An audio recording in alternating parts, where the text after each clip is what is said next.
Great Detective Stories by Allan Pinkerton. The Detective and the Somnambulist. Preface. In presenting to the public my third volume of detective stories, I desire to again call attention to the fact that the stories herein contained, as in the case of their predecessors in the series, are literally true. The incidents in these cases have all actually occurred as related, and there are now living many witnesses to corroborate my statements. Maroney, the expressman, is living in Georgia, having been released during the war. Mrs. Maroney is also alive. Anyone desiring to convince himself of the absolute truthfulness of this narrative can do so by examining the court records in Montgomery, Alabama, where Maroney was convicted. The facts stated in the second volume are well known to many residents of Chicago. Young Bright was in the best society during his stay at the Clifton House, and many of his friends will remember him. His father is now largely interested in business in New York, Chicago, and St. Louis. The events connected with the abduction of the two sisters will be readily recalled by W.L. Church, Esquire, of Chicago, and others. The story of Alexander Gay, the Frenchman, will be found in the criminal records of St. Louis, where he was sentenced for forgery. So with the stories in this volume, the characters in The Detective and the Somnambulist will be easily recognized by many readers in the South, as the family of Drysdale are still living and holding a highly respectable place in society. The locality is not correctly given, and fictitious names are used throughout. By reason of the particular nature of the circumstances, the facts narrated in The Murderer and the Fortune Teller are known only to a small circle, but they can be readily substantiated. Captain Sumner was never informed of the means employed to influence his sister, and his first knowledge of them will be obtained in reading this book, but he will remember his own visit to Lucille and will undoubtedly see that the affair was managed exactly as I have stated. In reading these stories, the reader will probably come to the conclusion that the detection of criminals is a very simple matter, and that anyone with a moderate amount of intelligence could have done just as well. To a certain extent this is true, but not wholly. The plan once adopted, it is not difficult to put it in execution, but experience, judgment, and tact are required to form a plan which will bring out the real facts connected with the crime. This done, the capture of the criminal is only a question of time. Legitimate, honest detective business is yet in its infancy, but the trade, as at present generally conducted, approaches the dignity of an art, a black art, unfortunately, the object being accurately to distinguish the percentage of plunder which will satisfy the criminals and the real owners, the remainder being divided among the so-called detectives. In point of fact, these fellows are worse than the acknowledged criminals, since they rob under the guise of honest men and run little or no risk, while the actual thieves take their lives in their hands. It may safely be said that the average detective would rather be in league with the criminals in this city than opposed to them, and the great majority are so leagued. Until such a state of affairs is broken up, the criminals who have money will surely escape punishment. Allan Pinkerton. End of preface. Chapter 1. About 19 years ago, I was enjoying a short relaxation from the usual press of business in Chicago. I had only one or two really important cases on hand, and I was therefore preparing to take a much-needed rest. At this time, my business was not nearly so extensive as it has since become, nor was my agency so well known as it is now. Hence, I was somewhat surprised and gratified to receive a letter from Atkinson, Mississippi, asking me to go to that town at once to investigate a great crime recently perpetrated there. I had intended to visit my former home in Dundee for a week or 10 days, but on receiving this letter, I postponed my vacation indefinitely. The letter was written by Mr. Thomas McGregor, cashier of the City Bank of Atkinson, and my services were called for by all the officers of the bank. The circumstances of the case were, in brief, that the paying teller had been brutally murdered in the bank about 3 or 4 months before, and over $130,000 had been stolen. Mr. McGregor said that no expense should be spared to detect the criminals. Even though the money was not recovered, that would be an important consideration, of course, but the first object sought was the capture of the murderers of poor George Gordon, the late paying teller. Having already arranged my business for a brief absence, I was all ready for the journey, and by the next train I was speeding southward toward Atkinson. I arrived there early in the morning, one of the most delightful days of early spring. I had exchanged the brown fields and bare trees of the raw and frosty north for the balmy airs, blooming flowers, and waving foliage of the sunny south. The contrast was most agreeable to me in my then tired and overworked condition, and I felt that a few days in that climate would restore my strength more effectually than a stay of several weeks in the changeable and inclement weather of northern Illinois.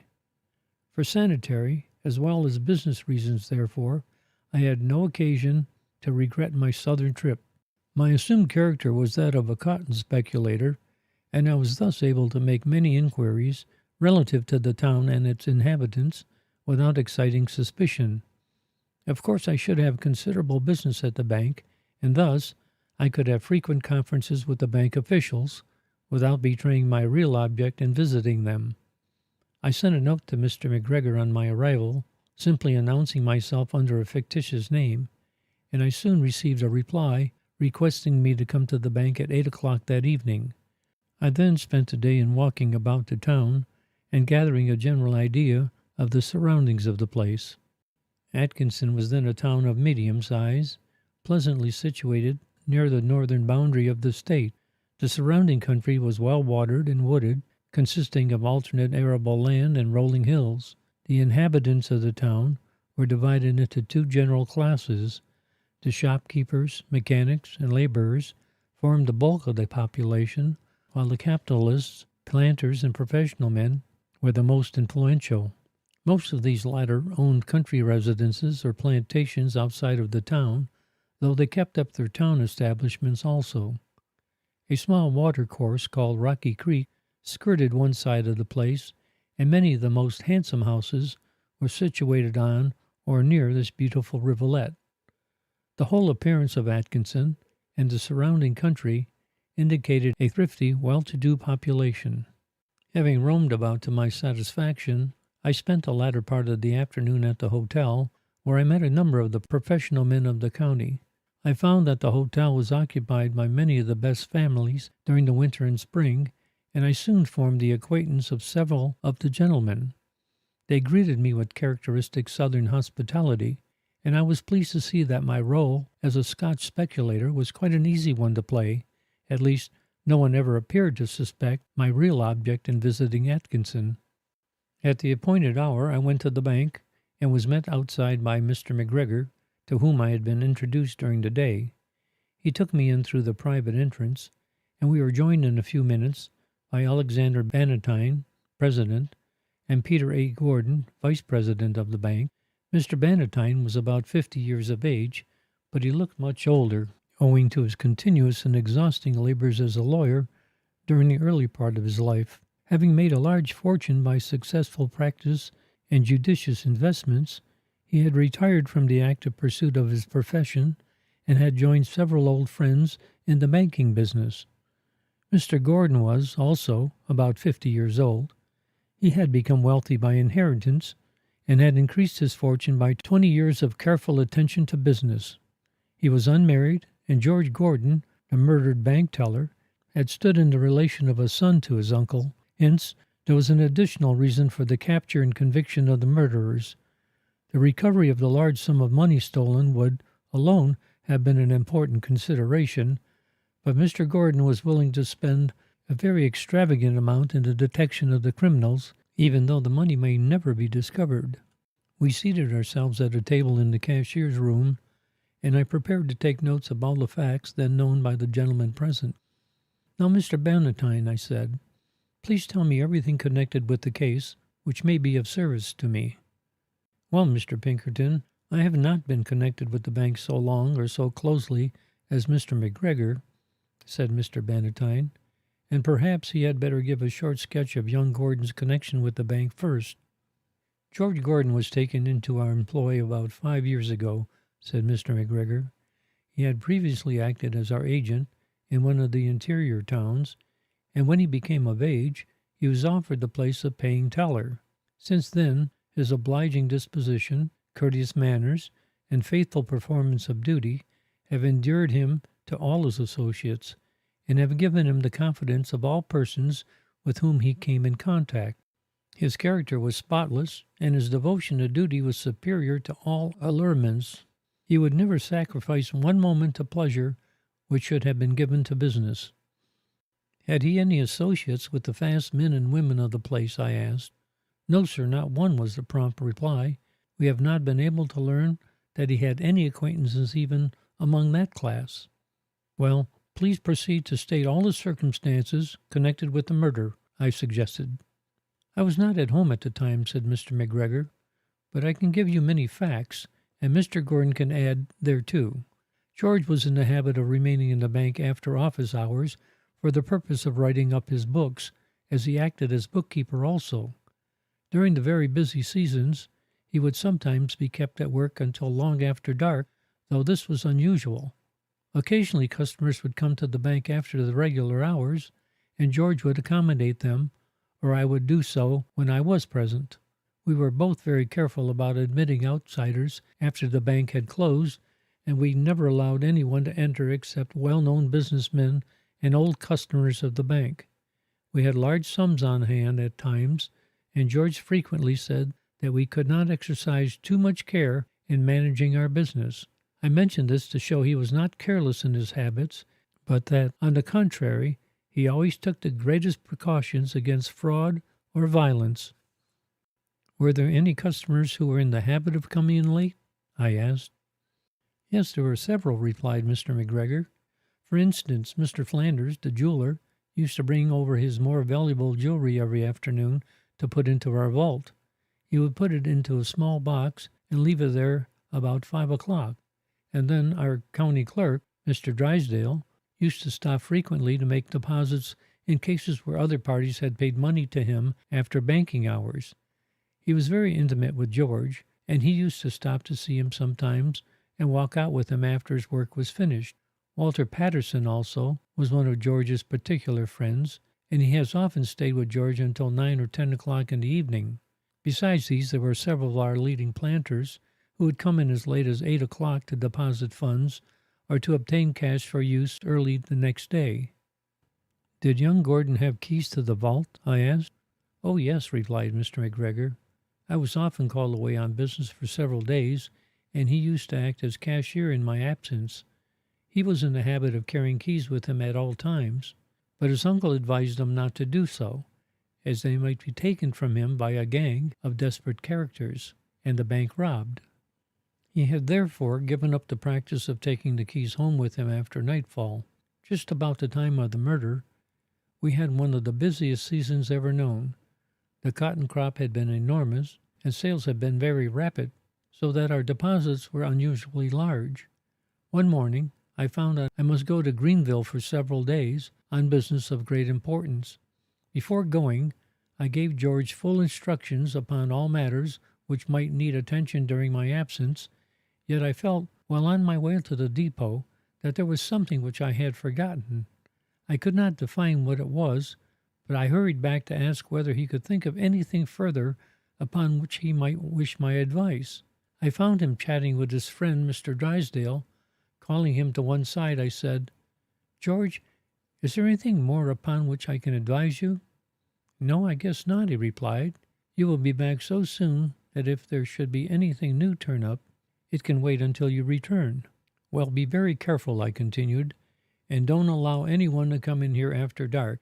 It may be an unnecessary precaution, but I should feel easier if I knew no one was admitted to the bank during my absence." "Very well," he replied. "I shall allow only 1 or 2 of my personal friends to come in.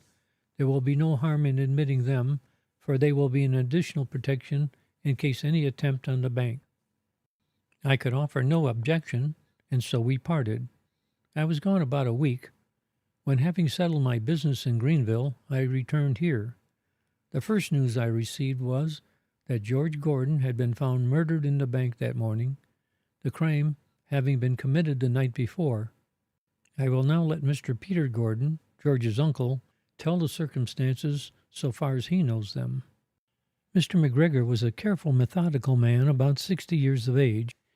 He always spoke directly to the point, and in his story, he had evidently made no attempt to draw conclusions or to bias my judgment in any way. Nevertheless, he showed that he was really affected by young Gordon's murder, and I saw that I should get more really valuable assistance from him than both of the other two. Mr. Gordon was greatly excited, and he could hardly speak at times as he thought of his murdered nephew. His story was told slowly and painfully, as if the details were almost too much for him. Still, he felt that nothing ought to be neglected which would assist me, and so he nerved himself to tell every little incident of the dreadful crime. "I remember the day of the murder very distinctly, Mr. Pinkerton," he said. "Mr. Ballantyne was obliged to visit his plantation that morning, and Mr. Gregory being away, as he has already told you, I spent most of the day at the bank with George. He was perfectly competent to manage all the business himself, Mr. Pinkerton, for he was a very smart and trustworthy young man, the very image of my dear brother, who was drowned 20 years ago, leaving me to bring up George like my own son. But as I was saying, I kept George company in the bank that day, more as a measure of safety than because he needed me.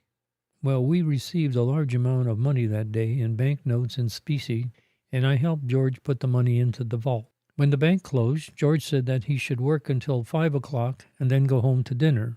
I was anxious to go to my store, as business had been very heavy that day, and I had no opportunity to attend to my own affairs. I therefore left the bank at 4 o'clock. George and I boarded at the hotel, and at dinner time he came late, so that I finished before he did, about 7 o'clock. George came down to the store where I had gone after dinner.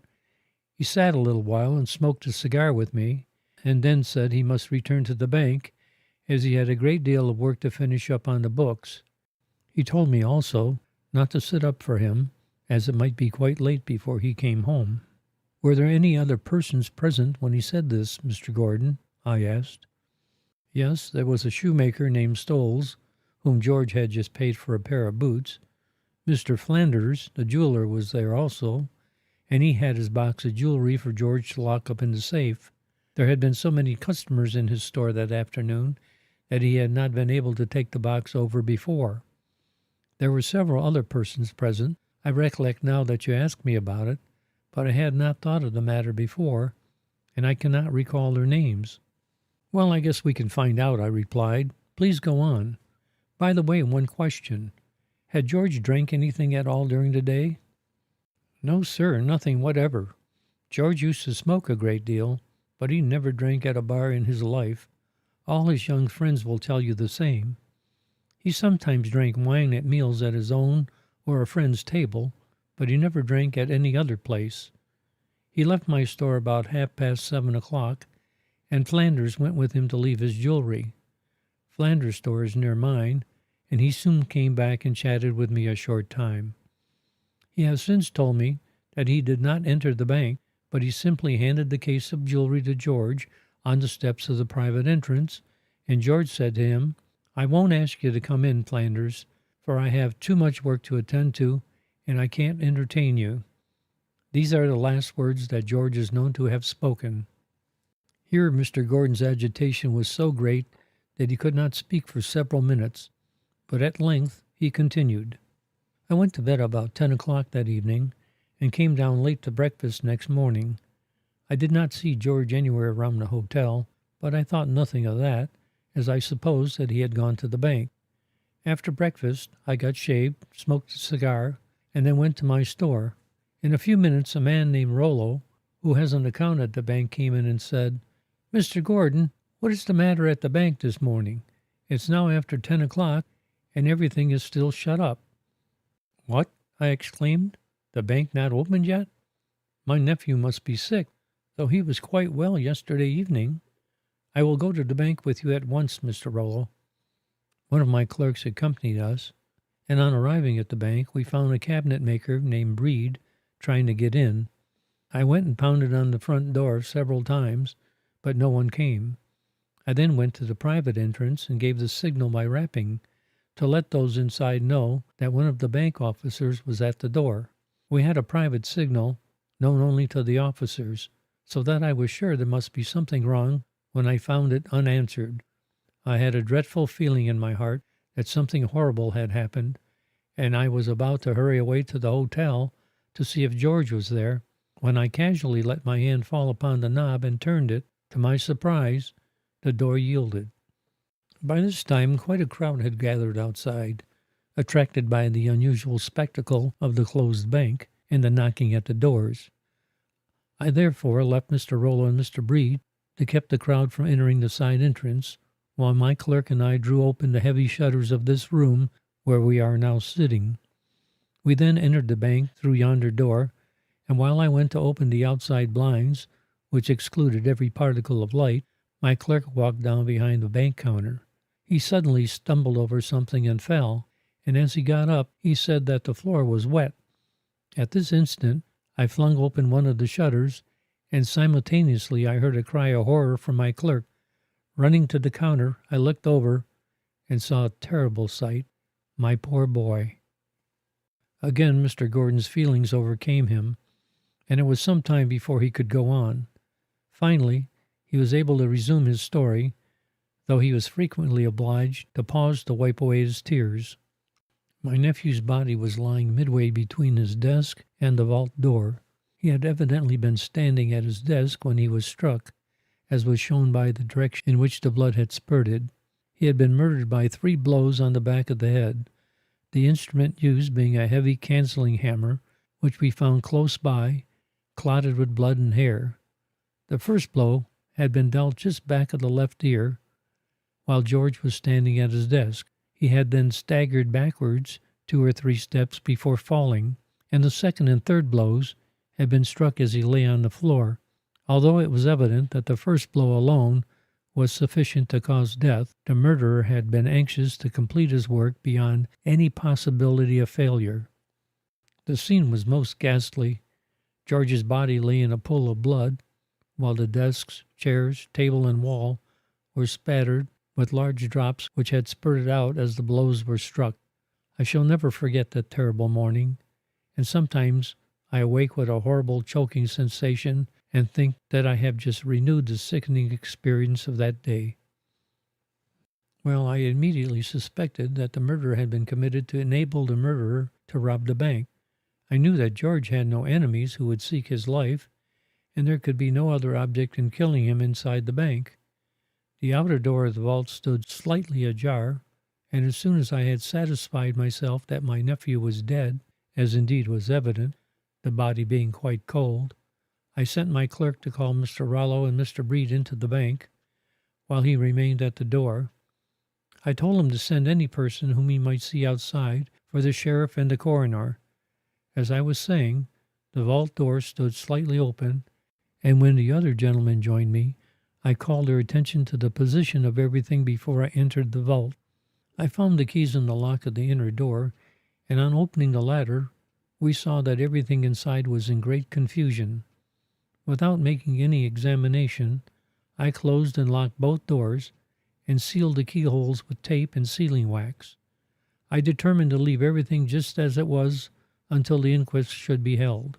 The sheriff and coroner soon arrived, and a jury was impaneled immediately, as by that time the news had spread all over town, and the bank was surrounded by nearly all the best men in the place. In summoning the jury, the coroner put down the foreman the name of Mr. Drysdale, George's most intimate friend, but it was found that he was not in the crowd outside, and when they sent for him, he begged so hard to be excused that he was let off. The inquest was held in this room, but nothing was moved from the bank except the body and the cancelling hammer. The jury elicited nothing more than what I have told you, and they therefore adjourned to await the examination of our vault when Mr. McGregor and Mr. Bannatyne returned. in the hope that some clue might be found therein. I forgot to mention that we found in George's hand a bill of the Planters Bank of Georgia of the denomination of $100. It was clutched tightly, and he had fallen on that side so that the murderer had not noticed it.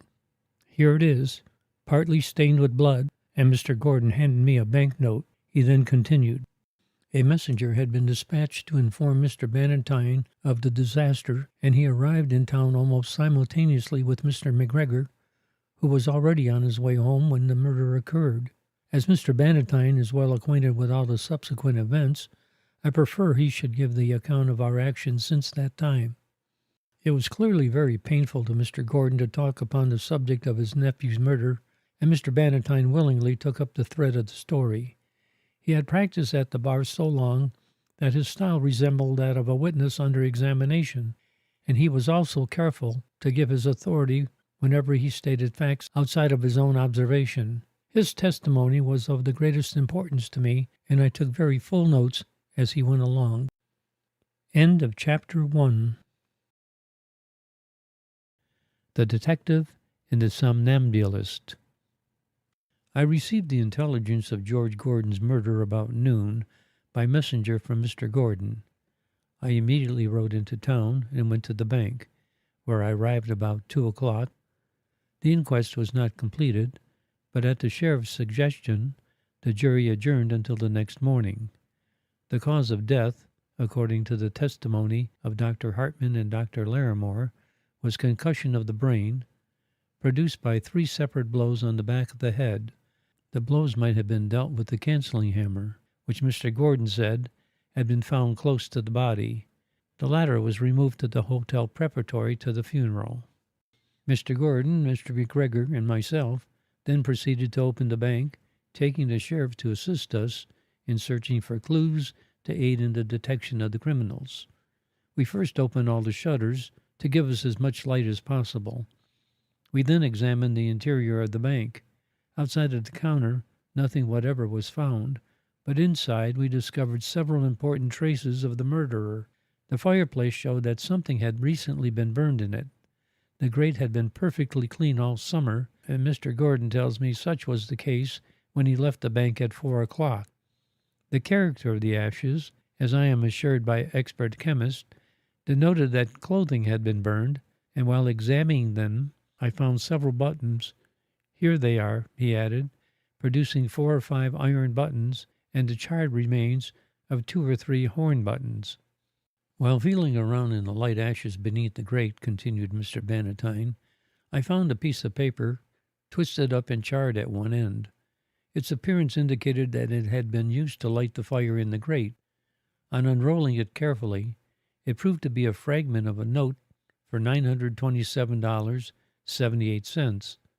The signature, part of the date, and the amount of the note were left uncharred, but most of the upper portion was wholly burned. The signature was that of Alexander P. Drysdale, our esteemed county clerk. Mr. Bannatyne here showed me this fragment pressed out between 2 oblong pieces of heavy plate glass. I glanced at it a few minutes, and then placed it beside the buttons for future examination. Among the few scraps of paper found, resumed Mr. Bannatyne, was another one, which we found under George's body, saturated with blood. The murderer had evidently destroyed every piece of paper that he could find, but this one had probably been lying on the floor, and when George fell, it was hidden by his body. This and the note were the only papers found on the desks or about the floor of the bank which had any writing upon them. Even the wastepaper baskets and their contents had been burned. Here is the paper, Mr. Pinkerton. We have preserved it carefully because we thought it might suggest something to a detective, though it had no special significance to us. He handed me the paper as he spoke. It was a fragment of letter paper, about 3 by 6 inches in size. It was stained a brownish red by poor young Gordon's lifeblood, but beneath the stain were plainly visible the pin marks of the murdered man. It had a number of figures on one side, arranged like examples in addition, though they were scattered carelessly as if he had been checking off balances and had used this fragment to verify his additions. The reverse side was blank. I laid this paper beside the note, and Mr. Ballantyne continued his story. When we opened the safe and counted the money, this was easily done, for we found that all the loose money was gone, leaving only a small quantity of coin and a number of packages of bills. These latter were put up in lots of $5,000 each and were wrapped in a bright red tissue paper. George had put up over $100,000 in this way about a week before, and the murderer had not touched these packages at all. We were thus spared a loss which would have somewhat crippled us. As it was, the loss in bills amounted to about $105,000, while exactly $28,000 in gold eagles and double eagles were also missing. A few days after the murder, one of Colonel Garnett's slaves found two $20 gold pieces at an old fording place on Rocky Creek just outside the city, and we came to the conclusion that the robber had dropped them there, but of course we could not identify gold pieces, and so we could not be sure. The coroner closed the inquest the following day, and the jury found a verdict of death at the hands of person or persons unknown. The funeral was attended by people from miles around, and there was a general determination shown to spare no pains to bring the murderers to justice. Large rewards were offered by the governor, by the bank, and by the county officials, and some of the best detectives in the country were employed, but all to no purpose. When the gold pieces were found, a number of George's intimate friends organized a party to search the adjoining woods for traces of the criminals, as it was thought they might have camped out in that vicinity before or after the deed. All of George's intimate friends joined in the search, except Mr. Drysdale, who was so much overcome at the terrible occurrence that he was quite prostrated. Nothing was found by this party, however. Neither have the various detectives, professionals and amateur, who have investigated the case, made the slightest progress toward a solution of the mystery. We have determined to make one more effort, Mr. Pinkerton, and therefore we have sent for you to aid us. It may be that you will see some trace which others have overlooked. You can take whatever steps you choose, and you need spare no expense.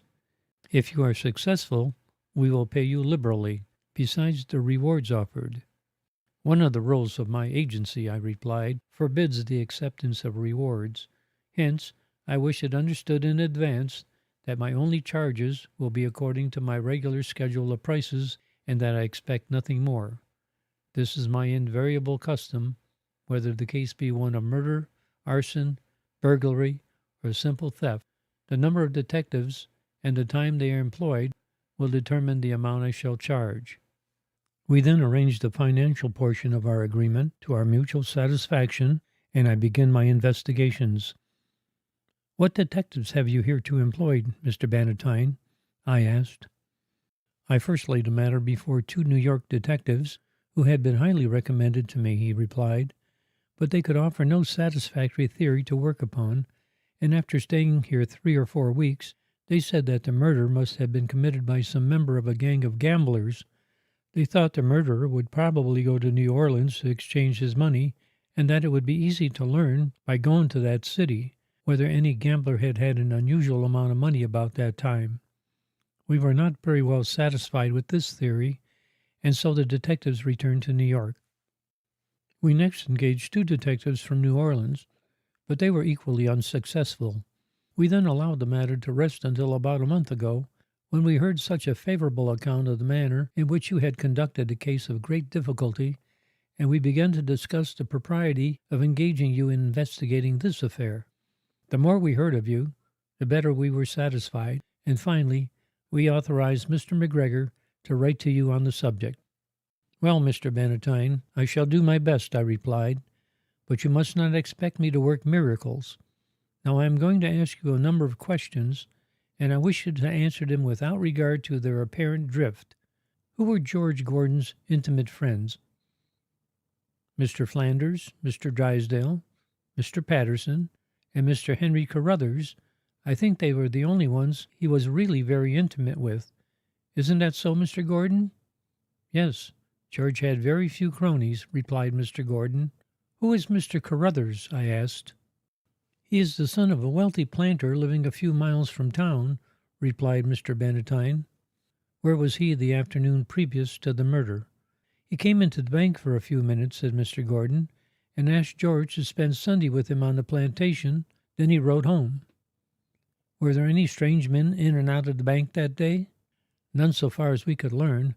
Nearly every person that I can recollect having seen that day was a customer or a townsman whom I knew. When George gave up carrying the safe keys home with him, where did he leave them? There is a secret drawer in that desk, which opens by pressing this knob thus, said Mr. McGregor, suiting the action to the word. We used to keep the keys there. Did any one beside you 4 gentlemen know about this hiding place? I am sure no one else knew it, said Mr. McGregor. Was it necessary for George to open the safe that night, or could he have done his work without going into the vault at all? He had work to do on the journal and ledger, and he would have to use the keys to get them out of the vault. He did not need to open the inner safe, where the money was, however. Does the outer vault key open both doors? No, but they were kept on the same chain for convenience. Were the ledger and journal on George's desk when you entered the bank, Mr. Gordon? No, sir. They were put away in their usual places in the vault. Did they show any marks of blood? None at all. They were perfectly clean. Could you tell from their appearance whether George had done any work upon them that night? Yes, I am sure he had done a great deal. In fact, he had finished up all entries to date. Were there any papers missing besides the money? Yes, 1 or 2 bundles of old checks, drafts, etc., were used to assist in burning the murderer's clothes. They were fastened in packages with fine wire, and we found the wire in the grate. Then this note, signed Alexander P. Drysdale, might have been pulled out of one of these packages. I suppose so. I don't know where else it came from. Do you, Mr. McGregor? Said Mr. Gordon, rather bewildered. No, I never thought about where it came from, said Mr. McGregor. I suppose the man built a fire of old papers and the fragments of the waste paper baskets, and then used the note to set them on fire from the lamp. There were no papers of any value used then? I continued. Oh no, the papers were old bundles, merely kept as archives of the bank. I then picked up the note and glanced at it. As I did so, something caught my eye which sent the blood throbbing through my veins at a feverish speed. Enough of the date remained to show that it was drawn sometime during the year of the murder. Hence it could hardly be one of the archives. Besides, a note, if paid, would be returned to the maker, cancelled. If unpaid, it would be kept among the bills receivable, in the inner safe. In neither case could it have been stowed away among the old checks and drafts.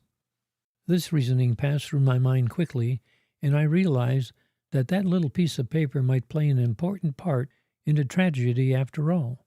I did not form any definite theory on the instant, but still I had sort of a presentiment that I had touched a spring which might open the windows of this dark mystery and let in the light of day.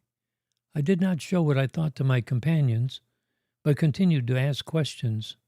Was Mr. Patterson in the bank the day of the murder, Mr. Gordon?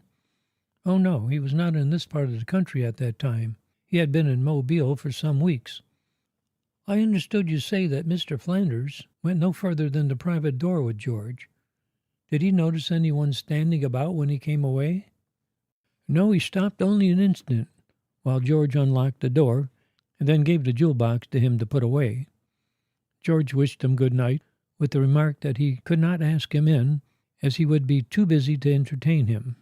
Mr. Flanders then came straight back to my store, but he said at the inquest that he heard George lock the door behind him and that he saw no one around the building. Do you know anything about his circumstances at that time? Was he in need of money? No, indeed. He had a large balance to his credit.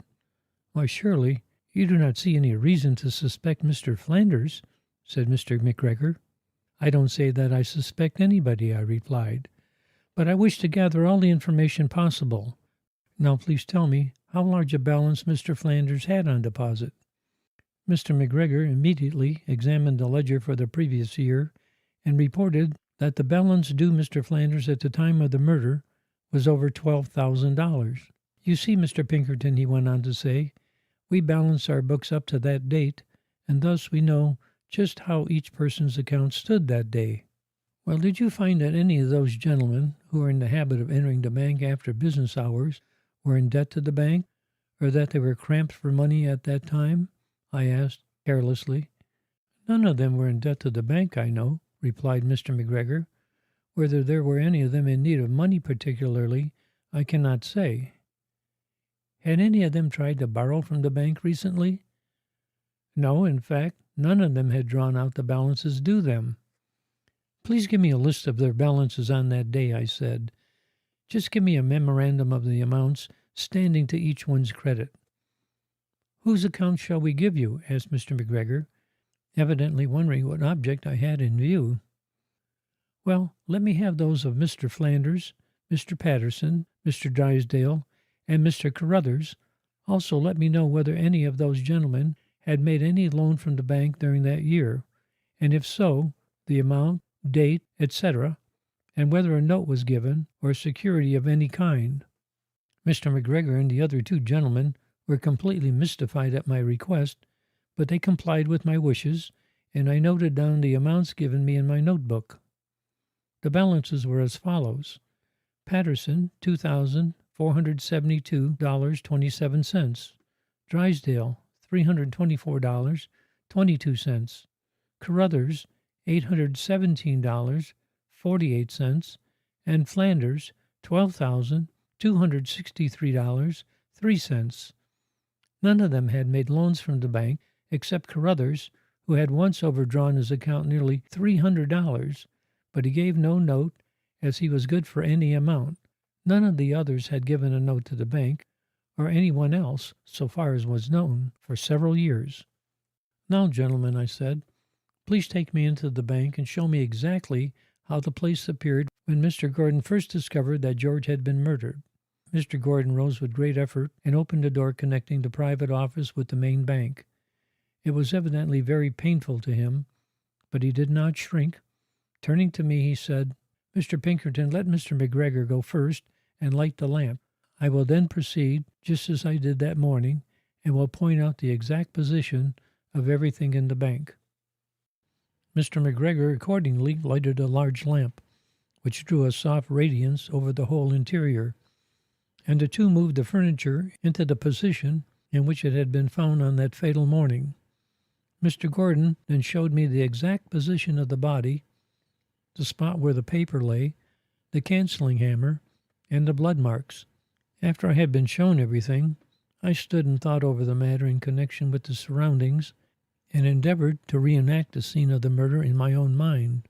Bit by bit, I brought out some of the surroundings to my own satisfaction, and when I went back to the private office, I had a well-defined theory in my mind. Not that I had so narrowed down my suspicions as to fix them upon any particular individual. I had not yet gone so far, but my theory was fully established, and I felt sure that by working it up carefully, I should soon discover some traces of the guilty party. The officers of the bank followed me in silence, and on resuming our seats, I said, "Gentlemen, I wish to take a day to weigh the testimony in this case before I can give you any opinion about it. I would like to take this note, the memorandum, and the buttons to my room, and tomorrow evening I will tell you what conclusions I have reached. Is that satisfactory?" "Certainly. We do not wish to proceed in haste, Mr. Pinkerton," said Mr. Bannatyne. "We will meet you then at the same hour tomorrow." "I do not wish to seem impatient," said Mr. Gordon, "but can you not tell me now whether you have obtained any clue from what we have told you, which will enable you to learn more?" Mr. Gordon's anxiety was so keen that I wished to relieve his mind somewhat, but on the other hand, I did not wish to raise his hopes unnecessarily, lest some unforeseen thing might occur to overthrow my theory entirely. I replied, therefore, "Mr. Gordon, I may think I have a clue now, which on mature reflection may prove worthless. Hence, I should prefer to take a day before giving my opinion." "You are right, Mr. Pinkerton," he said. "I should feel worse to have my hopes raised, only to be dashed down again, than if I had never expected anything. Take your own time, and then let us know the result." "There are 2 questions more which I would like answered," I said.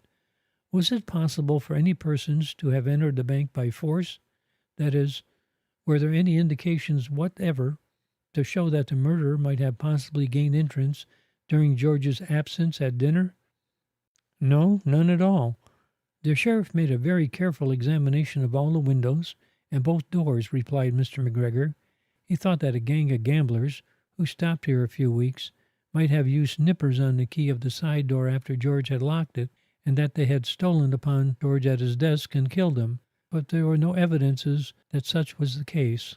Well, did anyone except you three gentlemen know the private signal by which those inside the bank could tell that the person at the door was one of the bank officers? I'm not sure about that, said Mr. Gordon. Possibly some of our well-known friends might have been with us when we gained admittance to the bank, but I cannot say that I think they ever learned the signal. You think, however, that Patterson, Drysdale, Flanders, or Carruthers might have known it. Yes, in fact, on thinking it over, I feel quite sure that Mr. Patterson and Mr. Drysdale did know it. Well, I don't think I have any more questions to ask, I said. I shall be here promptly at 8 o'clock tomorrow evening, and if you should wish to communicate with me before that time, send me a message, and I will call at the bank. This will not attract attention, as my business is supposed to be cotton buyer, and a visit at the bank will not be considered unusual. I then took charge of the papers, etc., and went to my room at the hotel.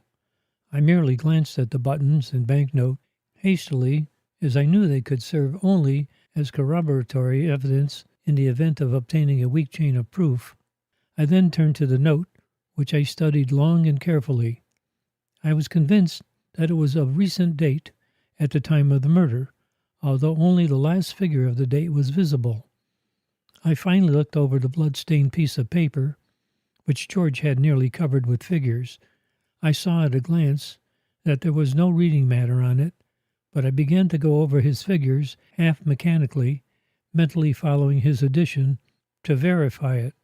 Suddenly my eyes caught two numbers near the bottom of the paper. They were placed together, and their difference was written below. They were much fainter than the rest, having been made in pencil instead of in ink. It was probably due to this fact that they had never been noticed before, as the deep stain made it difficult to distinguish them clearly without close observation. However that may be, they acted upon me like an electric shock, and I was obliged to walk around the room a few minutes to compose my nerves. It was strange that those faint lines should have told so much, but it seemed almost as if the murdered man had whispered his murderer's name to me. The numbers which were set down were $927.78 and $324.22. One of them was the amount of the half-burned note of Drysdale. The other was the amount of his balance in the bank. I sat up until a very late hour, thinking over the possible solution of the mystery, and when I finally went to bed, I had satisfied myself as to the identity of the murderer. The next day, I rose late, and I spent the afternoon in arranging the points of evidence in consecutive order, so as to be able to present them to the bank officials in the most convincing manner. I then walked around town for exercise. During my walk, I visited Mr. Flanders' jewelry store and the county clerk's office. Mr. Flanders was an elderly gentleman of very mild and courteous manners, and his whole appearance would lead anyone to regard it as impossible that he should have committed murder. Mr. Drysdale, the county clerk, was a fine-looking man of about 40 years of age. He was of the nervous, sanguine type, was quiet and courteous, but haughty and reserved to strangers. He was looking thin and weary, as if he worked too hard, and streaks of gray were just visible in his hair and mustache. I talked with him for about a half an hour, representing that I was a stranger, desirous of gaining information about the plantations of the county. He answered my questions politely, but as briefly as possible, and I saw that my presence apparently bored him and interfered with his duties. As I was about to go, I asked him to write the name and address of some reliable cotton factor in my notebook, and he complied very willingly. I then returned to the hotel and patiently waited until 8 o'clock. End of Chapter 2. The Detective and the Somnambulist. On going to the bank, I found the three gentlemen waiting me most anxiously. After the usual greeting, we seated ourselves at the table. I arranged my notes for convenient reference and began to state my conclusions. Gentlemen, I have approached this case with a great deal of care and have given it much thought. Aside from the importance of the interest involved, there are other reasons which render me cautious in forming and stating an opinion. Other detectives of ability and experience have been baffled. Several months have elapsed since the crimes were committed. And lastly, the theory upon which I have reasoned has led me in such a direction that nothing but the strongest conviction in my own mind would warrant me in making the statement which I am about to give you. Let me first, then, review the case and show the chain of evidence as it appears to me. George Gordon appears to have been a young man of more than average ability as a bank officer. He was cautious in his habits, and at this particular time he had recently been specially cautioned by Mr. McGregor. Consequently, it is likely that he would have been unusually careful to admit only those with whom he was very well acquainted. Again, the position of the furniture and the appearance of the blood marks show that George was standing at his desk and that he was struck from behind. Now he had finished his work on the books and put them away. What then was he doing? There is but one thing which throws any light upon this subject, the bank bill which you found in his hand. From its presence, I infer that he was engaged in handling money. Indeed, I may say that he must have been either receiving it or paying it out.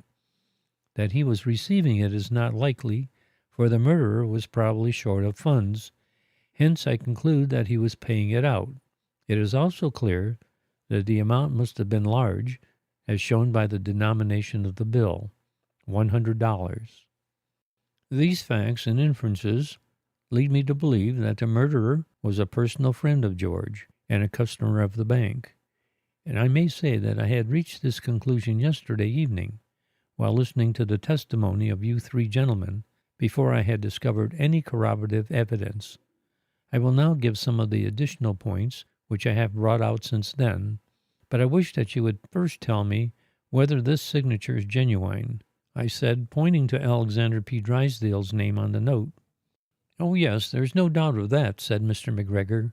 I am perfectly familiar with his signature, and there is no question in my mind but that he signed that himself. Well, gentlemen, I will now make up a possible case, and you can see how nearly it compares with the present matter. I will suppose that a man of wealth, refinement, and position should become cramped for money to supply present necessities. He is intimate with the officers of a wealthy bank. He goes there one evening and is admitted by his friend, the acting cashier. He explains his embarrassment, and his friend agrees to lend him the amount which he requires. The friend completes his work, puts away his books, and figures up the amount needed. The borrower has a small balance to his credit, and he gives a note for the difference. Then the teller opens the safe, brings out a roll of bills, and begins to count out the amount. The safe door is left open, and the visitor sees within the piles of banknotes and the rouleaus of gold. A fortune in cash is within his grasp, with only a human life standing in his way. His perplexities and embarrassments come upon him with added force as he sees the means before him by which he may escape their power to annoy him. Like Tantalus, dying of thirst with the water at his very lips, this man gazes at the wealth piled up in that safe. Glancing around, he sees his friend slowly counting the paltry hundreds he is to receive. Close by lies a heavy weapon, heretofore used for innocent business purposes. Another glance into the safe, and insanity is upon him. His brain is a perfect hell of contending passions. Again the thought flashes into his mind. Only a life between me and that money. He seizes the heavy hammer and deals his victim a terrible blow behind the ear. As the latter falls lifeless, the murderer strikes him twice more to make sure that there shall be no witnesses to testify in the case.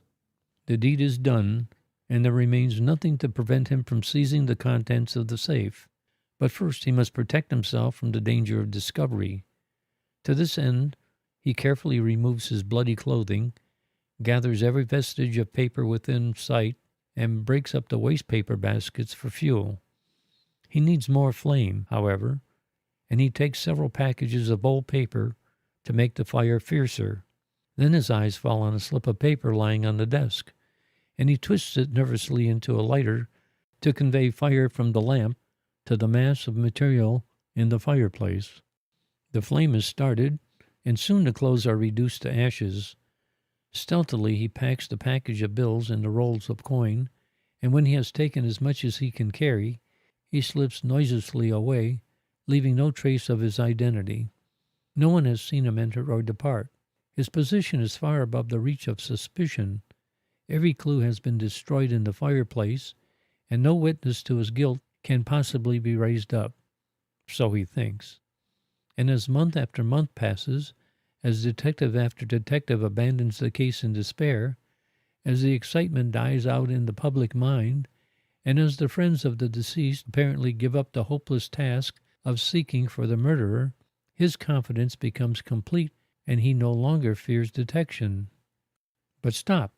When his victim fell a bloody corpse at his feet, was every witness destroyed? No, gentlemen.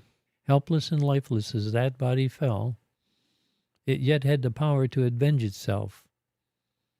The right hand convulsively grasps a banknote, and it is hidden from sight by the position assumed in falling. A slip of white paper, dotted with figures at random, is also covered, and is quickly saturated with blood. A fragment of paper is found below the grate, twisted so tightly as to have burned only in part. Lastly, the direction of the blood spurts show that the first blow was struck on the left side. Now, gentlemen, do you think you can read the testimony of these dumb witnesses? My God, I do not know what to think, said Mr. Gordon. I see where your suspicions lead, said Mr. Bannatyne, but I do not yet fully know whether I can see the evidence in the same light that you do. Please go on and tell us all you suspect and your reasons. Yes, Mr. Pinkerton, said Mr. McGregor. Whom do you suspect? Gentlemen, I replied solemnly, I have formed no hasty conclusion in this matter, and I should not accuse any man without the strongest reasons for believing him guilty. But I think that when I have connected together the links which I have gathered, you will agree with me in the moral certainty that George Gordon was murdered by Alexander P. Drysdale and no other. Go on, Mr. Pinkerton, said Mr. Gordon, in great excitement. It seems impossible, yet there are some slight fancies in my mind which seem to confirm that theory. Tell us all your conclusions and how you have arrived at them. Well, at first, I am satisfied that only a particular friend would have been admitted to the bank by George that night.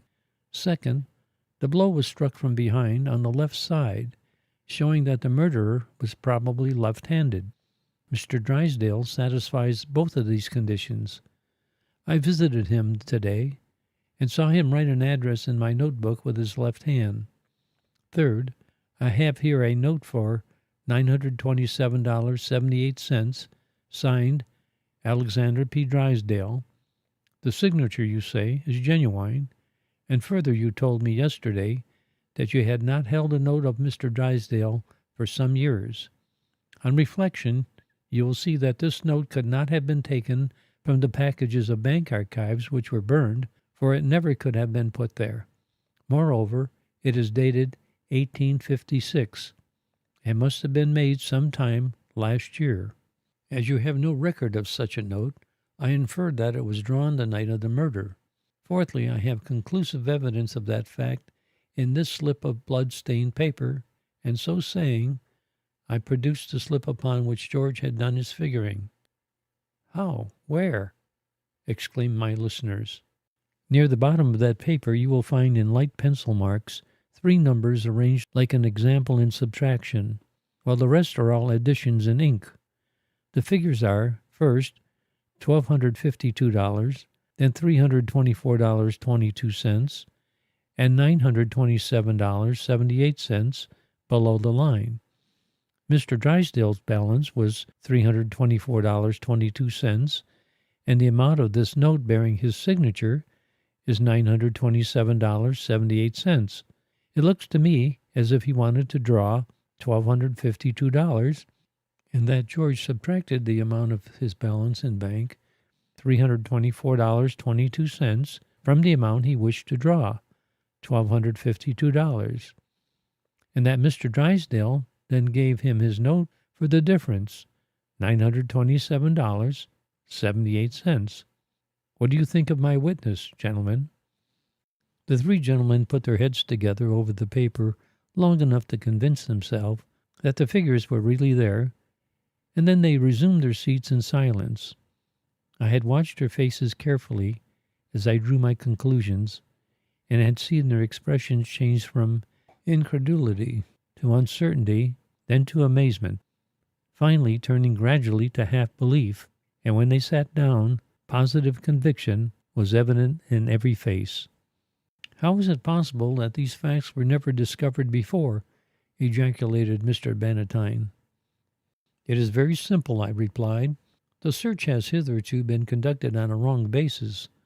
The whole endeavor seems to have been to guess who might have done the deed, and then to find evidence to convict him. My plan, in all similar cases, is to first examine the evidence before me with a perfectly unbiased mind, then, having formed a theory by reasoning on general principles as applied to the facts in my possession, I proceed to look about for some person who will answer the conditions of my theory. I may find more than one, and I then am obliged to make each such person the object of my attention until I obtain convincing proof of his innocence or guilt.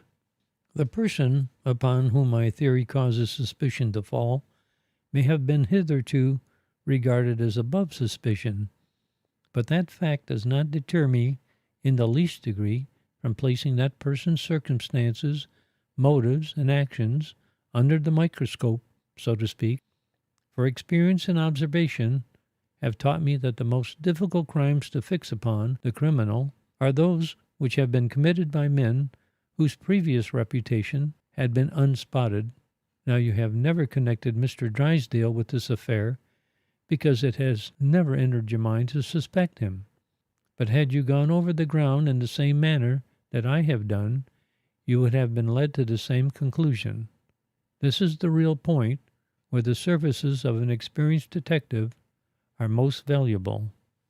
The plan by which a detective operation is to be conducted is as important as the method of procedure.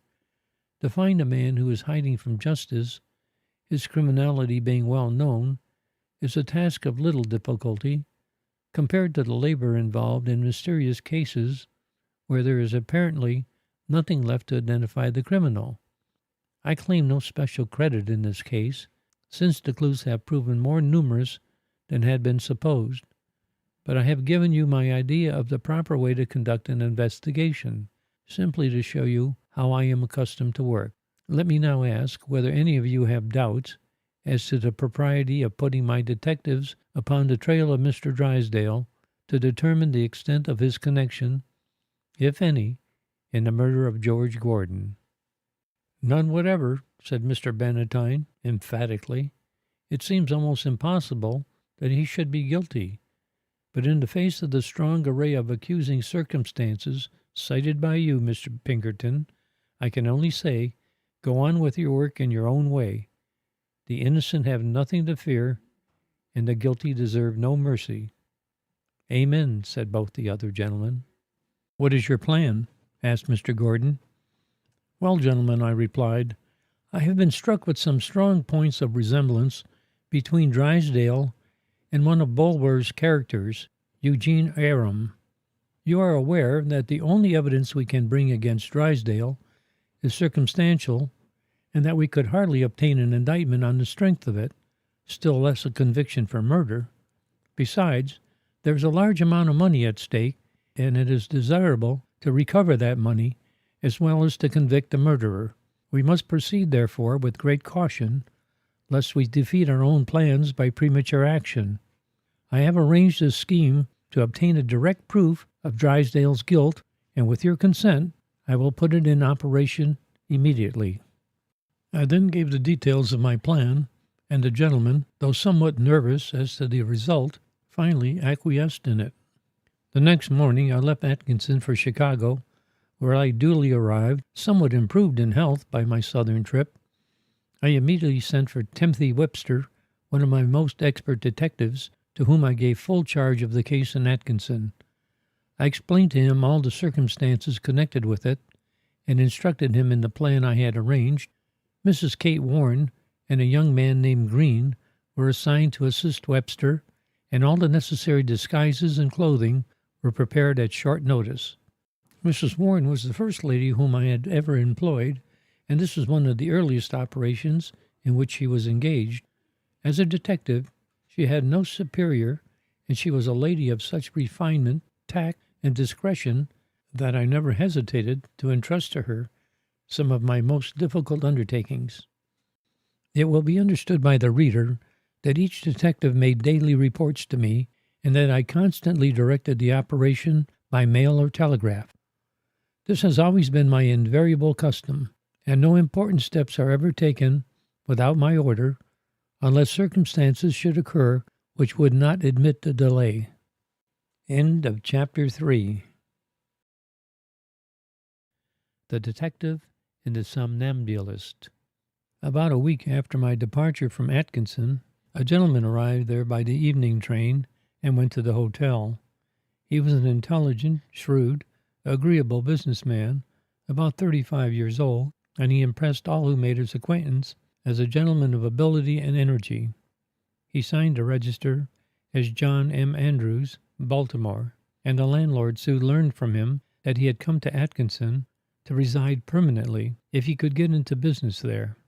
Mr. Andrews was evidently a man of considerable wealth, though he made no ostentatious display, nor did he talk about his property as though he cared to impress upon other people the idea that he was rich.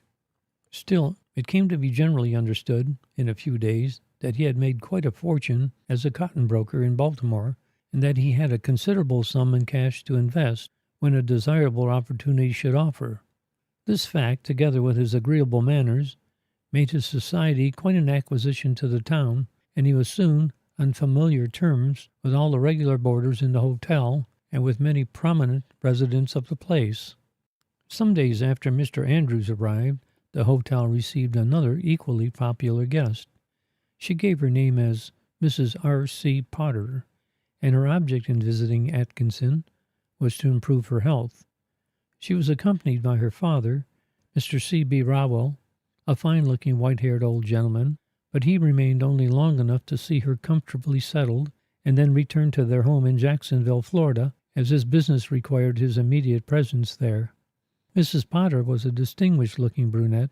She was a widow with no children, and she might have passed for 30 years of age. She was tall and graceful, and her entertaining conversation made her a general favorite among the ladies in the hotel. She was not an invalid, strictly speaking, but the family physician had recommended that she should go to the dry air of northern Mississippi for a few months to escape the rainy, foggy weather of Florida at that season. About a week after her arrival, she went out with 2 other ladies, Mrs. Townsend and Mrs. Richter, to explore the beauties of Rocky Creek. They spent a pleasant afternoon in the wooded ravines, and it was after 5 o'clock before they returned. As they sauntered down one of the pleasantest streets of the town, they noticed a lady standing at the gate of an elegant residence with large grounds. "Oh, there's Mrs. Drysdale," said Mrs. Townsend. "Have you met her, Mrs. Potter?" "Not yet, though I have heard of her so frequently that I feel almost as if I knew her." "Well, I think you will like each other very much," said Mrs. Richter, "and we will introduce you to her." On reaching the gate, therefore, the ladies presented Mrs. Potter in due form. "I have been intending to call on you, Mrs. Potter," said Mrs. Drysdale, "but my youngest child has not been well, and I have not gone anywhere for several weeks. In fact, I am quite a homebody at all times, and I always expect my friends to waive ceremony and visit me a great deal more than I visit them. I hope you will not wait for me, Mrs. Potter, for my domestic affairs keep me very busy just now. I shall be glad to see you any time that you feel like dropping in." "I shall be very glad to dispense with formalities," answered Mrs. Potter, "and you can depend upon seeing me soon." After some further conversation, the three ladies resumed their homeward walk, leaving Mrs. Drysdale still waiting for her husband. He was soon seen by the ladies, rapidly walking up the street toward his home. He was on the opposite side, so that he merely bowed to them and hastened on. "There seems to have been quite a change in Mr. Drysdale during the last year," said Mrs. Richter. "My husband was speaking of it the other day. He said that Drysdale was becoming really unsociable. I hope he is not growing dissipated for the sake of his wife, who is a lovely woman." "Yes, she seems to be a most devoted wife and mother," said Mrs. Potter. "Possibly the change in Mr. Drysdale is due to business troubles." "Oh, no, that is impossible," said Mrs. Townsend. "He is very wealthy indeed, and as he is not engaged in any regular business, he cannot be financially embarrassed. No, I attribute his recent peculiarities to religious doubts. He has not been to church since last fall." "Is it as long as that?" asked Mrs. Richter. "Yes, I recollect it, because he did not go to the funeral of poor George Gordon, and he has not attended service since then." "Well, if he really is in religious trouble, the minister ought to visit him and give him advice," said Mrs. Richter. As they walked toward the hotel, they turned the conversation into a different channel without reaching any conclusion as to the cause of Mr. Drysdale's eccentricities. A few days thereafter, Mrs. Potter called upon Mrs. Drysdale and passed the afternoon very pleasantly. When Mr. Drysdale came home, he was very polite and agreeable. He seemed glad to find his wife enjoying herself, and when Mrs. Potter rose to go, both husband and wife urged her warmly to come frequently. "I am going out to my plantation in a day or two," said Mr. Drysdale, "and I hope you will visit my wife while I am gone, as I am afraid she may be lonesome." "Who are you going with?" asked Mrs. Drysdale. "There is a gentleman from Baltimore staying at the hotel," replied Mr. Drysdale, "and he talks of investing some money in land, so I thought I would take him out to see Bristed's old place next to mine. It is going to ruin now, but if a man like Mr. Andrews would take it, he could make it pay. He seems very intelligent and agreeable. I suppose you have met him, Mrs. Potter?" "Oh, yes, he was introduced to me the first week I was there," replied Mrs. Potter. "He seems to me to be a Southern gentleman with a good deal of real Yankee shrewdness." "That is my opinion also," said Mr. Drysdale, "and if he buys Brinsted's place, he will join me in some improvements which are much needed." "Well, good afternoon, Mrs. Drysdale," said Mrs. Potter. "I am going out horseback riding in a day or two, and perhaps I will stop here a few minutes on my way back." "Do so, Mrs. Potter. We shall be delighted to see you. Good afternoon." On Mrs. Potter's return to the hotel, she stayed in the parlor for some time, and as Mr. Andrews came in soon after, they had a pleasant tete-a-tete before going to dinner. The next morning, Mr. Andrews went out to get a cabinet maker to make a small bookcase for his room, and the hotel clerk directed him to the shop of Mr. Breed. The latter said that he was very busy indeed, but he could get a young man who was boarding with him to do the job. "Is he a good workman?" asked Mr. Andrews. "I think he is," replied Breed, "although I am not sure, as he came here only a day before yesterday from Memphis. He has served his time at the trade, however, and he ought to be able to make a bookcase neatly." "Well, send him over, Mr. Breed, and I will give him a trial. By the way, who was that gentleman that just passed? I have seen him several times, but have never met him in society."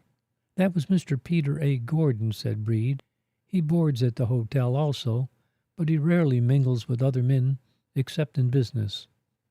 "I am surprised at that," Mr. Andrews remarked, "for he appears like a naturally genial man, yet he has a very sad look." "Yes, he has never recovered from the shock of his nephew's murder last fall. He always used to be very sociable and hospitable, but now he seems too much cast down to care for society. You may have heard of the dreadful manner in which young George Gordon was murdered." "Oh, yes, I recollect," said Mr. Andrews. The circumstances were related to me soon after I arrived here. George Gordon seems to have been a fine young fellow, and I don't wonder the old gentleman mourns his loss." "He was one of the most promising young men I ever knew," said Mr. Brede warmly. "And speaking of poor George, reminds me that I noticed a strong resemblance to him in this young workman boarding with me. Ordinarily I would not have perceived it, but yesterday he slipped on a coat of mine, which was just like the one George used to wear, and the likeness was remarkable." "You were one of the first at the bank the day after the murder, were you not, Mr. Brede?" "Yes, and it was a dreadful sight. It was wonderful how Mr. Peter Gordon retained his presence of mind. He did not break down until he found that there was no hope of discovering the murderer." "Was no one ever suspected?" asked Mr. Andrews. "Oh, yes, several persons were arrested, gamblers and loafers, but they all proved their innocence conclusively." Mr. Andrews showed considerable interest in the murder, and Mr. Brede related all that was known about it. When he was about to go, Mr. Andrews said, "Well, it is a very mysterious affair, and I am not surprised that Mr. Gordon is so dejected. That horrible scene must be always before him. By the way, don't let your young man dress in gray when he comes to my room. I shall be continually haunted with a suspicion that it was a ghost."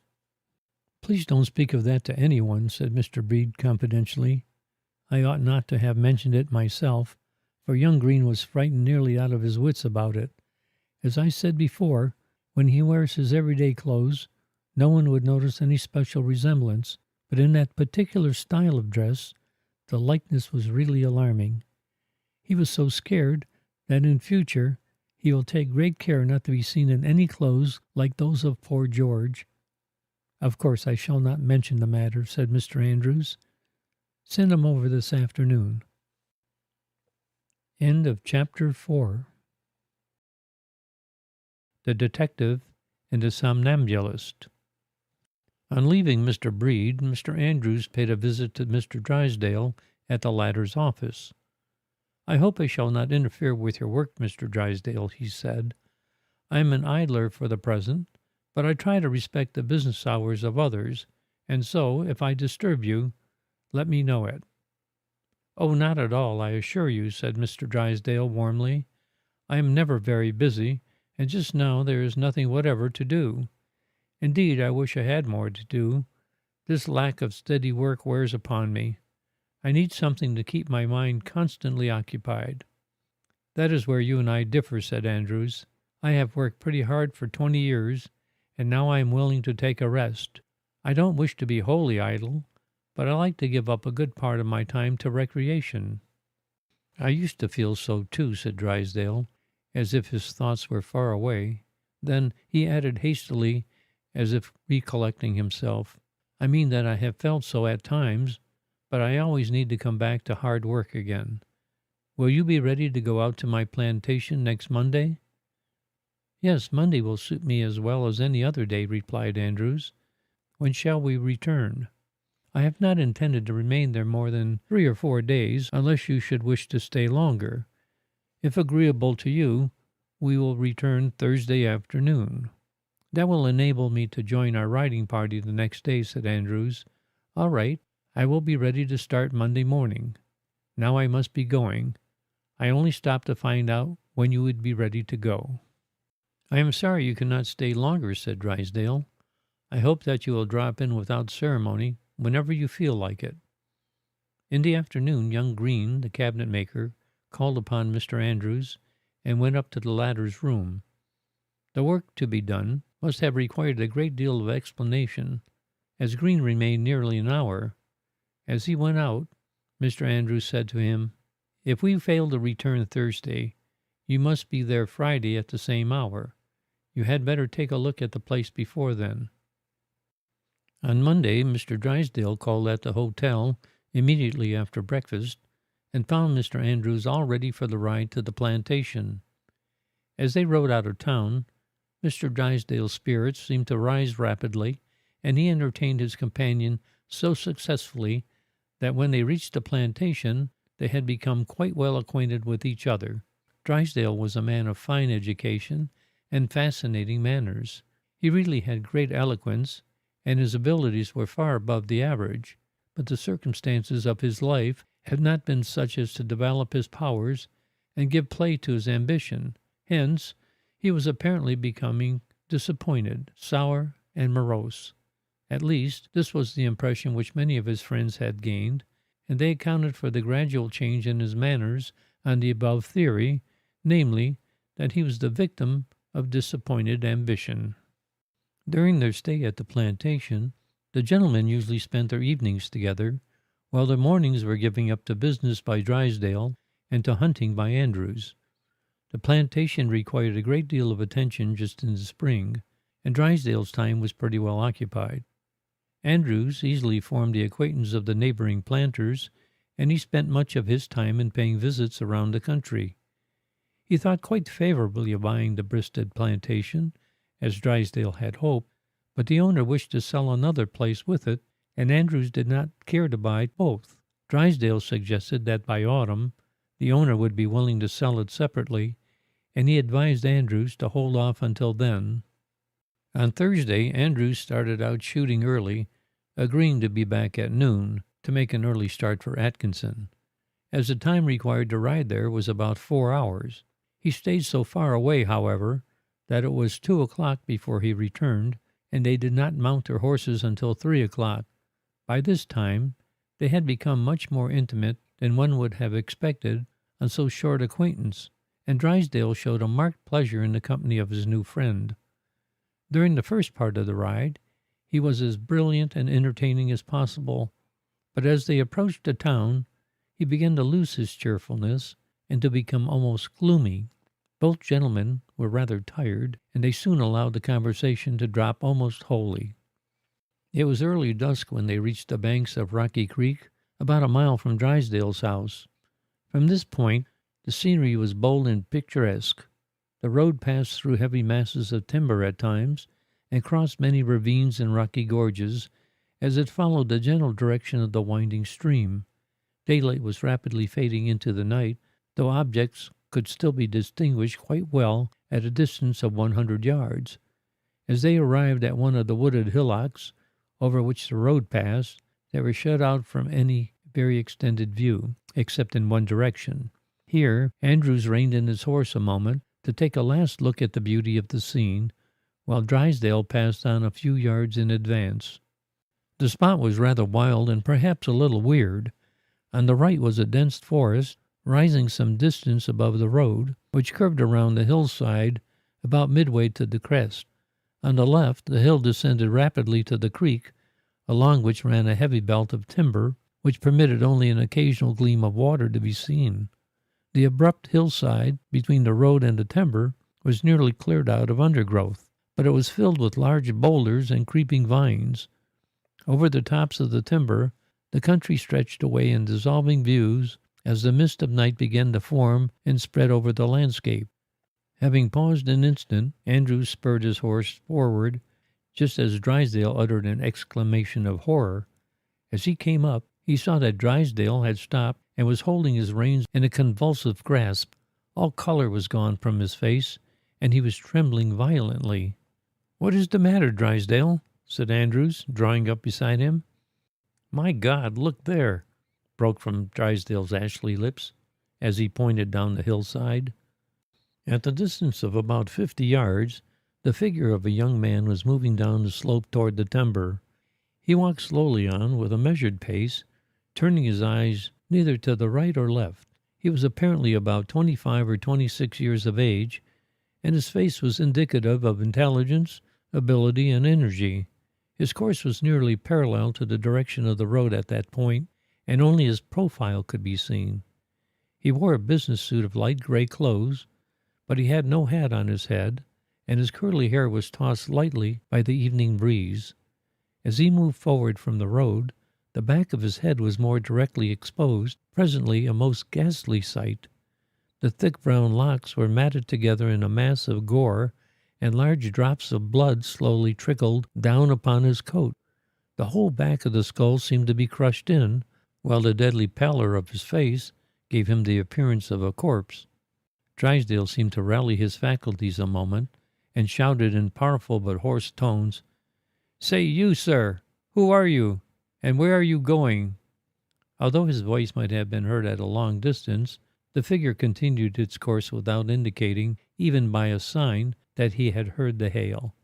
"Why, what in the devil has got into you?" Drysdale asked Andrews. "Whom are you shouting at in such a savage way?" "Don't you see that man down the hill?" he asked in a perfect agony of fear and excitement. "See, right in line of that pointed rock. Why, he is only a few yards off. My God, it can't be possible that you don't see him." "Upon my word, Drysdale," said Andrews, "if you keep on, I shall think you are going crazy. What man are you talking about? There is no one in sight, and either you are trying to play a joke on me, or else your imagination is most unpleasantly active." "Andrews, look where I point, less than 10 rods off," said Drysdale in a hoarse whisper, clutching Andrews by the arm. "Do you mean to say you don't see a man slowly walking toward the creek?" "I mean to say," replied Andrews deliberately, "that there is no man in sight from here, either on that hillside or anywhere else." "God help me," muttered Drysdale, as the figure disappeared in the woods. "Then it must have been a ghost." "My dear fellow," said Andrews, sympathizingly, as they continued their ride, "I'm afraid you are feverish.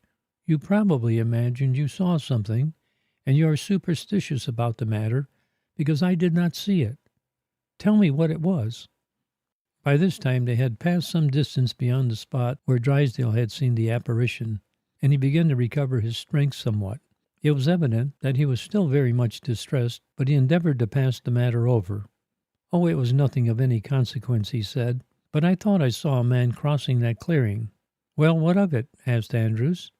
"Was he a dangerous-looking fellow?" "Yes, very dangerous-looking indeed." Then suddenly, as if struck by a plausible idea, he added, "I thought it was a Negro with a gun. You know what my opinions are about allowing the slaves to have firearms, and this fellow looked like such a villain that I was really alarmed. You are sure you saw no one?" "Quite sure," replied Andrews. "I'm afraid you have worked too hard, and that you are going to be ill. I shall tell your wife to nurse you well for a few days, to cure you of seeing spooks and wild niggers roaming round with guns." "No, indeed," said Drysdale hastily. "Please say nothing to my wife. It would only alarm her unnecessarily." "Well, take my advice and rest a while," said Andrews. "Your nerves are a little shaken, and you will certainly be ill if you keep on working so steadily." Drysdale soon relapsed into moody silence, and when they reached his gate he was a really pitiable object. He asked Andrews to take supper with him, but as the invitation was given only as a matter of form, the latter excused himself and rode immediately to the hotel. He happened to meet Mrs. Potter in the parlor, but he stopped only a few minutes to talk to her, as he was too hungry and tired to feel like entertaining the fascinating widow. It was then only about 7 o'clock, and Mrs. Potter proposed to Mrs. Townsend and several other ladies and gentlemen that they take a walk. Accordingly, they strolled through the pleasant streets, enjoying the balmy spring air, and often stopping at the gates of their friends to chat a few minutes. As they passed the Drysdale place, Mrs. Potter said, "I want to run in to speak to Mrs. Drysdale a minute.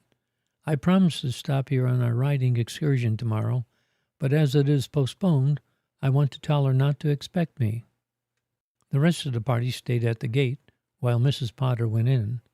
She was ushered into the library, and Mrs. Drysdale came down at once. Having explained her object in calling, Mrs. Potter asked whether Mr. and Mrs. Drysdale would not join the party outside for a short walk. "I am sorry to say that my husband is quite unwell," said Mrs. Drysdale. "He returned from the plantation today quite feverish and excited, and now he is in sort of a nervous delirium. He has had 1 or 2 attacks before, but none so serious as this." "I sincerely hope he is not going to be ill," said Mrs. Potter. "What does the doctor think?" "Oh, he won't have a doctor," replied Mrs. Drysdale. "He says that I am the best doctor he can have, because I can soothe him." Just then Mrs. Potter heard a heavy footstep beginning to pace up and down overhead. "There, he has risen," said Mrs. Drysdale, "and I shall find him pacing the room and muttering to himself like a crazy man. You must excuse me, as I must go to quiet him." "Oh, certainly. I am sorry I called you away. Please let me know if I can do anything for you. If Mr. Drysdale should be seriously ill, don't be afraid to call upon me. I am an excellent nurse, and nothing would give me greater pleasure than to assist you, or at least I could look after the children." "You are very kind, Mrs. Potter, and I shall be glad to accept your assistance, especially as the children are so fond of you. However, I hope Alec's illness will be only temporary." Mrs. Potter then withdrew, and the party slowly strolled back to the hotel. As Mrs. Drysdale surmised, her husband's illness was very brief, and in 2 or 3 days he returned to his duties at the courthouse.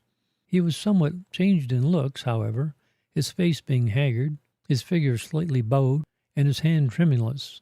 He seemed more and more than ever before to avoid society, and on his way to the courthouse he always chose the least frequented streets. The change in his looks and manners was noticed only by a few who had formerly been intimate with him. In this little circle, his eccentricities were accounted for by significant gestures of drinking, and it was understood among those who knew him best that liquor was responsible for the ruin of another fine fellow. One peculiarity that he evinced was a great partiality for the society of Mr. Andrews, and for the next week they were together every day. He frequently referred in conversation with Andrews to the freak his imagination had played while returning from the plantation, and though Andrews always made light of it and laughed at him, he evidently thought about it a great deal. It seemed to be a kind of relief for him to discuss it with Andrews, and so the latter used to humor him in it. End of Chapter 5. The Detective and the Somnambulist. Several days after Drysdale's return from the plantation, Mrs. Potter and several others set out for a horseback ride. They enjoyed the afternoon exceedingly, and it was growing dark before they reached the town on their return. As the party passed down the street upon which Drysdale lived, Mrs. Potter and another lady lagged behind the others, and the main body were quite a distance in advance. Mrs. Potter suggested that they put their horses at full speed in order to overtake their friends. Mrs. Robbins, her companion, assented, and they dashed off together. The latter's horse was the faster of the two, however, and Mrs. Potter was about 50 or 60 yards in the rear when they approached the Drysdale place. There was no one in sight on the street, and there was so much foliage on each side that the road was quite hidden from the view of the scattered houses. Suddenly Mrs. Robbins heard a shriek and a fall behind her. Quickly reining in her horse, she turned back, passing Mrs. Potter's riderless horse on the way. She soon discovered Mrs. Potter lying by the roadside, groaning and in great pain.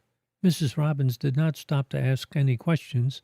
She saw that Mrs. Potter was badly hurt, and she knew what assistance must be brought instantly. She therefore galloped up the drive to the Drysdale house and hastily told them what had happened. In less than 3 minutes, Mr. Drysdale had improvised a stretcher out of a wicker settee and a mattress, and had summoned 4 stout negroes to bring it after him, while he and his wife hurried out to the road.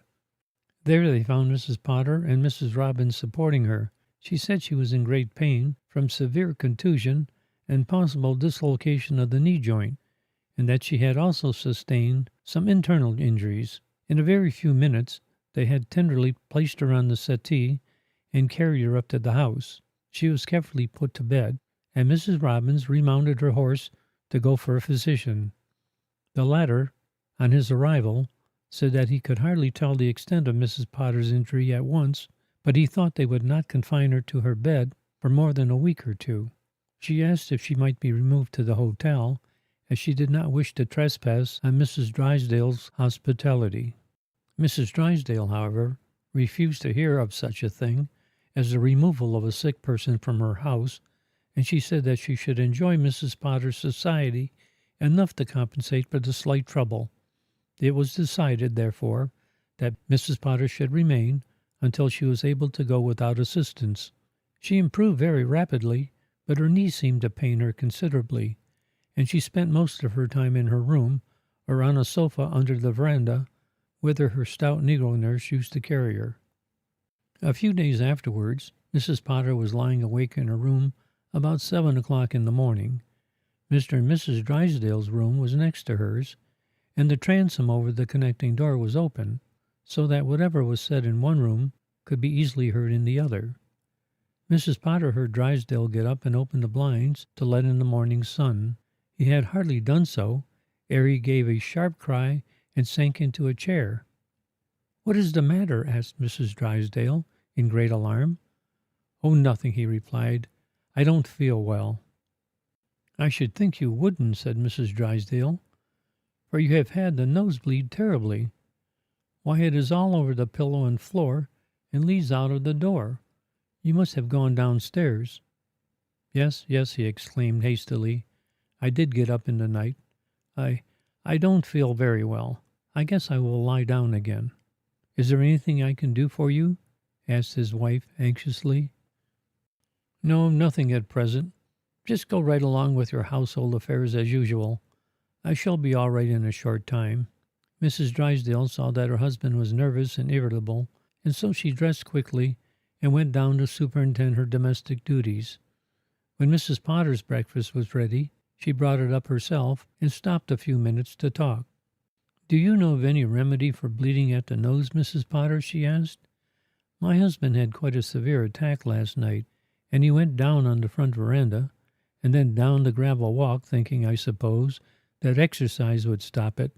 It must have bled frightfully, for I could see marks of blood all the way down the path to the gate." "I suppose he let it run instead of trying to stop the flow," replied Mrs. Potter. "Some people think it is good for the health occasionally, and so they allow the nose to bleed as long as it wants to." After a few more remarks, Mrs. Drysdale went downstairs again. Mrs. Potter could hear Mr. Drysdale tossing about on the bed in the next room, muttering to himself and occasionally speaking aloud such expressions as, "Oh, this is horrible. What does this mean? My God, what could have done it?" After a time he became quieter, but he did not leave his room until the afternoon. Soon after he got up, Mr. Andrews called to see him, having failed to find him at his office. "I thought you might be sick, and so I dropped in to see you," he said. "I am very glad you came," replied Drysdale. "I have been a little unwell, and I need someone to cheer me up." "Let us take a short walk," said Andrews. "The exercise will do you good." As they strolled out, Andrews pointed to some blood and said, "Anyone hurt in your house?" "No. Yes, that is, nothing serious. One of my Negroes cut his hand this morning," replied Drysdale, shuddering. "I can't look at blood without feeling sick," he explained, as he saw that Andrews was wondering at his agitation. As they continued their walk, Andrews noticed that Drysdale was very self-absorbed, and so they strolled down the street without conversing. Their course took them past a bank, and as Mr. McGregor was standing on the steps of the side entrance, he accosted them heartily. "Why, how do you do, gentlemen?" he asked. "Won't you walk in for a few minutes? I haven't seen you since your illness, Mr. Drysdale. Won't you come in and rest a while?"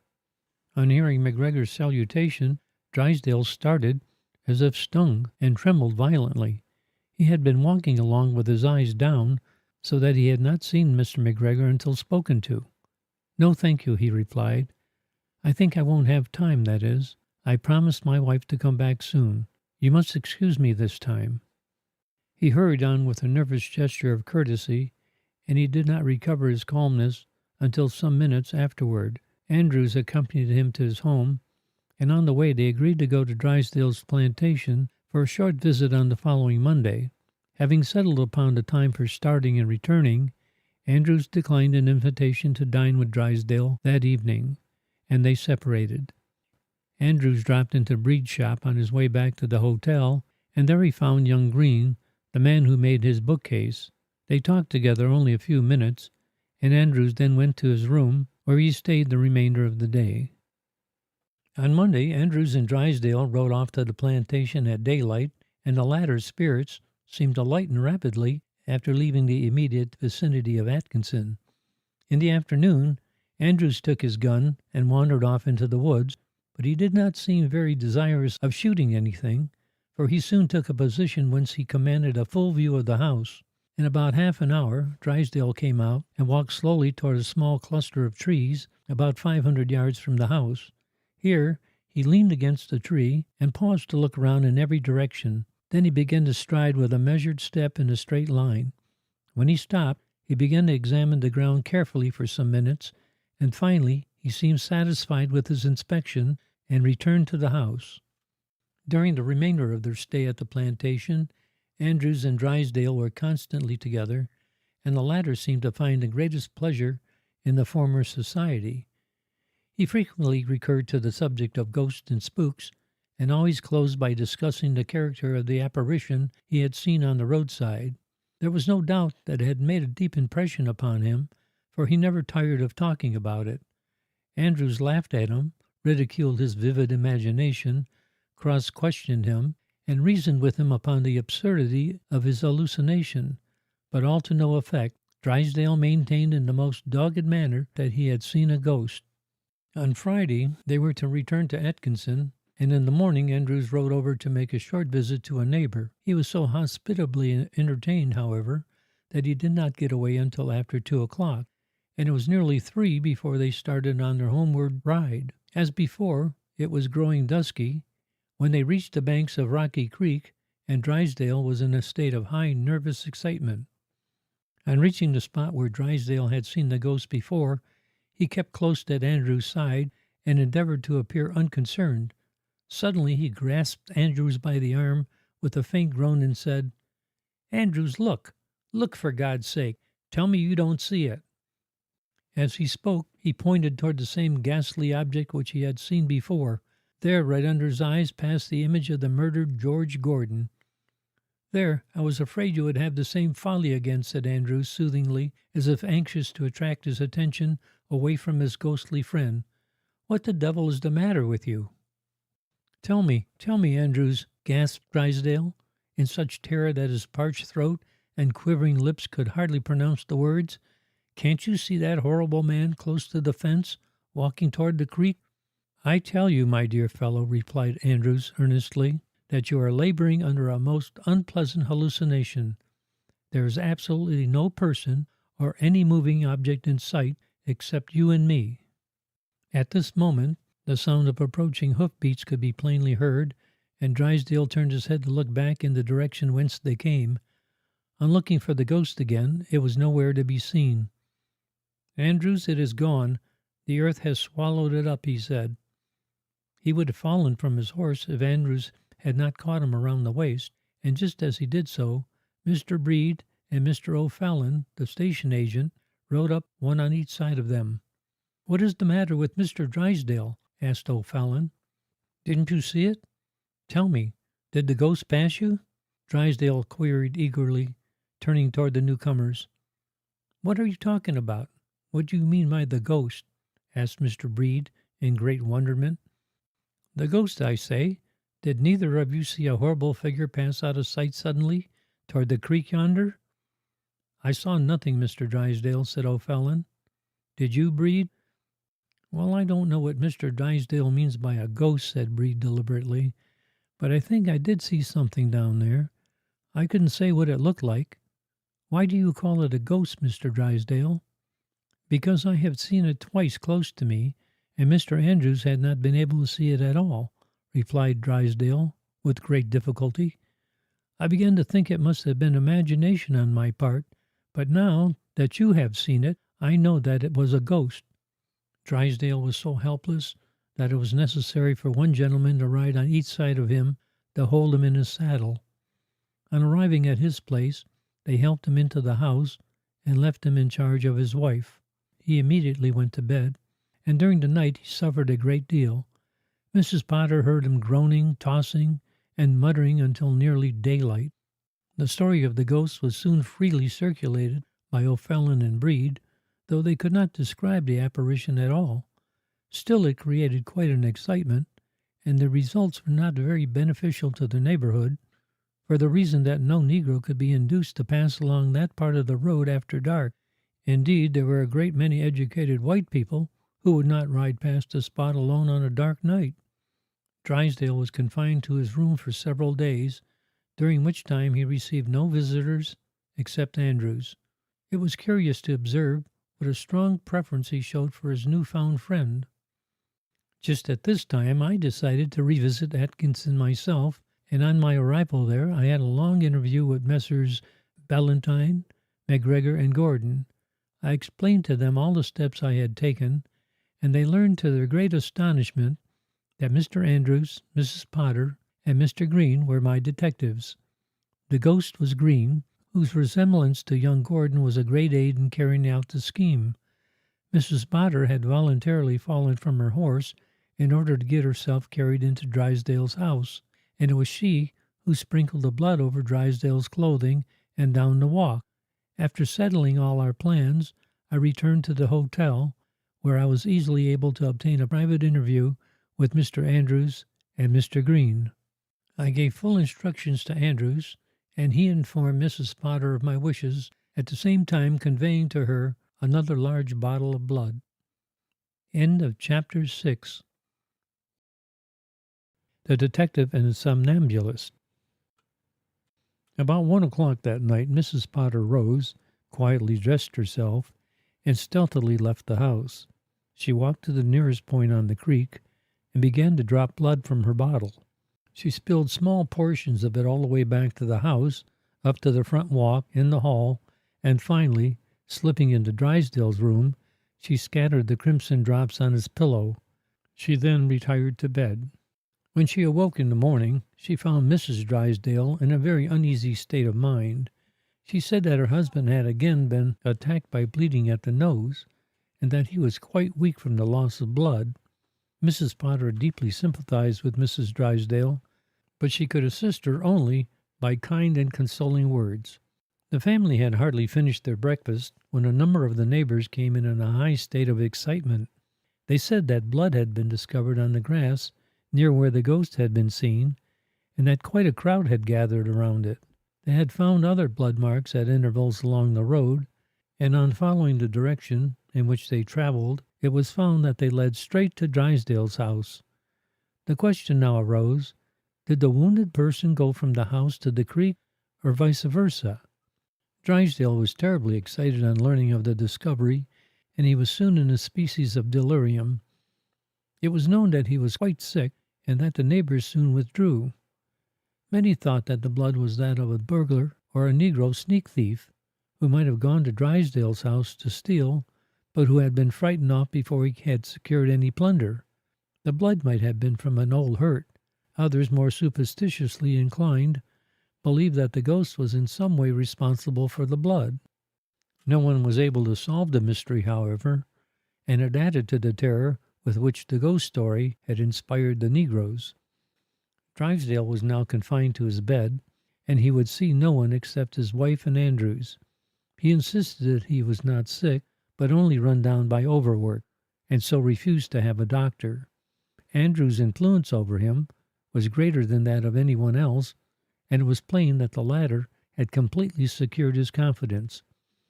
As I now felt convinced that Drysdale would surely confess in a short time, I returned to Chicago, leaving the whole charge of the operation with Andrews. A few nights later, Mrs. Potter was troubled with the toothache, and she lay awake most of the night. Suddenly she heard footsteps in Drysdale's room, and then she saw Drysdale pass her window on the veranda. He was dressed in slippers and nightdress, and his actions were so strange that she determined to follow him. Hastily putting on some dark clothes, she hurried cautiously after him.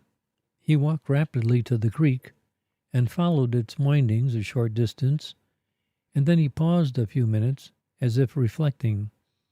This enabled Mrs. Potter to hide herself nearby in some undergrowth, whence she could watch him more carefully.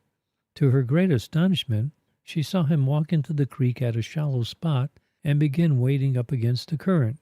Very soon he stopped and leaned over with his hands in the water as if he were feeling for something.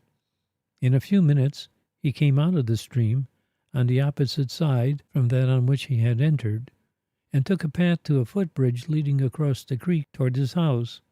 As soon as she saw that he was on his way back, she hastened home as rapidly as possible, arriving there only a few seconds before him. Next morning, Drysdale appeared at the breakfast table for the first time in several days. He remarked that he felt much better, but he said nothing of his midnight walk, nor did his wife, as she had slept in a separate room. However, she was probably ignorant of it. Neither Mrs. Potter nor Mr. Andrews could imagine what Drysdale's object was in making his pilgrimage to the creek at that time of night, especially as he had always shown the greatest aversion to that vicinity ever since he had first seen the ghost. I was equally puzzled when I was informed of his freak, but I determined to make use of the incident in case he should do the same thing again. I therefore instructed Andrews to have Green watch the house every night dressed in his apparition suit, and was then to shadow Drysdale when the latter went out, and if a favorable opportunity should present itself, he was to appear before him in full view of the role of the ghost. By this time Drysdale had recovered sufficiently to attend to his office duties, but he always seemed anxious to have Andrews with him. Andrews had talked very encouragingly to him, showed a great deal of sympathy, and thus they had become quite confidential friends. He therefore assured Drysdale that he should be happy to give him as much of his company as possible, if it would afford Drysdale any pleasure. "You are very kind, Mr. Andrews," said Drysdale. "You may think it strange, but I feel a sense of relief when I am with you, especially lately. I wonder if I shall ever be better," he mused plaintively. "Why, certainly. We hope for your speedy recovery," said Andrews, cheerfully.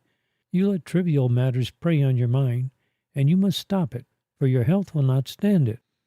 "Well, I shall try," responded Drysdale feebly. One evening Mrs. Drysdale was sitting at Mrs. Potter's side, waiting for her husband's return. By this time Mrs. Potter was able to sit up and even to move about the room somewhat. "My husband is failing in health, I fear," said Mrs. Drysdale. "I'm afraid so too," replied Mrs. Potter, "and I feel sorry to think that I am a burden upon you at the same time. But I hope to be well soon, and then I will help you take care of him." "You have been no burden whatever, Mrs. Potter. On the contrary, your company has been a great comfort to me.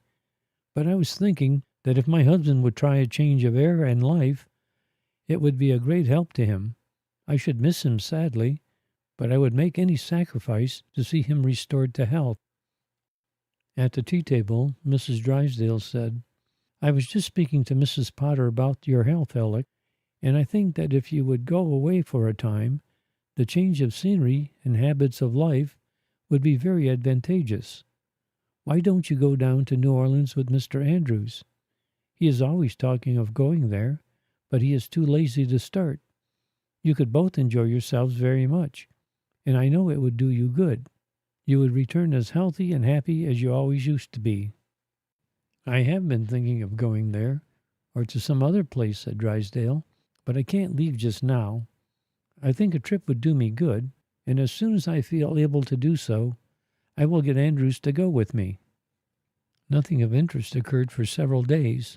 Green kept a close watch every night, but Drysdale did not appear. Andrews got Drysdale to go out hunting with him twice, but each time Drysdale succeeded in arriving at home before dark. Green had kept up his vigils for over a week, and he began to think there was no use in them. One night, however, as he lay behind a bush watching the house, he was suddenly aware of a white figure gliding noiselessly by him. Forewarned though he was, the ghostly stillness in which it moved gave him quite a severe fright before he recollected that it was Drysdale. He immediately followed the figure and noted his every movement in the same way as he had done at first. He now proceeded, and after walking up the stream a short distance, he reached down, felt for something at the bottom, and then came out. As he slowly walked home, he passed within a few feet of Green, who made a considerable noise to attract his attention. But Drysdale passed straight on, looking neither to the right nor left, and Green was unable to play ghost for the lack of an audience. Green's account was the exact counterpart of Mrs. Potter's, and I was puzzled to account for this new move. As I sat in my office in Chicago, with Green's report before me, the idea flashed into my mind that possibly some of the stolen money was hidden at the bottom of the creek. Recollecting the gold pieces, which had been found on the banks of the creek, I surmised that the remainder of the gold was buried somewhere in the bed of the stream. I had no doubt of the eventual recovery of all the money, and so I decided to let the matter rest until I had complete evidence of Drysdale's guilt. A few days after the midnight walk, Drysdale invited Andrews to make another visit to the plantation, saying, "My overseer sends me word that he needs a great many things, and I think I had better go out there to see what is wanted myself. I would like to have you go with me, for to tell you the truth, I am almost afraid to go alone." "I shall be very glad indeed to go. When shall we start?" "Let us start Monday and return Friday as before," replied Drysdale. "Very well," said Andrews. "I shall be ready on time." At the first opportunity, Andrews informed Green of their intended visit and told him that in order to ensure the success of their plan, it would be best for him to ride out to the plantation also on Wednesday or Thursday. He could thus be on hand in his ghostly capacity whenever wanted. Green promised to be at a certain spot near the plantation on Wednesday afternoon to receive instructions from Andrews, and all the arrangements were then completed. Andrews took breakfast with Drysdale before starting Monday morning, and at table Mrs. Drysdale said, "Alec, Mrs. Potter is so far recovered that I guess we shall drive out to the plantation on Wednesday or Thursday and spend a day or two with you." "That will be delightful," replied Drysdale, "and we shall look for you with great pleasure." "Well, if the ladies are coming at that time, I hope they will bring our mail, for I expect an important letter," said Andrews. "Oh, certainly," said Mrs. Drysdale, "and if anything should prevent us from coming, I will send your letters by a servant." Andrews had written to me of the intended visit to the plantation, and he was anxious to receive any instructions I might send before he returned to town. The two gentlemen mounted their horses and cantered off. Drysdale appeared in better spirits than at any time for several weeks, and by the time they reached the plantation, he was quite gay and cheerful. He had a great deal to attend to, and Andrews gave him very considerable assistance. They were kept quite constantly busy until Wednesday noon, when Mrs. Drysdale and Mrs. Potter arrived in a carriage, bringing the mail. As Andrews had expected, there was a letter for him, in which I instructed him to have Green appear to Drysdale in the small grove of trees where he had acted so queerly during the last visit. From Drysdale's manner in this grove, I had concluded that some of the money was buried there, and I therefore considered a good place for the ghost to appear. On reading my letter, Andrews remarked that he should be obligated to go to Atkinson to send a telegram, as his letter required an immediate answer, but that he should return the same evening. This, of course, was only an excuse to get away to meet Green, and so his horse was brought up at once, and he rode away. Green was punctual at the rendezvous, and Andrews gave him full instructions. He was to remain in sight of the house, on the side near the little grove of trees, until an opportunity should occur to appear before Drysdale. Andrews then took a long ride over the country, so as to delay his return to the plantation until after dark. During the evening, Mrs. Potter told him that Drysdale had visited the little grove that afternoon, but she was, of course, unable to follow him. The next evening after supper, Andrews proposed taking a short walk, and they all started out together. By chance, they took the direction of the little grove previously mentioned, and they were all in fine spirits. Mrs. Potter, however, was obligated to walk very slowly owing to her injured knee, and Mrs. Drysdale kept her company. The two gentlemen were, therefore, some distance in the advance when they reached the edge of the grove. Drysdale had been unusually cheerful until then, but as they entered the shadow, he began to lose his gaiety, as if something disagreeable had been suggested to him. It was now approaching twilight, and he turned toward Andrews half pettishly and said, "Don't go into that dismal place. Let us stay out in the open walk. I never like to go into such—" The words died on his tongue, and he nearly fell down from fright. There, crossing their path in the somber shades of the grove, was that terrible spectre with its ghastly face, measured step, and clotted hair. It passed into the deep recesses of the grove, while Drysdale watched it like a condemned criminal. As it moved out of sight, he fell to the ground like a dead man, and Andrews called for help. Mrs. Drysdale hurried up in great alarm and took her husband's head in her lap, while Mrs. Potter chafed his hands and held her vinaigrette to his nostrils. Mr. Andrews quickly called some negroes from the house, and they carried their unconscious master to his room. He was soon restored to his senses, but he was in a pitiable condition. The least sound made him start like a person in the delirium tremens, and he muttered to himself constantly. Finally, he caught Andrews by the hand and said, "Andrews, didn't you see that horrible ghost?" "No, indeed, I saw no ghost," replied Andrews. "Did either of you see it?" he continued, turning to the ladies. They both answered negatively. "If there really had been such a thing, we certainly should have seen it," said Mrs. Potter. "Well, I know that I saw it, and it is a terrible thing that I should be the only one to whom this thing appears," said Drysdale. Andrews handed him a drink of brandy, which revived his strength a great deal, and he again began to talk about the ghost. "I can't understand, Andrews, why you didn't see it," he said. "It passed within 50 feet of us, and it was truly terrible." "It is certainly very strange," replied Andrews. "Here are 3 persons that did not see it, yet you insist that you did. What did it look like? You have never yet described it to me." Drysdale made no reply, but a look of renewed dread came over his face, and he reached for more brandy, which was given him. "It surely must be some disease of the brain," said Mrs. Drysdale tearfully, "for he frequently imagines he sees strange sights, and I am afraid to think what will happen. If he would only go to some watering place and put himself under the care of a reliable physician, he would soon get better." "The doctors can do me no good, my dear," he said, controlling himself by a great effort. "Do not be alarmed, but let me go to sleep for a while, and I shall be better." Mr. Andrews and Mrs. Potter left the room in a few minutes, as Mr. Drysdale evidently wished to be left alone. They had ample opportunity for consultation, and they decided that Green had better stay by all night to watch the house and the grove. "If that is to be done," said Mrs. Potter, "I will go and put up a lunch which you can take to him, since if he is to remain out there all night, he will not be able to get anything to eat, and you know that a hungry ghost cannot do as well as one which is well fed." She soon prepared a large lunch and added to it a small bottle of wine, which she gave to Andrews.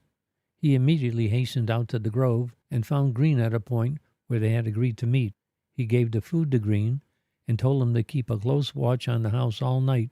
In case of anything occurring, he was to tap on the window of Andrews' room, which was on the ground floor.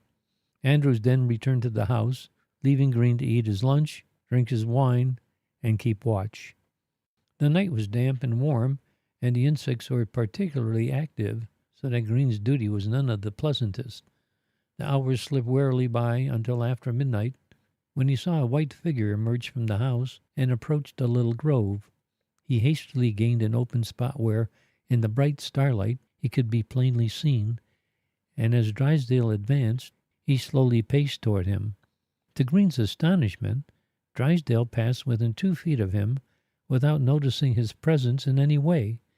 They passed so close to each other that Green was forced to step to one side. Yet Drysdale walked slowly on until he reached the grove.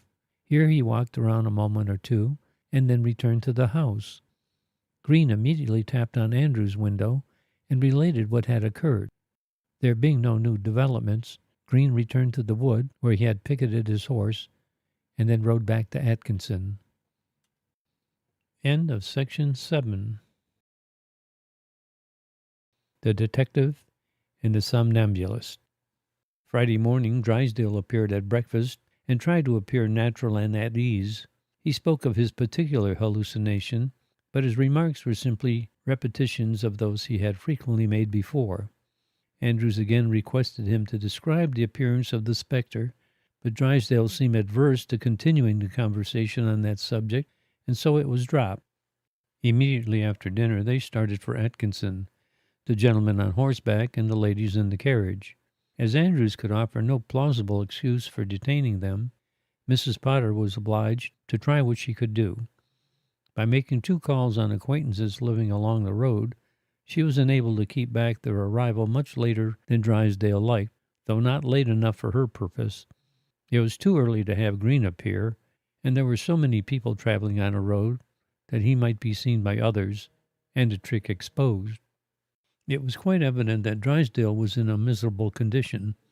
He was sure that he had seen the ghost of George Gordon, and he was in a state of momentary dread and suspense. He had entertained thoughts of leaving the place, but he dared not. Like Eugene Aram, he pictured himself as continually haunted by the spirit of his victim, and he feared lest others could see it and accuse him of the murder. His health failed rapidly. His form was emaciated, his cheeks hollow, his eyes haggard and sunken. It was clearly only a question of time, how soon he confessed or went insane. Green continued his night watches about the house, and again one night, Drysdale passed out to the creek and acted as before. This time, however, he had his clothes on, and as he passed Green at arm's length, it seemed almost incredible that he should have failed to see him. Green took particular pains to identify the exact spot where Drysdale had searched in the water, and he marked it carefully by placing a stone on each side of the bank opposite where Drysdale had stopped. The following night Mrs. Potter got up and went into Drysdale's room, where he was sleeping alone. She then dropped some blood on his pillow, on the floor, and around the bed. Then passing out, she left a trail as before from the house toward Rocky Creek. Drysdale was horrified early next morning when he saw the bloodstains. He groaned piteously as he walked about the room, and then followed the spots out to the front gate. On seeing that they continued beyond this, he came back with a most dejected and helpless look. Mrs. Potter saw him go into his room, and by looking through the keyhole of the connecting door, she was enabled to see that he was engaged in washing out the spots on the floor and bedclothes. He did not appear at the breakfast table, but his wife told Mrs. Potter that he had had another severe attack of bleeding during the night, and that he was very weak in consequence. During the forenoon, Mrs. Potter went in to see Mr. Drysdale, whom she found in great distress, physically and mentally. He was anxious to see Mr. Andrews, and his wife sent a message to the hotel at once. In about an hour, Andrews came in. "I am sorry to find you feeling so bad this morning," he said. "You were looking quite well last evening. What is the trouble? Wouldn't you like me to go for a doctor?" "No, thank you. I shall get along better without physic," replied Drysdale. "I was feeling unusually well last evening, but I had a severe attack of bleeding last night, and I am very weak." "Is there anything I can do for you?" asked Andrews. "Well, yes, there are some papers in my office that should be sent to Captain Rowland, a planter in the west end of the county, and as it is important that they should be delivered soon, I should be greatly obliged if you would get them and send them off." Certainly," said Andrews. "Where shall I find them?" "They are in the left-hand pigeonhole of my upright desk in the office, and you can send them by Dan Marston, who lives near the courthouse. He is very faithful and trustworthy. Anyone can tell you where to find him." "Oh, I know Dan," said Andrews. "He has done several errands for me. Where are your keys?" "They are on a bureau yonder. But, Andrews, I wish you would come back after you have sent the papers. I always feel better when I hear you talking. When I am alone, I keep thinking about that spirit, and I tell you it's terrible. You will come back, won't you?" "Oh, certainly. I shall be glad to keep you company while you are under the weather." When Andrews started off with the keys, a sudden thought flashed into his mind, and he first went to his room, where he obtained some blood, of which he had quite a supply. He then went to Drysdale's private office and dropped some blood on the desk, chairs, and floor, and also on the wrapper of Captain Rowland's papers. He was well known to the deputy clerk, and so no one questioned his right to go to Drysdale's desk. On leaving the private office, he locked the door and hurried back to Drysdale's house with the papers. He entered Drysdale's room in an excited manner and said, "Why, Drysdale, you must have been bleeding at the office, for there's blood on your chairs and desk, and on these papers. Look there." As he spoke, he held out the package with its dull crimson stain. The shock was too much for Drysdale, and he fainted away instantly. It was some time before he revived, but finally he was able to talk again. "Please take the wrapper off those papers," he said feebly, "and put them into another. There are copies of papers in a law case now in court, and I would not like them to go out in that condition."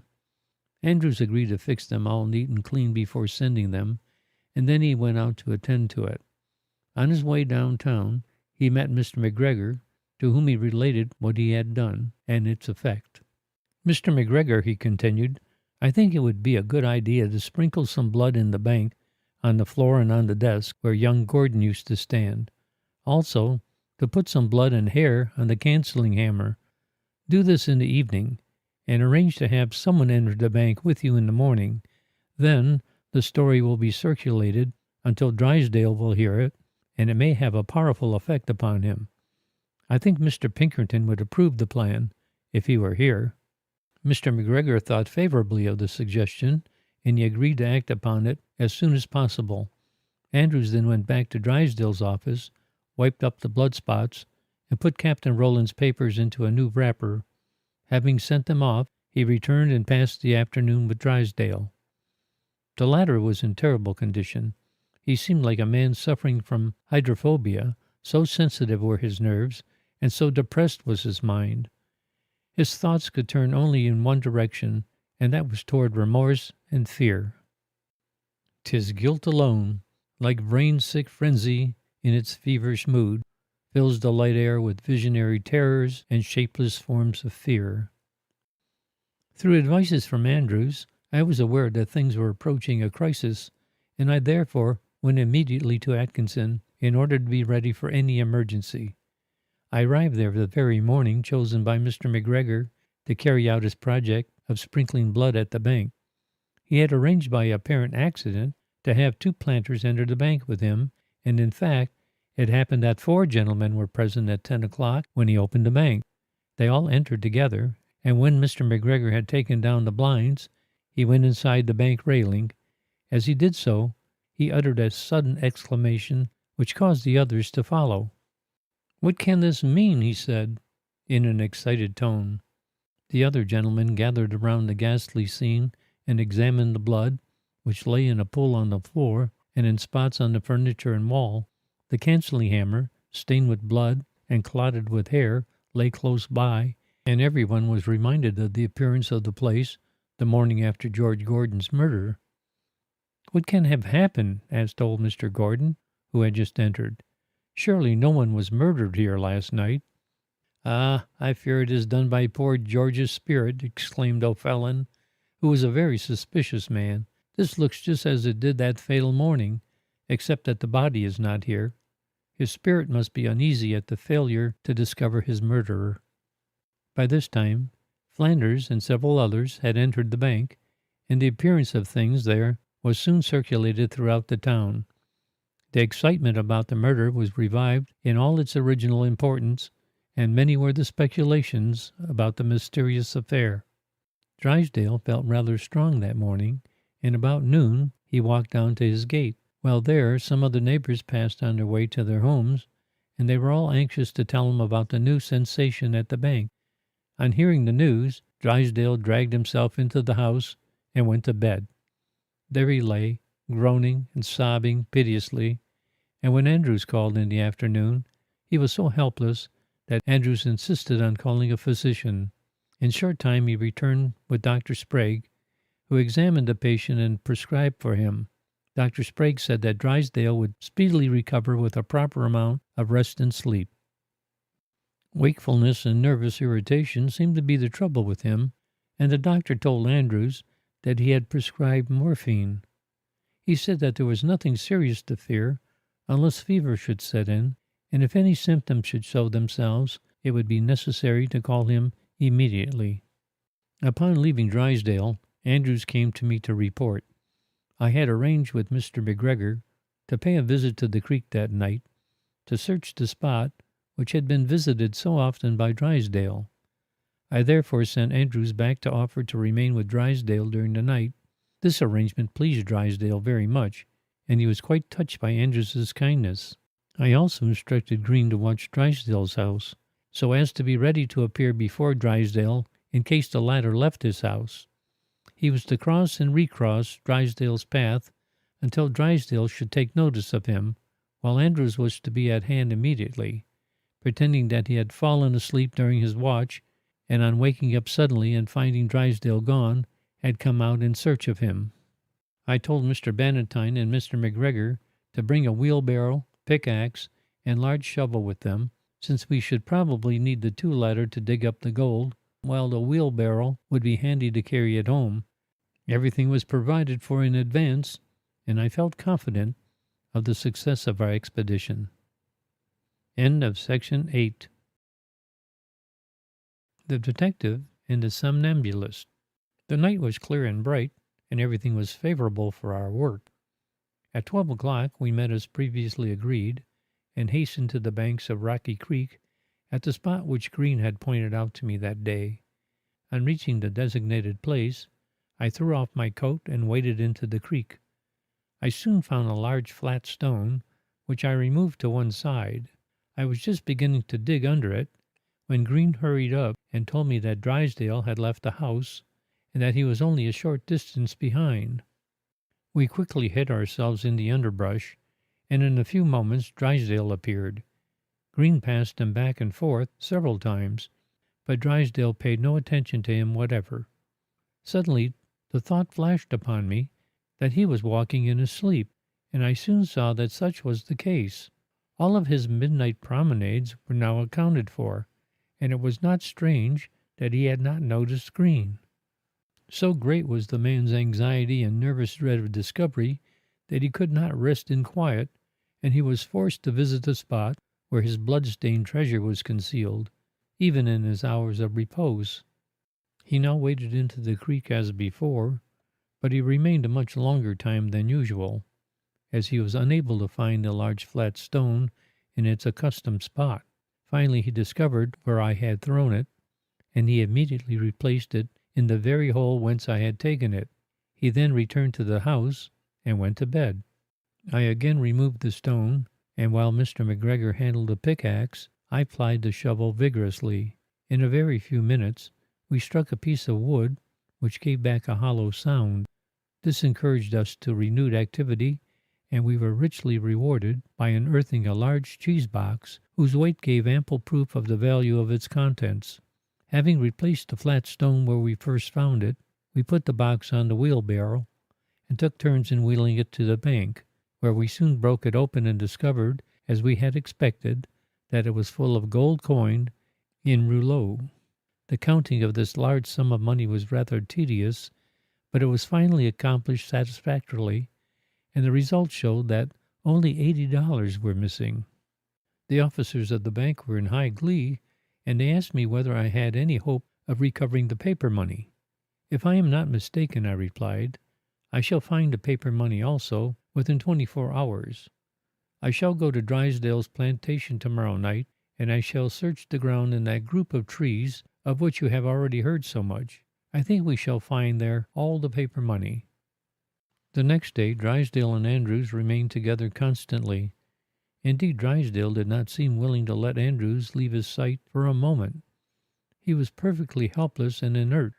In the evening I met my companions of the night previous, and we drove out to Drysdale's plantation, taking along the necessary tools. We secured our horses in the grove, and then Green led the way toward the spot where Drysdale had examined the ground. On making a close examination with our dark lanterns, we discovered a piece of sod which had evidently been taken up, for the edges had not yet joined with the surrounding turf. We quickly pulled it up and began to dig beneath it. As before, our search was rewarded after a few minutes of labor. At the depth of 2 feet, we came upon a large candle box, which we carefully dug up and placed in one of our buggies. There was apparently nothing more concealed in this spot, and so we replaced the earth, packed it down, and put the piece of sod back in its place. We then returned to Atkinson, where we arrived just before daylight. The bank officers immediately opened the box and counted the paper money contained therein. It was found to agree exactly with the sum stolen from the bank. The package of bills were replaced in the box, which was then locked up in the vault. I sent instructions by Andrews to Mrs. Potter to again make use of the blood about Drysdale's house, and I also ordered Green to keep watch during the night. The next morning Andrews reported that Drysdale's terror on discovering the blood had been greater than he had ever shown before, and that he was fast breaking down. I therefore held a consultation with the bank officers. "Now, gentlemen," I said, "we have recovered the money, and we have sufficient evidence to convict the murderer. I think it's time to arrest him, don't you?" To tell the truth, I was in no easy frame of mind myself. I was morally sure of Drysdale's guilt, but I had no legal evidence which was sufficient to convict him in case he should maintain his innocence. Moreover, I had assumed a terrible responsibility in taking such extreme measures with him, for there was danger that he might go insane without confessing his guilt, and in that case my position would have been really dangerous. I should have been accused of driving him crazy with no proper justification for my actions, and the result might have been most disastrous to me. The fact that I, an unknown man from the North, had driven a high-toned Southern gentleman insane would have been sufficient to hang me by the summary process of Lynch law. The fact that part of the money had been found on his plantation would only be circumstantial evidence, since another man might have buried it there as well as Drysdale. His visits to the spots where the money was concealed were not conclusive of guilt, since he was a somnambulist, and in his sleepwalking he was not responsible for his actions. Mrs. Potter suggested to me that he might have been sleepwalking the night of the murder, and while in that condition he might have followed the murderer to the spot where the gold was hidden. It would then be nothing strange that he should go to the same spot in his subsequent night wanderings. It will thus be easily understood that during the remainder of my connection with the case, I was in a highly wrought-up frame of mind. Indeed, when I came to make the arrest, it would have been hard to tell whether Drysdale or I was the more excited. In reply to my question, Mr. Bannatyne instructed me to take whatever course I saw fit, as they were all perfectly satisfied with my management of the affair. I learned from Andrews that Drysdale would visit his office that afternoon, as there were some important matters requiring his attention. Drysdale had told Andrews that he intended to put the office in the charge of a deputy for a time, so as to enable him to go off to New Orleans on a visit of several weeks, and he desired that Andrews should accompany him. He little thought that the toils were closing around him so rapidly, and that he should never start on his projected excursion. Having decided to arrest him immediately, I went to the office of an old friend of Mr. Bannatyne, a lawyer, who drew up the necessary affidavit upon which I proposed to apply for a warrant. I then called upon the sheriff and asked him to go before a justice of the peace with me, while I swore to an affidavit for a warrant which I wished him to execute. "What is the warrant for?" asked the sheriff as he walked along with me. "It is quite an important case," I replied, "and I have had the affidavits drawn up by Mr. Wood, the lawyer, and you will see the charge in a few minutes." "All right," said the sheriff. "Let us go to Squire Baker's." Fortunately, we found the justice alone, and having stated that I wished to obtain a warrant, I handed him the affidavit which I had prepared. He carefully adjusted his glasses and began to read the paper, but in a moment or two he gave a sudden start and dropped the document. In utter amazement, he looked at me keenly and said, "Do you mean to accuse Mr. Drysdale of murdering George Gordon?" At this, the sheriff was equally astonished, and he said, "Oh, nonsense, it can't be possible. Why, do you know, my dear sir, that he is one of the finest gentlemen and one of the most honorable men in Atkinson? Surely you are joking." "No, I am not joking at all," I replied.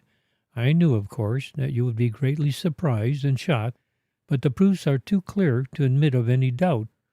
The matter has been carefully examined by Mr. Bannatyne, Mr. Gordon, and Mr. McGregor, and it is at their request that I have come to get a warrant. However, I can soon convince you of his guilt." Well, it's almost incredible," said Squire Baker, "but if Mr. Bannatyne and Mr. McGregor are convinced, I presume there must be strong grounds for suspicion, for they are both very careful men.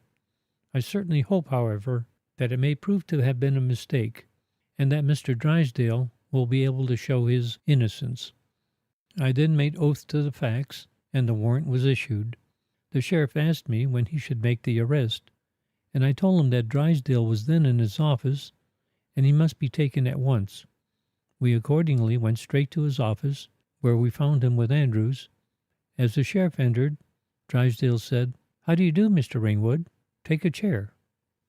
"No, I thank you, Mr. Drysdale," said the sheriff in a sympathetic tone. "The fact is, I'm here on a very unpleasant duty, and I cannot stay long. I have a warrant for your arrest, Mr. Drysdale." "Warrant for me? What for?" exclaimed Drysdale, huskily. "It is for the murder of George Gordon," replied the sheriff. "Who charges me? Drysdale could only shriek the above, ere he fell back into a chair almost lifeless. In a few minutes he recovered somewhat, and the sheriff said, "Mr. Pinkerton here has made an affidavit to the charge, and he seems to be acquainted with the grounds for accusing you. Suppose you walk down to the bank with us." Drysdale gazed at me steadily for a moment, and then said, "Let me look at the warrant." He was trembling like an aspen leaf while he was reading it, and when he had finished, he expressed a willingness to go with us if Andrews would go too. It was now after banking hours, and the bank was closed, but the officers admitted us. After the door had been closed, I turned to Drysdale and said, "I have the unpleasant duty, Mr. Drysdale, of charging you with the murder of George Gordon in this bank. Have you any denial to make?" This was the signal given to Green, and as I finished speaking, he passed from behind the desk where he had been seated, across the spot where Gordon's body had fallen.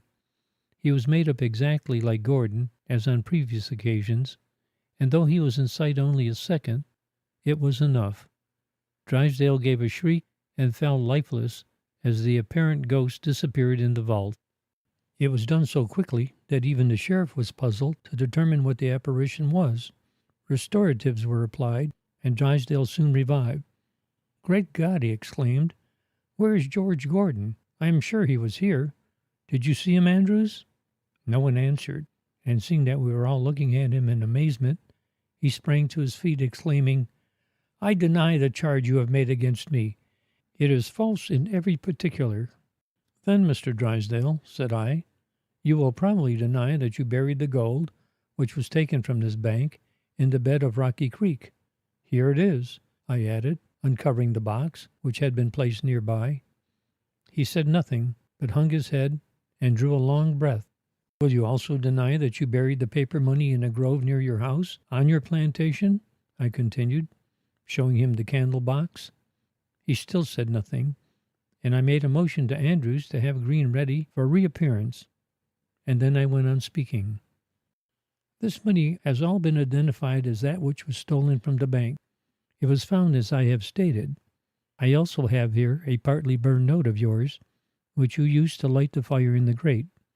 I have examined these fragments of buttons, and I find that they are exactly like those on the coat which you brought home from New Orleans just before the murder. They were found in the grate yonder, where you burned your coat, but there is enough left of them to identify them.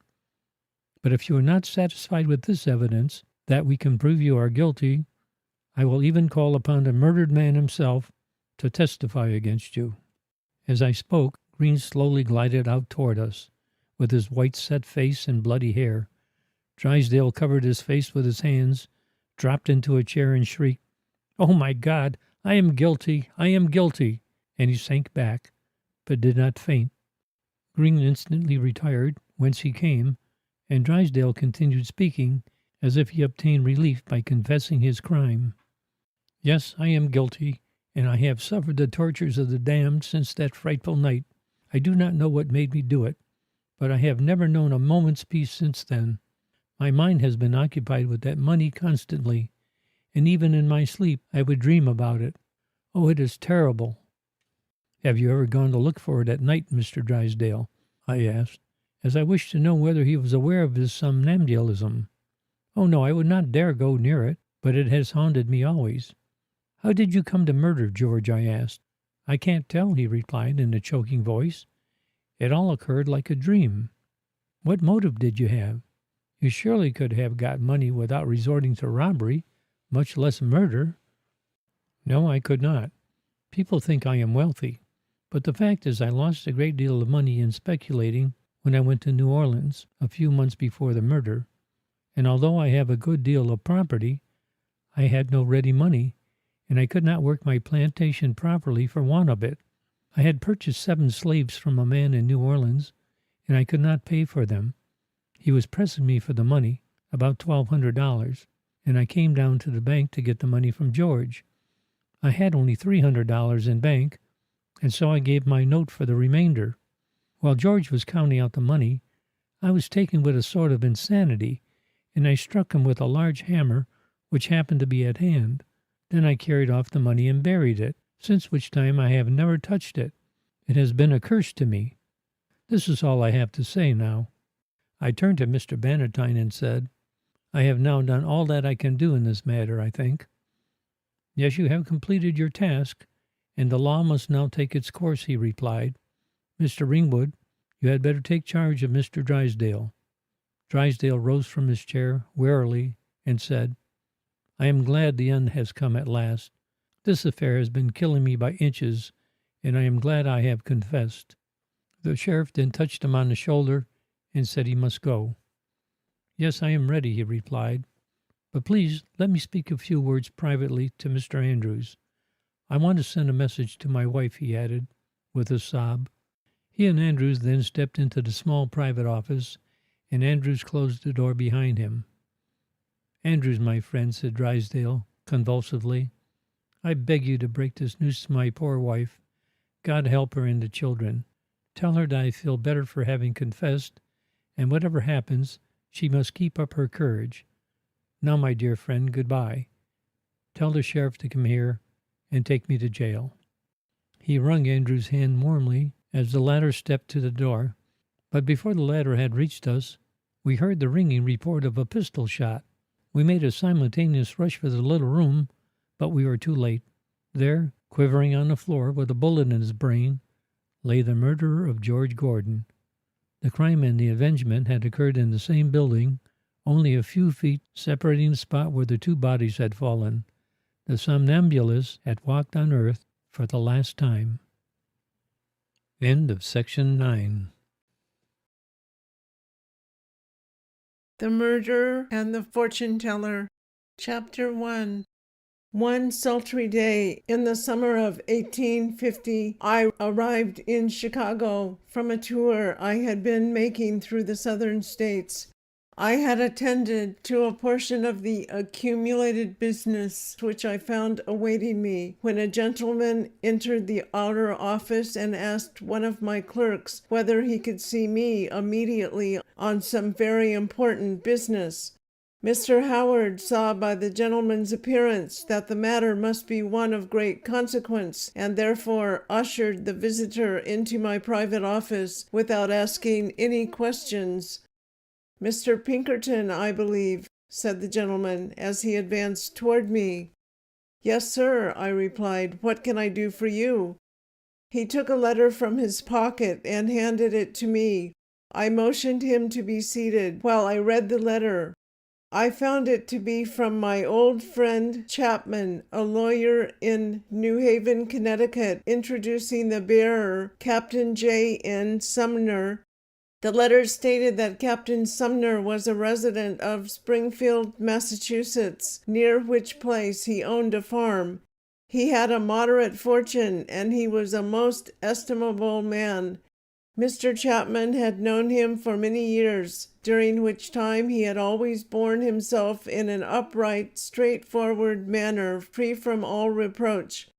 Lately, however, he had become involved in some very serious difficulties in the West, and Mr. Chapman had advised him to see me and obtain my assistance in extricating himself from his troubles.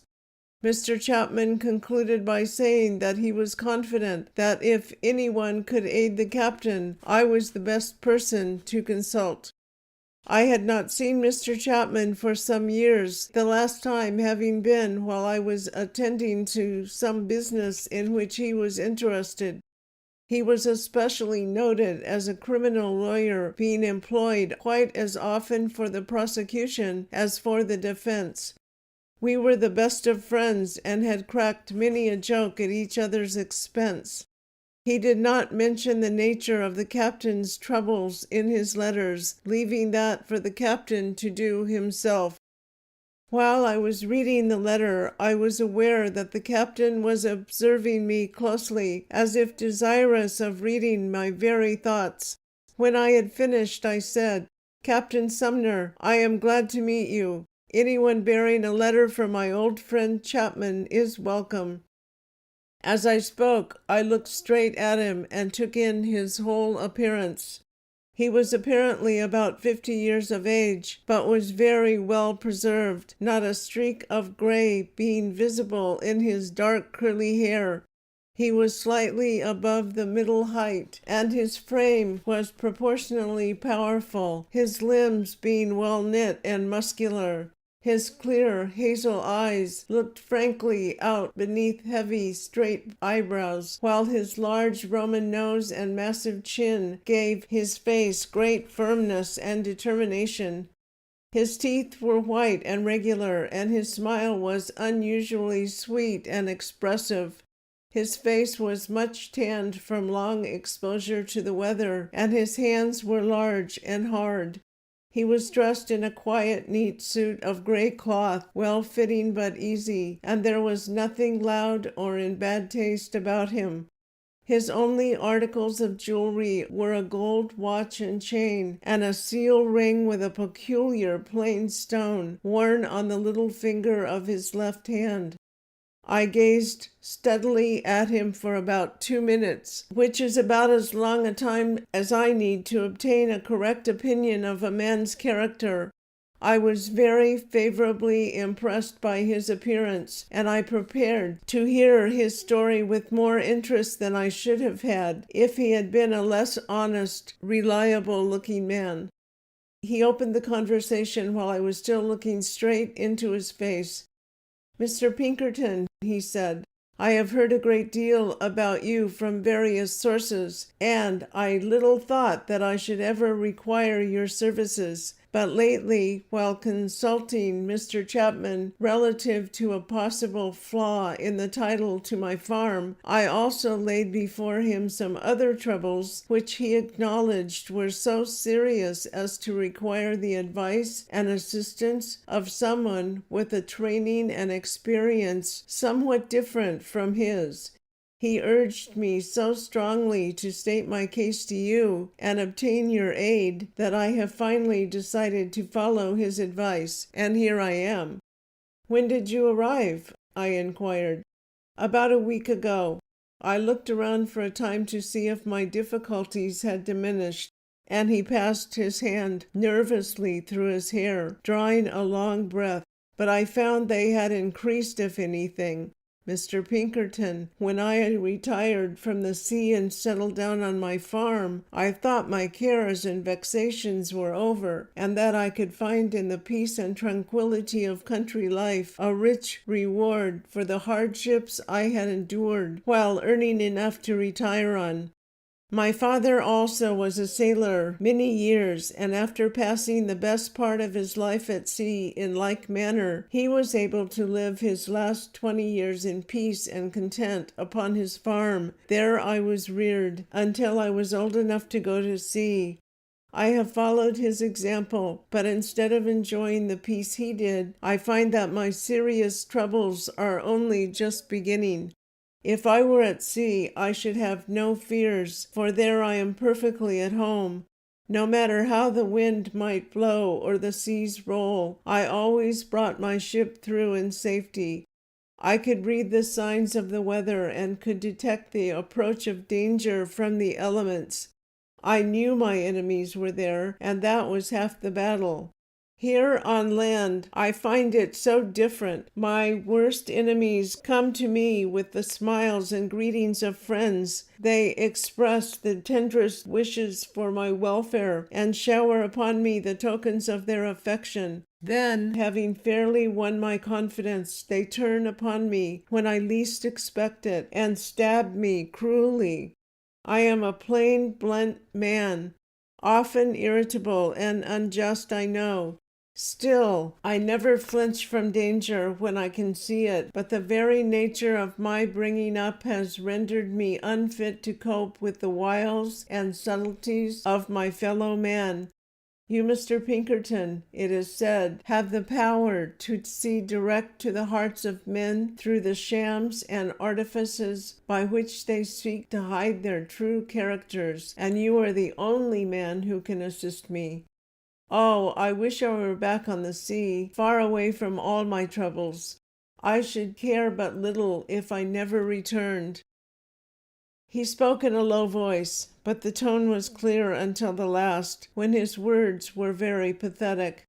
As he closed, his head dropped forward, and he sat gazing fixedly at his ring in an attitude of mournful retrospection. "Perhaps you had better wait a while before telling me your story," I suggested. "Yes," he replied, looking at his watch. "It is now 5 o'clock, so I will defer making my statement until tomorrow, though I should prefer to make it now if I had time. The story is a long one, and I shall have to take a considerable portion of your valuable time in telling it. Will you please to name the hour when I can meet you tomorrow to give you all the facts in the case?"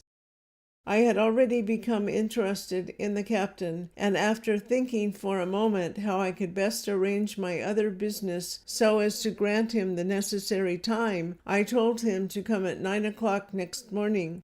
He said he would be punctual in keeping the appointment. Then, stepping forward, he took my hand and said in a very impressive way, "Mr. Pinkerton, I shall meet you if I am alive.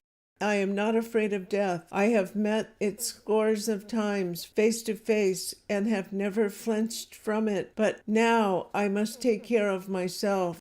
If I don't come, just look for me at my boarding house." I glanced quickly at him, but could see nothing wrong about his mind. His eyes were clear and natural. His whole appearance showed him to be a plain, blunt seaman, little disposed to invent imaginary dangers. Still, there was in his manner a deep melancholy, which showed me that it was not any natural disease that he dreaded, and which caused me to exclaim, "Why, Captain, you fear death by violence, do you not?" "Yes," he replied, "but I cannot enter into details at present. I shall try to save myself and meet you tomorrow morning, but if I do not come, please send my body to Connecticut to be interred near the rest of my family." He then said goodbye and went out, leaving me to speculate upon his peculiar behavior and to wonder what were the dangers which surrounded him. I was so much pleased with his frank, manly simplicity that I was determined to give him all the assistance in my power. End of section 10. Chapter 2. At 9 o'clock the next morning, Captain Sumner walked into my private office, and I immediately locked the door to avoid interruption. I noticed that he was apparently much more contented than he had been the evening previous, but I said nothing, preferring to have him tell his story in his own way. He began immediately without wasting time in preliminaries. "Mr. Pinkerton, I know that you are always busy and that time is money to you, hence I shall be as brief as possible. In order to begin right, I must go slightly into my family history. My father owned a farm near Springfield, Massachusetts, where my mother brought up the family while he was away at sea. He was as fine a seaman as ever trod a deck and became captain in one of the regular lines of East India packet companies when I was a mere child. I had one brother who died very young, leaving me the only boy of the family. I had two sisters, however, Lucy and Annie. My father took me to sea with him when I was quite a boy, and he put me through such a thorough course of seamanship and navigation that by the time he was ready to resign his captaincy and retire to his farm, I was promoted to the position of first mate in the same line. This was in 1836. About this time, my mother died, and my sisters took charge of the domestic affairs of the farm. My older sister Lucy, now Mrs. W.R. Lucas, was 22 years old. She was a girl of great firmness of character, and she has since proved herself the best of wives, being very domestic and fond of home pleasures. Annie, my younger sister, was 18 years of age, and she was then my special pride and delight, as indeed she has been all her life. She was tall and slender, but well-proportioned and graceful. Her features were regular and expressive, and her complexion was very delicate. Yet it has retained its freshness until now, instead of fading, as is the case with most clear, soft complexions. She was then, and is still, a beautiful woman. She was very vivacious and witty, was fond of society, and cared less for domestic pursuits than to have a gay time in a large company. She was petted and indulged a great deal, being the youngest and a beauty, so she was not often called upon to practice self-denial. It is probably partly due to this lack of restraint during her early years that she has never had the strength of character and devotion to good principles as Lucy. Here the captain sighed heavily and stopped speaking for a minute or two. I handed him a glass of ice water, which he drank mechanically. He then continued. As I before stated, I became first mate when my father retired. The company was a wealthy one, owning a number of ships, so that the chances for promotion were very good. My most intimate friend was a young man named Henry Thayer. We had long been shipmates together and had passed through a school of navigation at the same time. He was a thorough seaman, a careful, considerate officer, and a true friend. He was a general favorite on account of his cheerful disposition, and we soon became like brothers. Whenever we returned from a voyage, I would bring Henry out to the farm to spend a few days, and about the time of my promotion, I found that he had become warmly attached to Annie. At every opportunity he would run down to see her, and in every foreign port we entered, he would be sure to buy some rare and curious present for her. His affection was reciprocated by Annie, and one day after I had made 2 or 3 short voyages as first mate, I returned to the farm and found Annie wearing an engagement ring. I laughingly asked her when it was to come off, and she replied with many blushes that they were to be married on Henry's return from his next voyage. I knew that Annie was very fond of gentlemen's society, so I advised her to try to overcome her taste for dress and company, since when she was married, her husband would be away from home a great deal, and then it would not look well for her to receive much attention in his absence. She seemed to acknowledge the force of my remarks and said she would do all in her power to make Henry happy. On returning to New York, I found that Henry had just been appointed first mate, and that I had pleased the company so well that they wished me to take command of a new ship which they were building. I gladly accepted the command, and as the ship was not ready for sea, I returned to the farm, where I spent 2 months. I was somewhat annoyed at Annie's conduct occasionally, as she received, and apparently enjoyed, the attention of several stylish young men, more than was befitting a girl who was engaged to be married. I frequently ran down to New York to oversee the rigging of the new ship, so that I did not know much about her acquaintances, but once on my return I saw a beautiful amethyst ring on Annie's finger. "Where did you get that ring, Annie?" I asked. She laughed gaily and said, "Oh, it isn't mine. A gentleman loaned it to me to wear a few days." My impression was, however, that it had been given to her, and I feared she was forgetting Henry. So I said, "That is a strange way of acting, Annie. You are engaged to Henry, and you ought to know that it is a wrong and an insult to him for you to receive a present from another young man. If Henry knew of this, it would make trouble." She recognized the truth of what I had said, but she was determined not to acknowledge that she had done wrong. So she flew into a passion and said as sneeringly as possible, "Oh, so you are left here to watch me, are you? Well, then just report to him that I can get a better husband than he is any day. I am not going to shut myself up like a nun in a convent for any man." I told her that I had no desire to act the part of the talebearer, but that I spoke only for her good. Her conscience must tell her that she was doing wrong.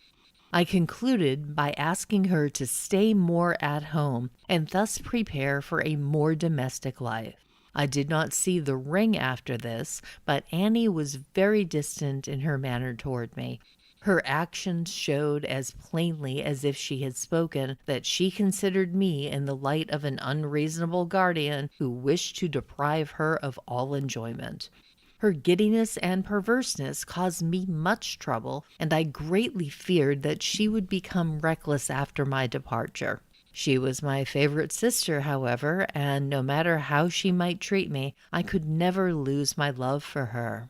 The first voyage in my new ship was a very long one, and on my return I found that there had been many changes in my absence. Henry and Annie had been married for some time, and Henry was then away at sea. As my father had died shortly after the marriage, Annie was living alone in New York, where I called upon her. She was pleasantly situated and seemed to have everything that could be wished. Lucy was also married and was living in Morristown, New Jersey. The old homestead had been sold at my father's death, the proceeds being divided between my sisters. A few $1,000s were left to me, which I deposited in bank with my savings. On my return from another long voyage, I was delighted to find Henry at home with Annie, and they seemed more devoted to each other than ever. After this, I saw Henry but twice, once in Singapore and once in Calcutta. He was then as much in love with Annie as when he first married her, and he said that she made him perfectly happy. The last time I met him, he had just been notified that he should be given the command of a fine ship on his return to New York. Consequently, he was in high spirits. When I next arrived in New York Harbor, I made it my first duty to call on Annie. Much to my surprise, I found that she was teaching music in Brooklyn at a very high salary. Her musical education had been very thorough, so that she was perfectly competent, but I could not see the necessity for her to teach. She had had one child, but it had died in infancy, and she was living in a fashionable boarding house. I called in the evening, but she was surrounded by a brilliant company, among whom were several gentlemen, and all were paying her great attention. She was very stylishly dressed, and to my great disgust, she seemed to be coquetting with several of her admirers. When I was announced, she led me into the library, as if anxious that the company in the parlor should not know that a hard-fisted, weather-beaten sailor like me was her brother. Still, she spoke very kindly, and seemed glad to see me. She excused herself from going to walk with me on the ground that she had an engagement to accompany the rest of the party to the theater, but she said that if I would call some other evening, she would gladly go. I was somewhat puzzled by her surroundings and manners, and I determined to have a quiet talk with her as soon as possible. The next day I went to Boston on very important business, and on my return I found Annie plunged into all the gaiety and dissipation of New York fashionable life. She certainly presented a very elegant and stylish appearance, yet my heart ached as I looked at her. How much joy it would have given me to have found her in a quiet little home, waiting anxiously for Henry's return. I talked with her for some time about her affairs and urged her to lead a more quiet life, but she insisted that Henry approved of her present way of living. Of course, I could say nothing further. "Henry is not as unreasonable as you are," she would say. He knew how lonely I would be while he was gone, and therefore he told me not to mope and pine, but to get into good society and try to be cheerful and happy. Still, I had an undefined feeling that Annie was in danger, and I wrote to Lucy about her, asking Lucy to induce her to break away from the gay life she was leading.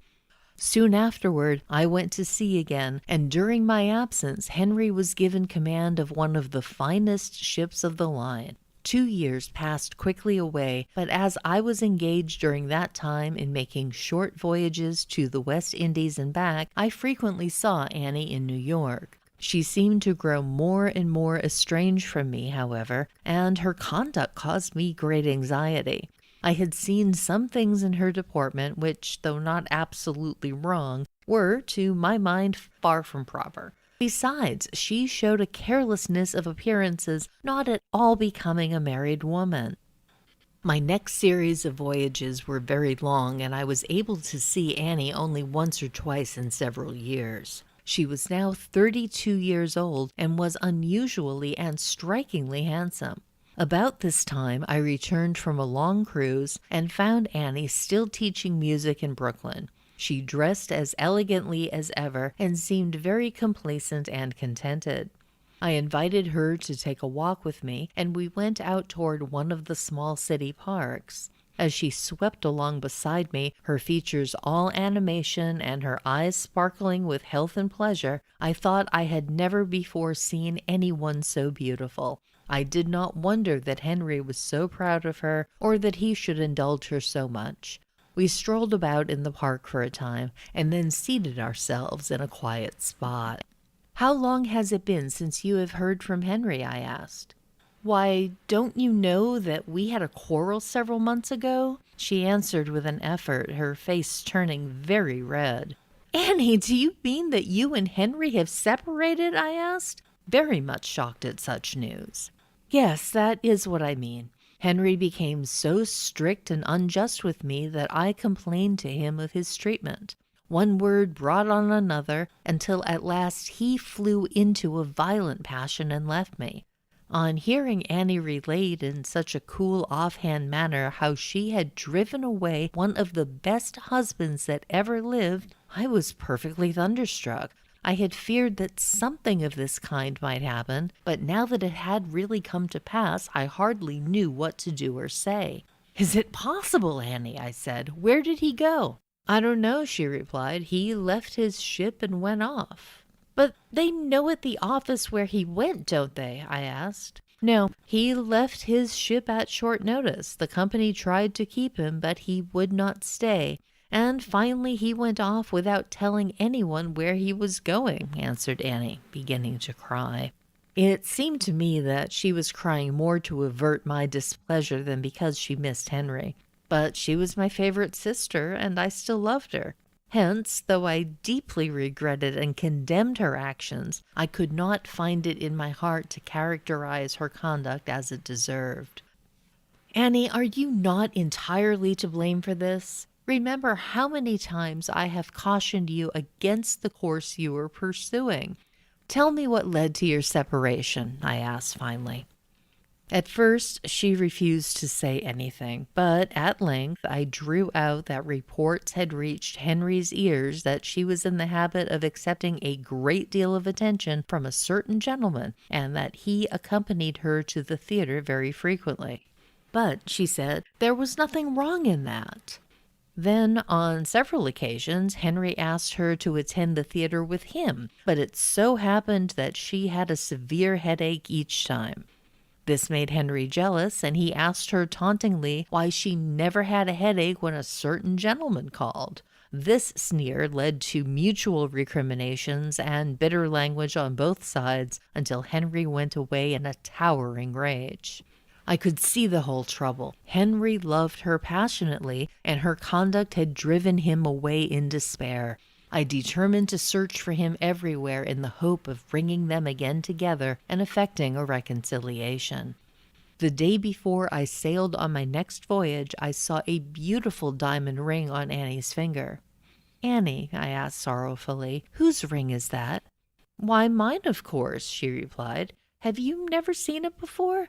You must have plenty of money to be able to buy such valuable jewelry as that, I said. I think you show very bad taste to display it at this time, when you know that your folly has driven your husband from you, I added angrily. She hung her head in silence, as if really ashamed, and I went away feeling almost guilty for having spoken so harshly to her. My next voyage was to the East Indies, and I made inquiries about Henry at every port, besides speaking every vessel I met at sea. But no one could tell me anything about him. It became evident that he had not only left the service of the company, but that he had disappeared from all the localities where he was known. On my return to New York, I hurried over to see Annie early in the evening. She was dressed for the opera and was evidently expecting someone. She was quite surprised to see me, but she threw herself into my arms and kissed me very affectionately as she inquired whether I had heard any news of her dear Henry. When I told her of my poor success, she pretended to feel very sorry, though she did not apparently allow her sorrow to interfere with her enjoyment. "Well, Annie," I said, "you are dressed to go out somewhere, aren't you? Tell me all about it." "Yes," she replied, "I intended going to the opera with Mr. Patmore, but if you do not wish me to go, I will remain at home." "You must stay to meet him. He is one of the most perfect gentlemen I have ever met. He belongs in Massachusetts, but he now owns a large hotel in Greenville, Ohio. Mrs. Patmore and I are such good friends, and all the children think the world of me. I have been out to visit them in Greenville twice, and they made my stay so pleasant that I always speak of their house as my home. Mr. Patmore is in town on business, and I received a note from him this morning asking me to go to the opera." Mr. Patmore came in just then, and we were introduced to each other. He was a well-built man of about 45 years of age, with very agreeable, easy manners. His hair and mustache were jet black, and his features were rather pleasing. His eyes were large and black, but restless and snaky. I noticed that he never looked straight into my face when speaking to me.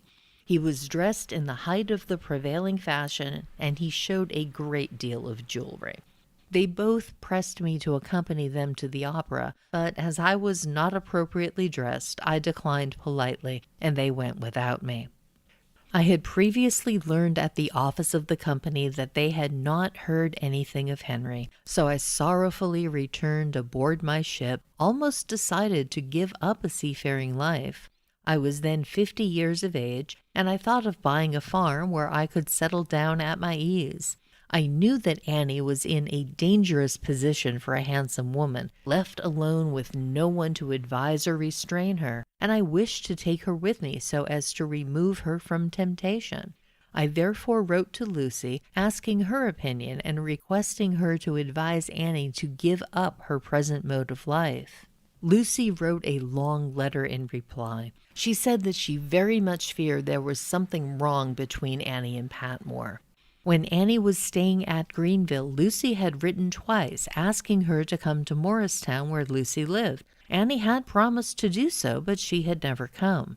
Patmore, Lucy said, was a prominent politician in Greenville, and he was looking forward to the nomination for congressman. Mrs. Patmore was a very good woman of fine appearance and agreeable manners. She was very domestic in her taste, and she delighted in taking care of her home and children.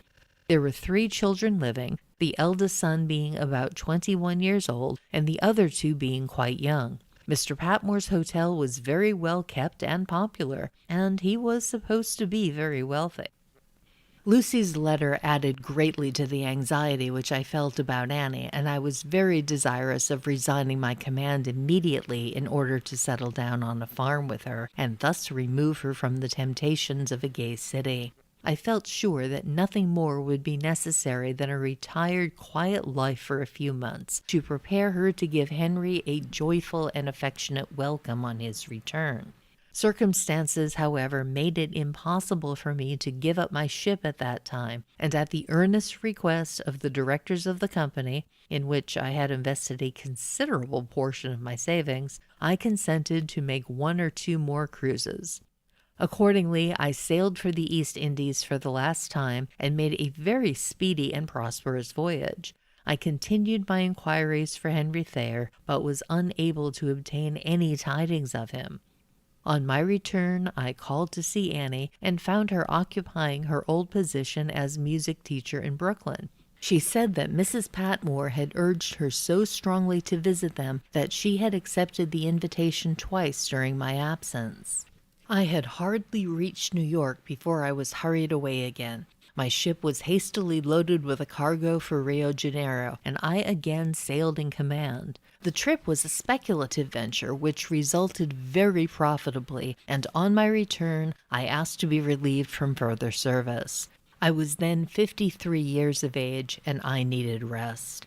The company treated me very handsomely, and I sold my shares at a high valuation. Having settled my affairs with the company, I hurried off to see Annie, but I was surprised to find that she had moved to Greenville, where she was teaching music to Mr. Patmore's younger children. I had bought a farm near Springfield, Massachusetts, some time previous, and, learning that there was some slight inaccuracy in the deed, I went to New Haven to consult a lawyer, your friend, Mr. Chapman, relative to the title.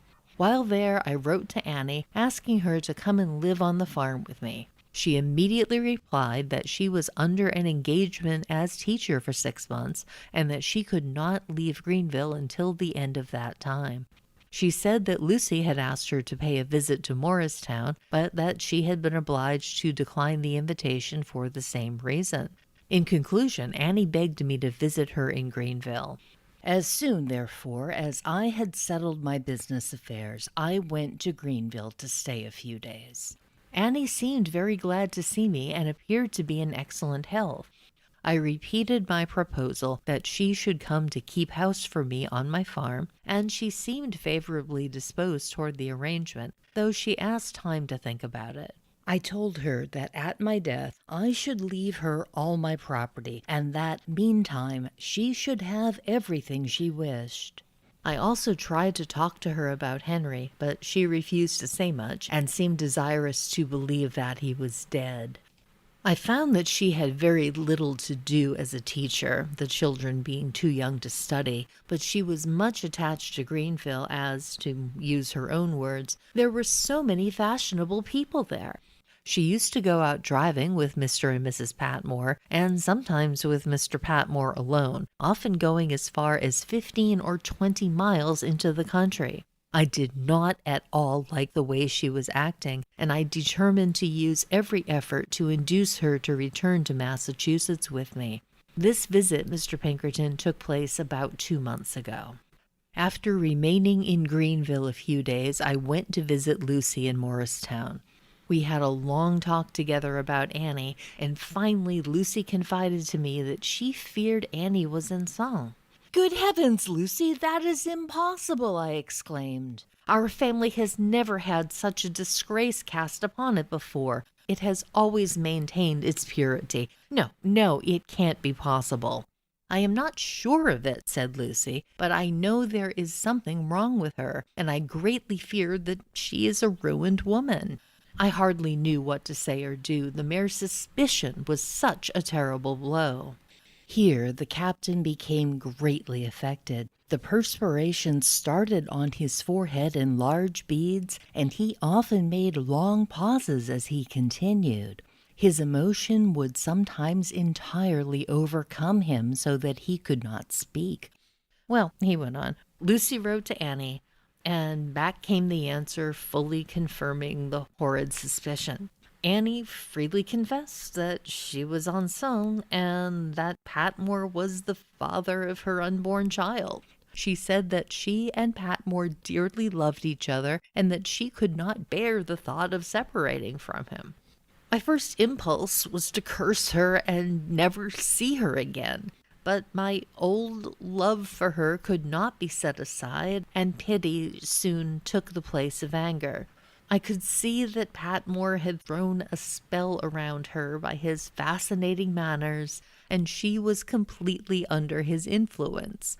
I determined to save her from exposure and disgrace if possible, and therefore started for Greenville immediately. I had intended to speak to Annie in a severe and indignant tone, but she rushed to meet me with such a glad little cry that my anger melted away and tears sprang unbidden to my eyes. "Oh, Annie, Annie!" I exclaimed, "what have you done? How has this man acquired such a terrible power over you as to make you forget your marriage vows and live a life of infamy with him? Have you no strings of conscience? Think how our sainted mother would feel if she could see her little Annie in the power of a heartless libertine. Return with me at once, and I will forget everything. In the seclusion of my farm, you need not fear the fiery tongue of scandal, and I will be a father to your child." She stood with downcast eyes while I was speaking, but when I had finished, she began a vehement defense of her conduct, in the course of which she repeated all the usual arguments of those who wish to ease their consciences when on the downward path. Mr. Patmore, she said, was a perfect gentleman. He loved her, and she returned his affection. It was true, unhappily, that they were both married, but nature had intended them for each other, and she preferred to obey the laws of nature to those of society. Mrs. Patmore was a very fine woman, but she could not make her husband happy. The doctrine of free love was fully endorsed by Annie, who had learned it all by heart, and she advanced the most extraordinary theories in justification of her conduct. For years, she said, she had held the first place in Patmore's heart, and he had lavished his money upon her freely. The diamond ring I had seen, the rich dresses she had worn, a valuable necklace, and many other articles of jewelry were among the gifts he had showered upon her. They loved each other as husband and wife, and as soon as Mrs. Patmore should die, Mr. Patmore would make Annie his legal wife. I saw that she was completely infatuated, but I endeavored to show her how false her reasoning was, and to what wicked conclusions it would lead. I asked if she had forgotten Henry, who was liable to return at any moment. She could not marry until she obtained a divorce. Besides, the fact they were looking forward to and wishing for Mrs. Patmore's death was almost equivalent to committing murder, since to desire any person's death was morally as bad as to murder that person. We had a long conversation, and finally Annie agreed to join me in Springfield in a short time. I therefore returned to the farm and prepared to settle down. I received no reply to several letters which I wrote to Annie, but at last she sent me a short note saying that she had changed her mind and that she should stay in Greenville. I immediately replied that I would not permit her to remain there any longer, and I then went to consult Mr. Chapman about the matter. He acknowledged that he could do nothing, as Annie was her own mistress, but he advised me to see you, Mr. Pinkerton, and obtain your advice and assistance. As it was a very delicate matter affecting the honor of my family, I did not like to speak about it to a third party, as I feared that the story might be made known publicly and Annie's reputation would then be ruined. I therefore told him that I should not consult you if I could possibly avoid doing so. While I was inwardly debating what was best to be done, I received a note from Annie asking me to come to her, as she feared that something serious was about to happen.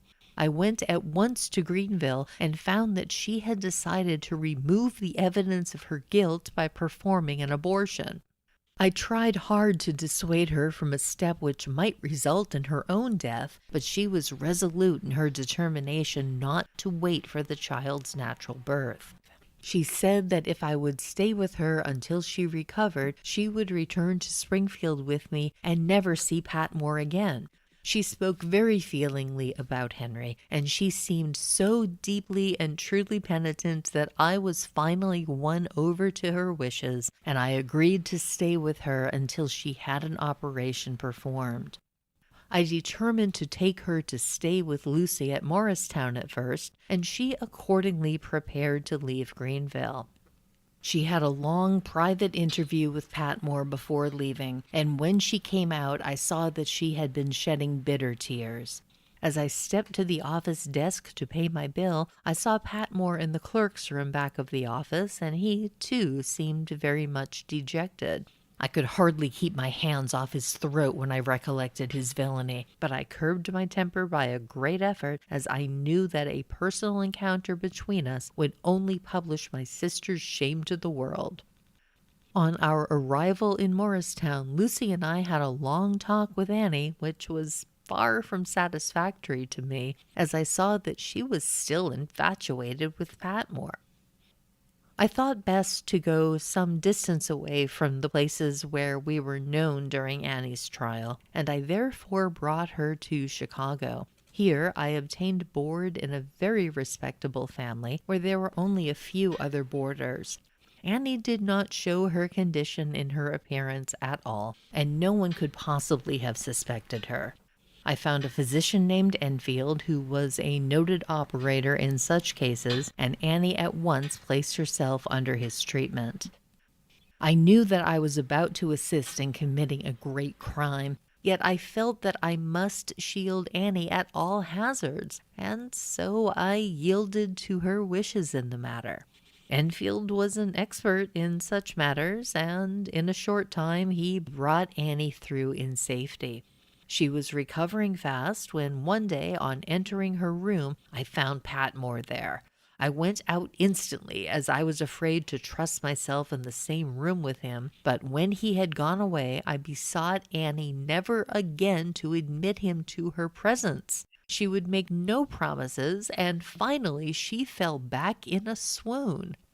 On recovering, she said that she would die if she could not see Patmore, and I was obliged to drop the subject until she should become stronger.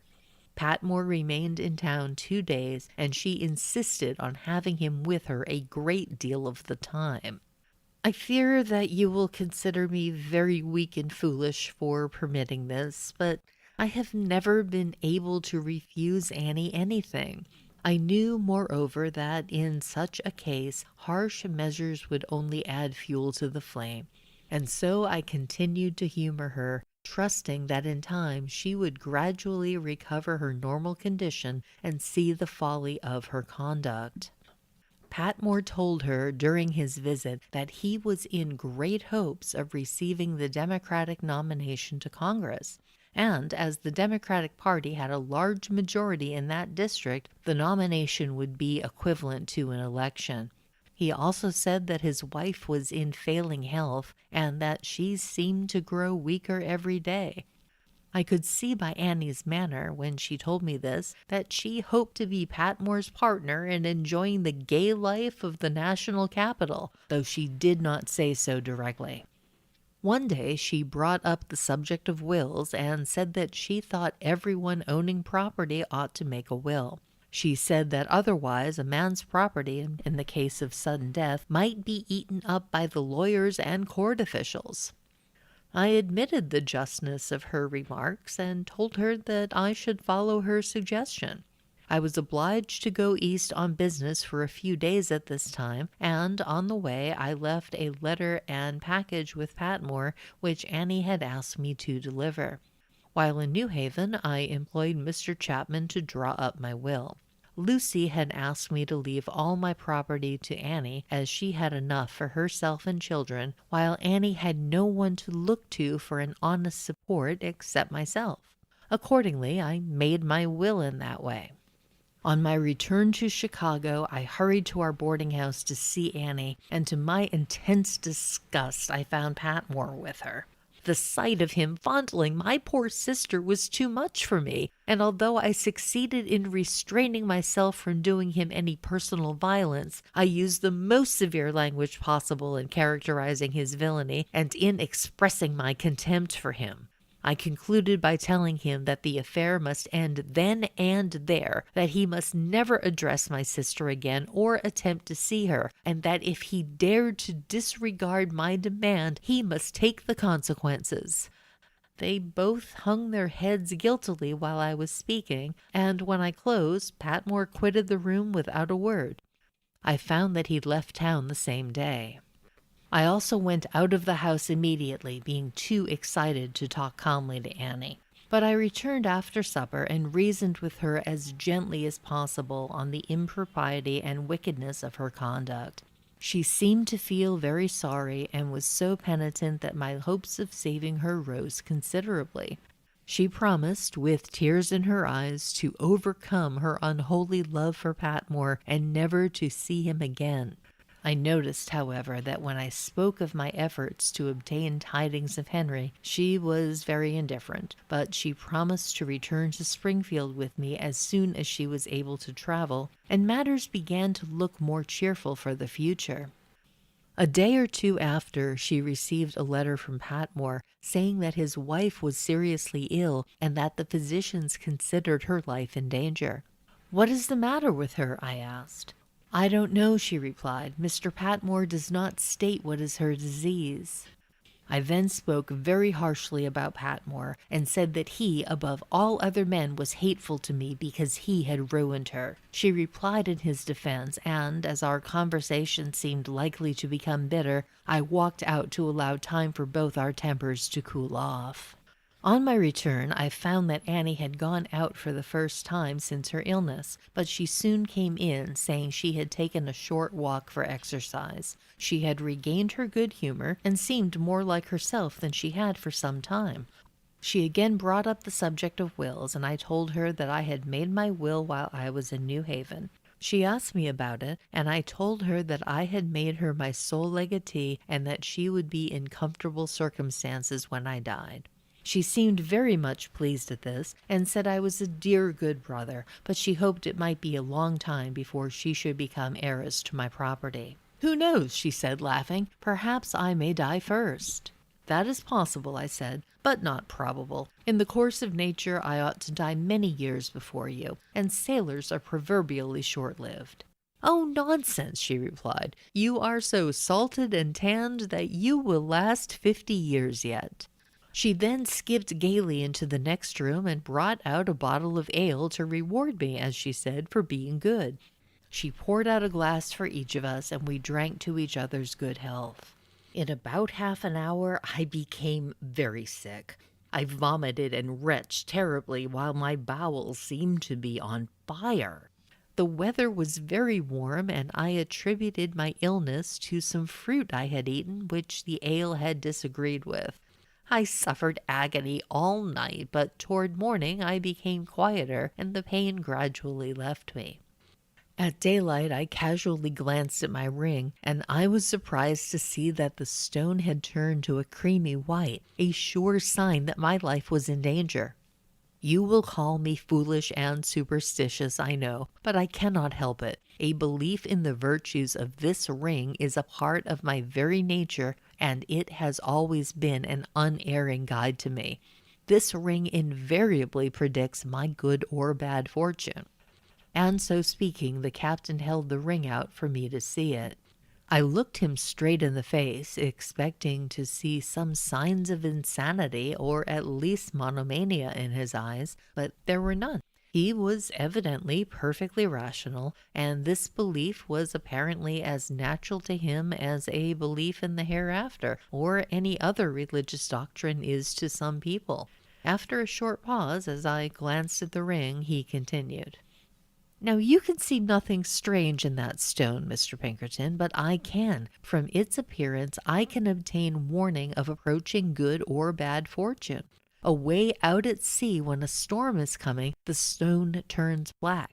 When enemies are near me, it turns the color of blood, and when I am in danger of death, it becomes a creamy white.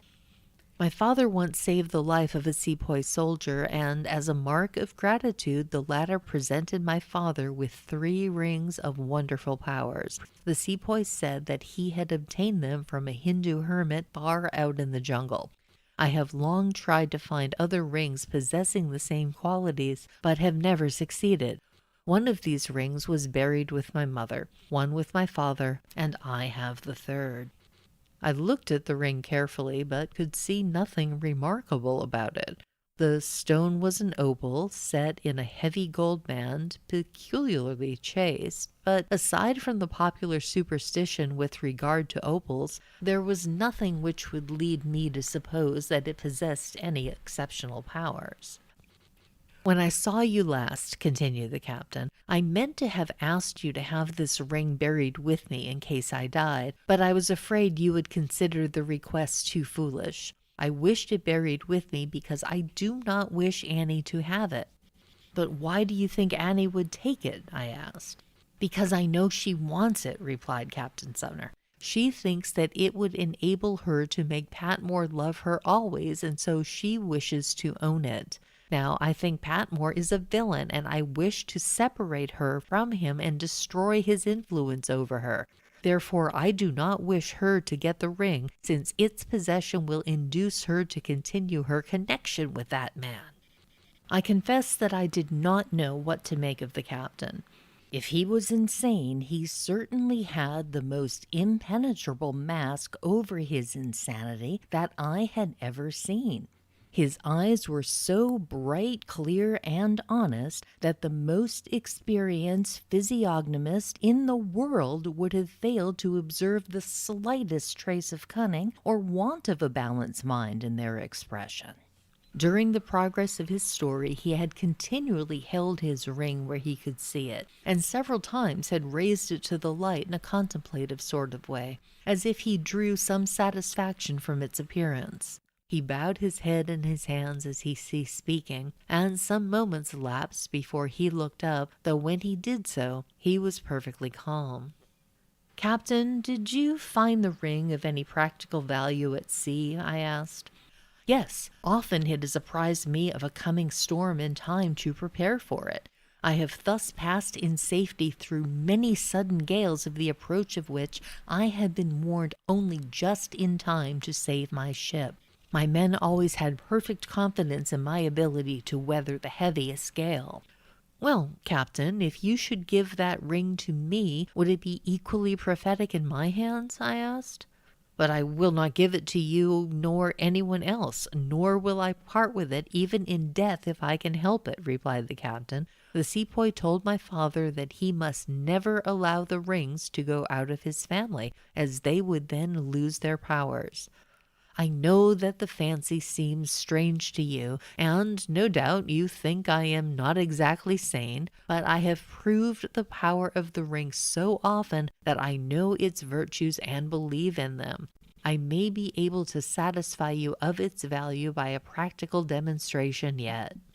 I saw that he was not insane, but terribly superstitious, so I made no further remarks about the ring.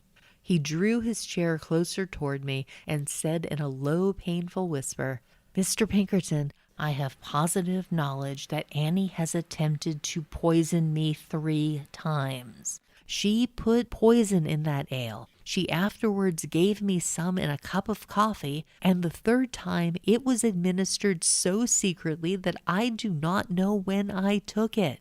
The first time I recovered because the dose was too large, and I vomited up the poison so soon that it had not had time to act. The 2nd time I took only a sip of the coffee and found that it tasted bitter, so I threw it away, though the little I had taken distressed me exceedingly.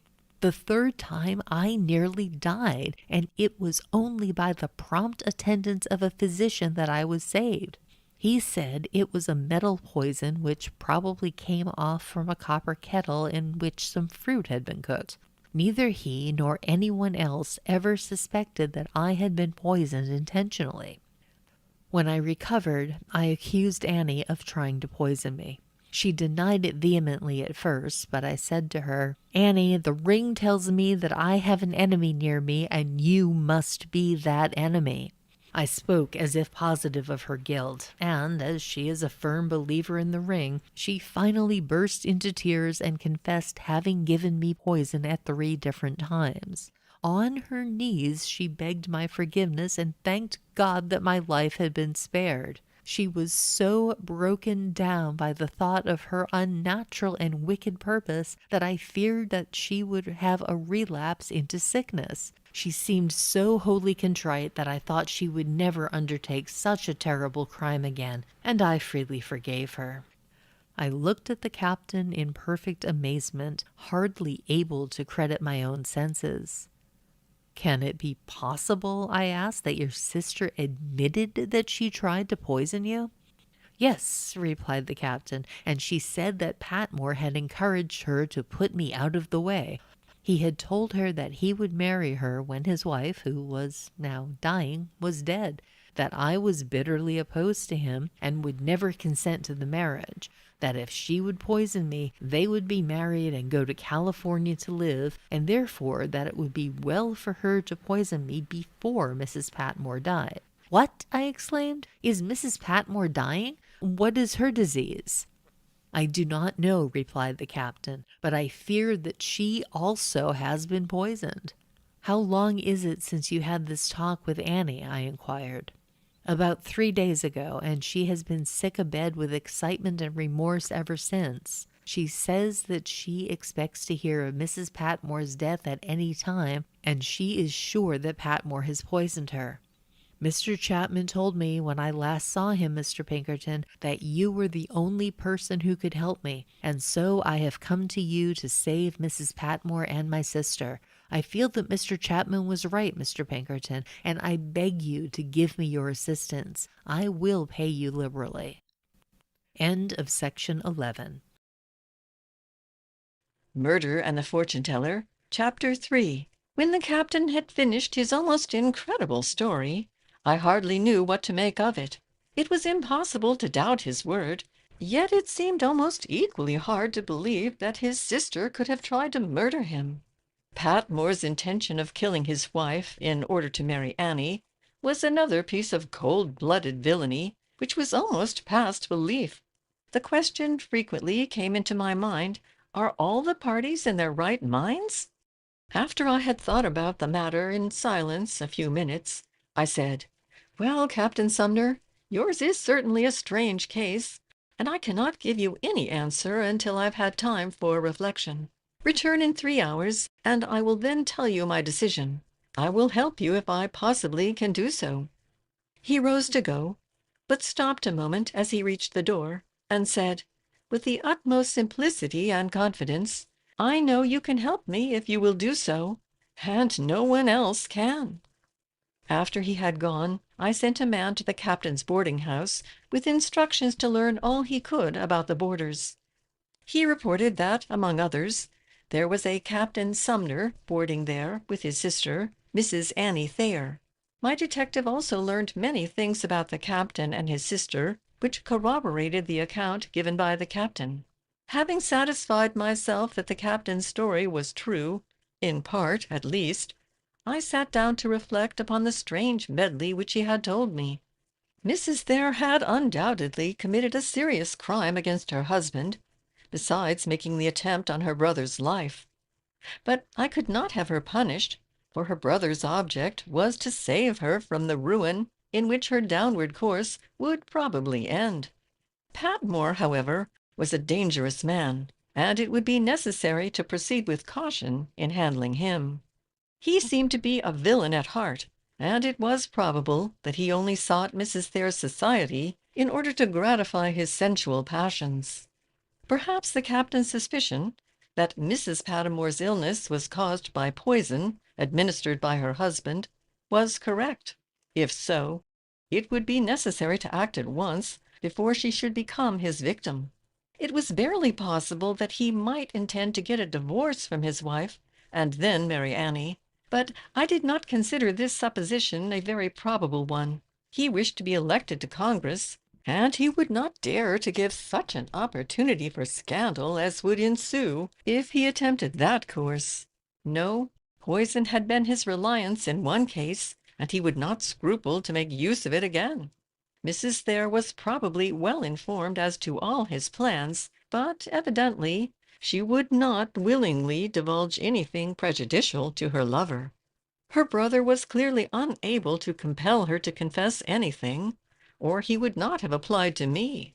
Moreover, he could refuse her nothing, and he would certainly object to any attempt to force her to give evidence against her will. He admitted that she had been weak, vain, and thoughtless, that she had been false to her husband, and that Patmore had completely bewitched her. Yet the captain resolutely stood between her and harm. She could tell all of Patmore's secrets if she were so disposed, and it would be easier to get information out of her than out of him. The question was, how shall I go about it? I reflected that she was very superstitious, as shown by her belief in the captain's ring. It occurred to me that I might take advantage of that trait of her character to draw her secrets out. Why could I not introduce a fortune-teller to her, and thus learn all I wished to know? The idea seemed to me to be admirably adapted to the necessities of the case. I sketched out in my mind a skeleton plan of operations about as follows. I should entrust the case to one of my female detectives. She would be posted upon all the points of Mrs. Thayer's history. She would be required to learn enough of astrology, clairvoyance, and mesmerism to pass for one of the genuine tribe. The plan would be so arranged that Mrs. Thayer would voluntarily consult this fortune-teller, who would soon gain a complete ascendancy over her superstitious nature by revealing to her all her past life. Finally, Mrs. Thayer could be brought to tell all she knew of Patmore as a means of aiding the Sibyl to read her future. This plan seemed to me the most feasible of any, and I therefore decided to adopt it in working up the case against Patmore. After all, he would be the one against whom my efforts would be directed, Mrs. Thayer being only an unconscious instrument in bringing him to justice. In case it could be shown that he had actually attempted to murder his wife, I was determined that he should not escape the swift vengeance of the law. Just as I had concluded my deliberations, the captain hurried into my office, the perspiration standing in great beads on his forehead. "Mr. Pinkerton, I fear we are too late," he exclaimed in a husky voice. "Annie has just received a telegram from Mr. Patmore, saying that his wife is dead." "Dead?" I repeated. "Is it possible? When did she die?" "Today," he replied. "It will be an easy matter to discover the cause of her death," I said, after a moment's pause. "We must have a post-mortem examination held." "That may be possible," replied the captain, "but you must recollect that Patmore has a great many friends in Greenville, that in fact he is a prominent candidate for the Democratic congressional nomination, and even if he were supposed to be guilty, the party would make a strong fight to protect him, as they could not afford to have him exposed." "Is it possible that he has so much influence as all that?" I asked. "Oh, yes," said the captain. "He is a brilliant speaker, and a very agreeable man socially, so that he makes many friends. He is such a wily scoundrel that I fear we shall have great difficulty in tracing any crime directly to him. I do not care whether he is convicted or not, provided I can rescue Annie from his clutches. He has apparently cast a spell over her, and she is wholly controlled by him. If that is the fact, we must use strategy, and undermine his plot with a deeper one. I will accept a retainer from you, Captain, and then we will proceed to work up the case." The financial part of the arrangement having been adjusted, I gave the captain some advice as to what he should do. I told him that he must place implicit confidence in me, and not try to interfere in any manner with my plans. If he could not do this, I should withdraw at once. He must come in to see me often, and keep me well informed. But he should not expect me to tell him about my plans any further than I should see fit. I should try to show Patmore's villainous character to Annie, and if I could gather sufficient evidence that he had poisoned his wife, I should bring him to justice. I then told the captain that he ought to have a quarrel with Annie, at the end of which he should burn his will in her presence, and leave her. On going out, he should tell her that he intended immediately to deposit his ready money in the bank, and make a will wholly in favor of Lucy. This would prevent Annie from again attempting his life, as she would have nothing to gain by his death. The captain was satisfied to accept my conditions, and he said that he had full confidence in my ability. All that he desired was to save Annie from the power of Patmore, and from the ruin which would inevitably result from their further intercourse. He then went home to have his quarrel with his sister. I determined to send a detective named Miller to Greenville to obtain board at the Patmore house, and, if possible, to become intimate with the proprietor. This part of my plan would require prompt action, as Patmore might succeed in removing all evidence of his guilt. I therefore sent for Mr. Miller and went over all the facts of the case with him, giving him full instructions as to his duties. He was to hail from Bangor, Maine, and to represent that he wished to start in the lumber business in Greenville, if the prospects were good. I told him to post himself thoroughly upon the qualities and prices of all kinds of lumber, lath, shingles, and so forth, and to read up the local history of Bangor. To make matters easier for him, I gave him a letter of introduction to a lumber dealer in Greenville, with whom I was well acquainted. The next day Miller was ready, and he took passage to Buffalo by steamer, going thence to Greenville by rail. He then took a room at the Patmore house, and soon became acquainted with the proprietor. The same day that I gave Miller his instructions, I sent for Miss Seaton, one of the detectives in the female department, and ordered her to make arrangements to take board at the same house with Captain Sumner and Mrs. Thayer. Miss Seaton was a brunette, about 27 years of age. She was of agreeable appearance and pleasing manners. She had been a schoolteacher, and was a good judge of human nature. Mrs. Warne, the superintendent of the female department, said that Miss Seaton was very sharp, and that nothing could escape her piercing black eye. She was to cultivate Mrs. Thayer's acquaintance, and endeavor to win her confidence. This would probably be a difficult task, but I told Miss Seaton to be patient and discreet, and not to be discouraged if she should not be immediately successful. By pretending to be in poor health, she could obtain Mrs. Thayer's sympathy, and their progress toward intimacy would be accelerated. Miss Seaton immediately moved to the City Hotel, whence she set out to look for a boarding place. By a curious coincidence, she could not satisfy herself until she came to the house where Mrs. Thayer was boarding on the north side. There she found a pleasant room adjoining Mrs. Thayer's, and it suited her exactly. That evening at supper she was introduced to her fellow boarders, of whom there were only 3 besides the captain and his sister. The employment of female detectives has been the subject of some adverse criticisms by persons who think that women should not engage in such a dangerous calling. It has been claimed that the work is unwomanly, that it is only performed by abandoned women, and that no respectable woman who becomes a detective can remain virtuous.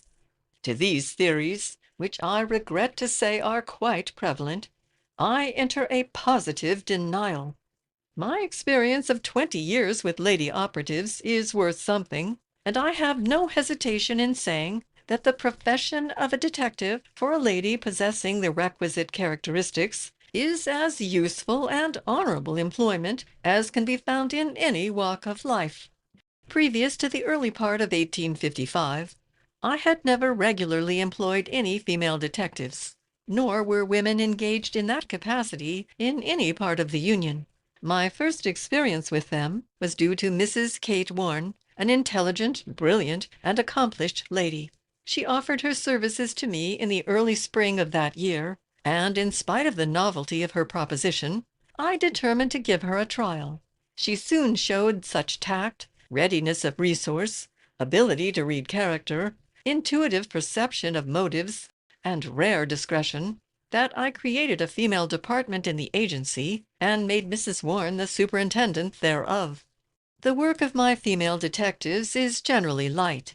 Zeal and discretion are the principal requisites, though conscientious devotion to duty and rigid obedience to orders are also essential.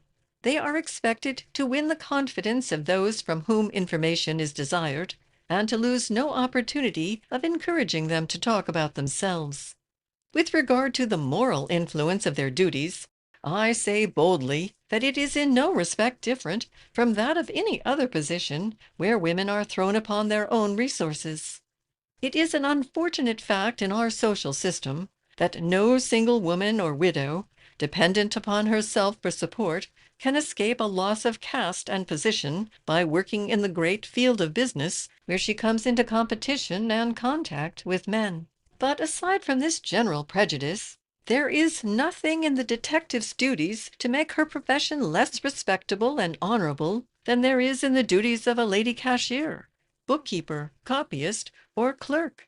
The detective's temptations are no greater than those of any of the foregoing who mingle with men in their daily business, while, on the other hand, the safeguards of their virtue are much more numerous, since all the detectives of my agency know that their conduct is under constant surveillance.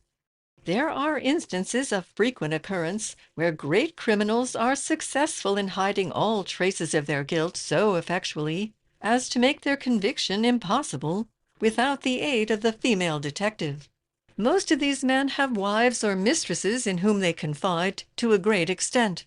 The testimony of these women, then, become the sole means by which to convict the criminals, and their testimony can be obtained in only one way.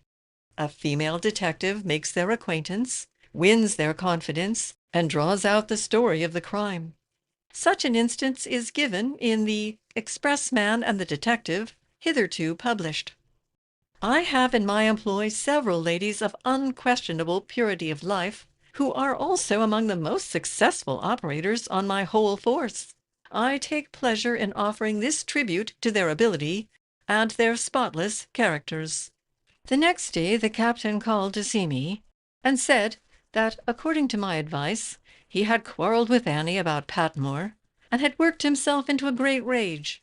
Finally, he had torn up and burned his will, saying that he should immediately make another, leaving everything to Lucy. "So far so good," said I. "She will now have no motive for poisoning you, so you can rest in peace." The captain stated further that he had deposited in a bank a few $100 which he had brought with him, so that he felt comparatively safe for the present. That evening Miss Seton reported that Mrs. Thayer had left the house shortly after the captain. Miss Seton had followed her to the post office, where Mrs. Thayer had deposited a letter and had received another at the lady's window. She had immediately torn it open, read hastily, and crumpled it in her hand while slowly walking home.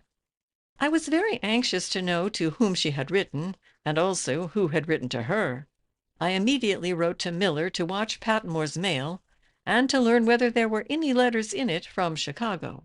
If so, I wished him to obtain a view of the handwriting, and, if possible, to get possession of the letters themselves long enough to take copies of them. The next morning Captain Sumner came in again, but he had nothing to report. "Does Annie write much?" I asked. "No, very little," he replied. "Does she correspond with Lucy?"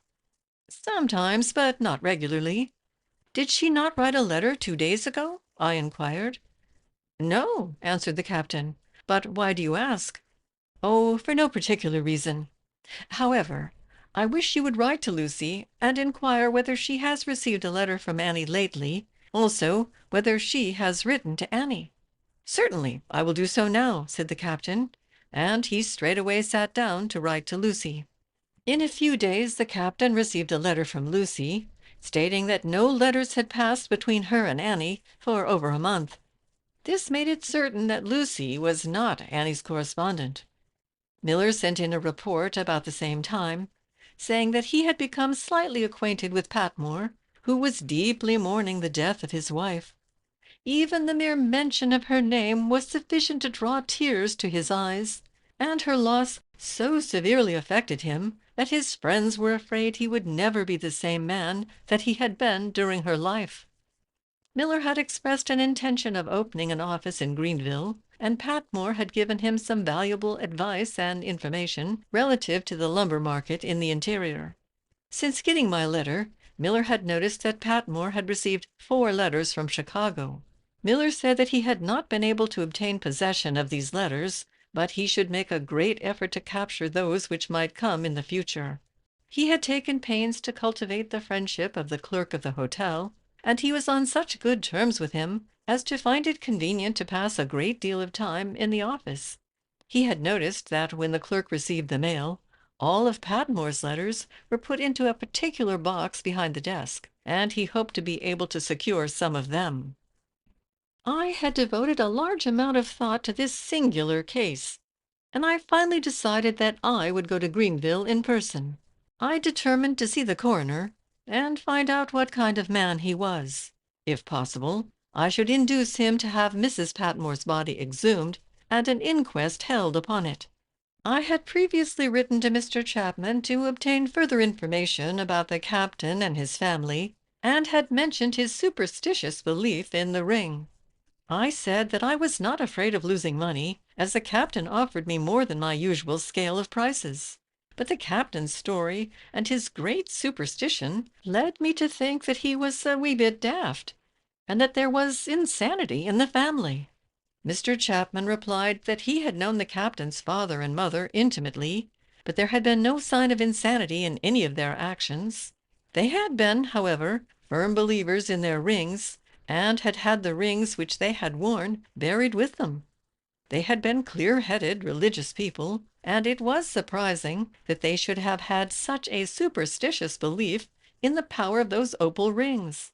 The captain had always been an honorable, straightforward man, but he and his sister were even more superstitious than any of the others.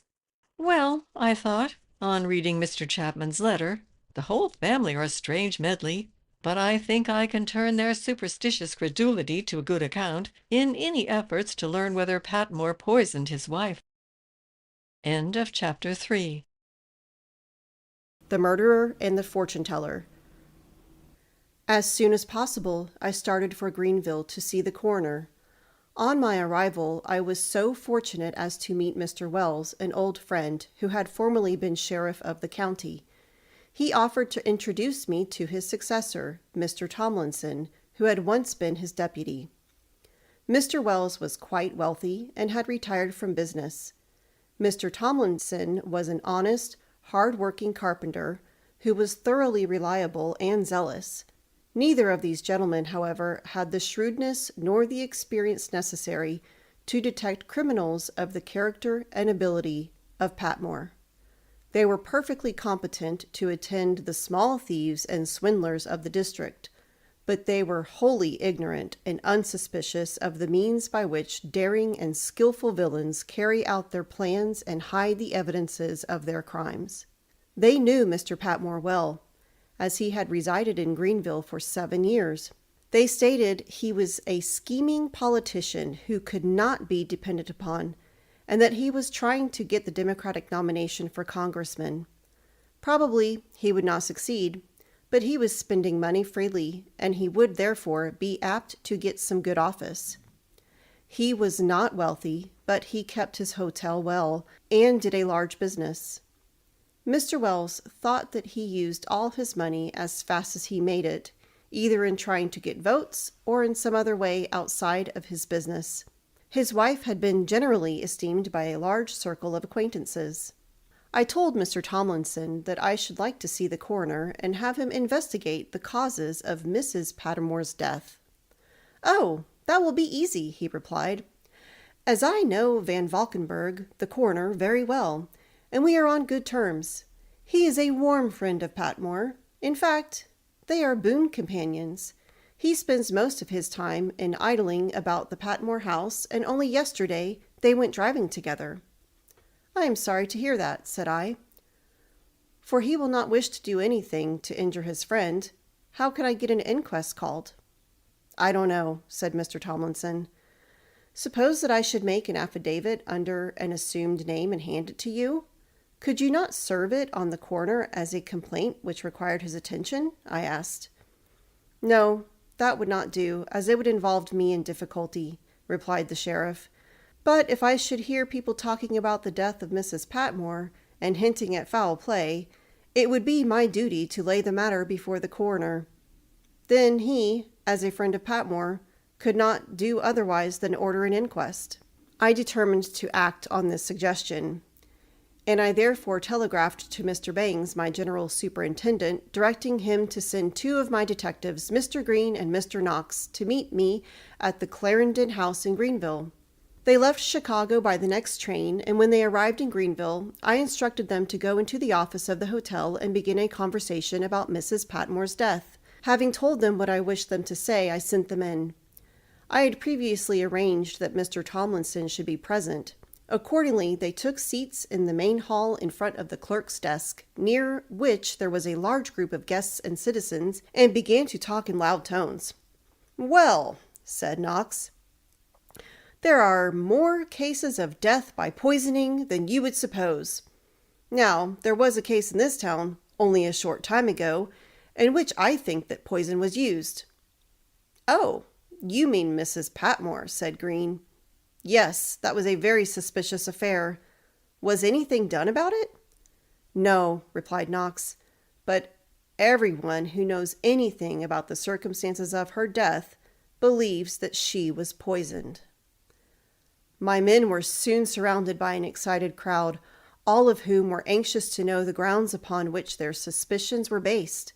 They replied in vague terms and insinuations, as if they knew a great deal more than they would tell. The news that Mr. Patmore was suspected of having poisoned his wife was soon buzzed all through the Clarendon house, and as soon as the excitement had become general, my men slipped away and joined me in my room.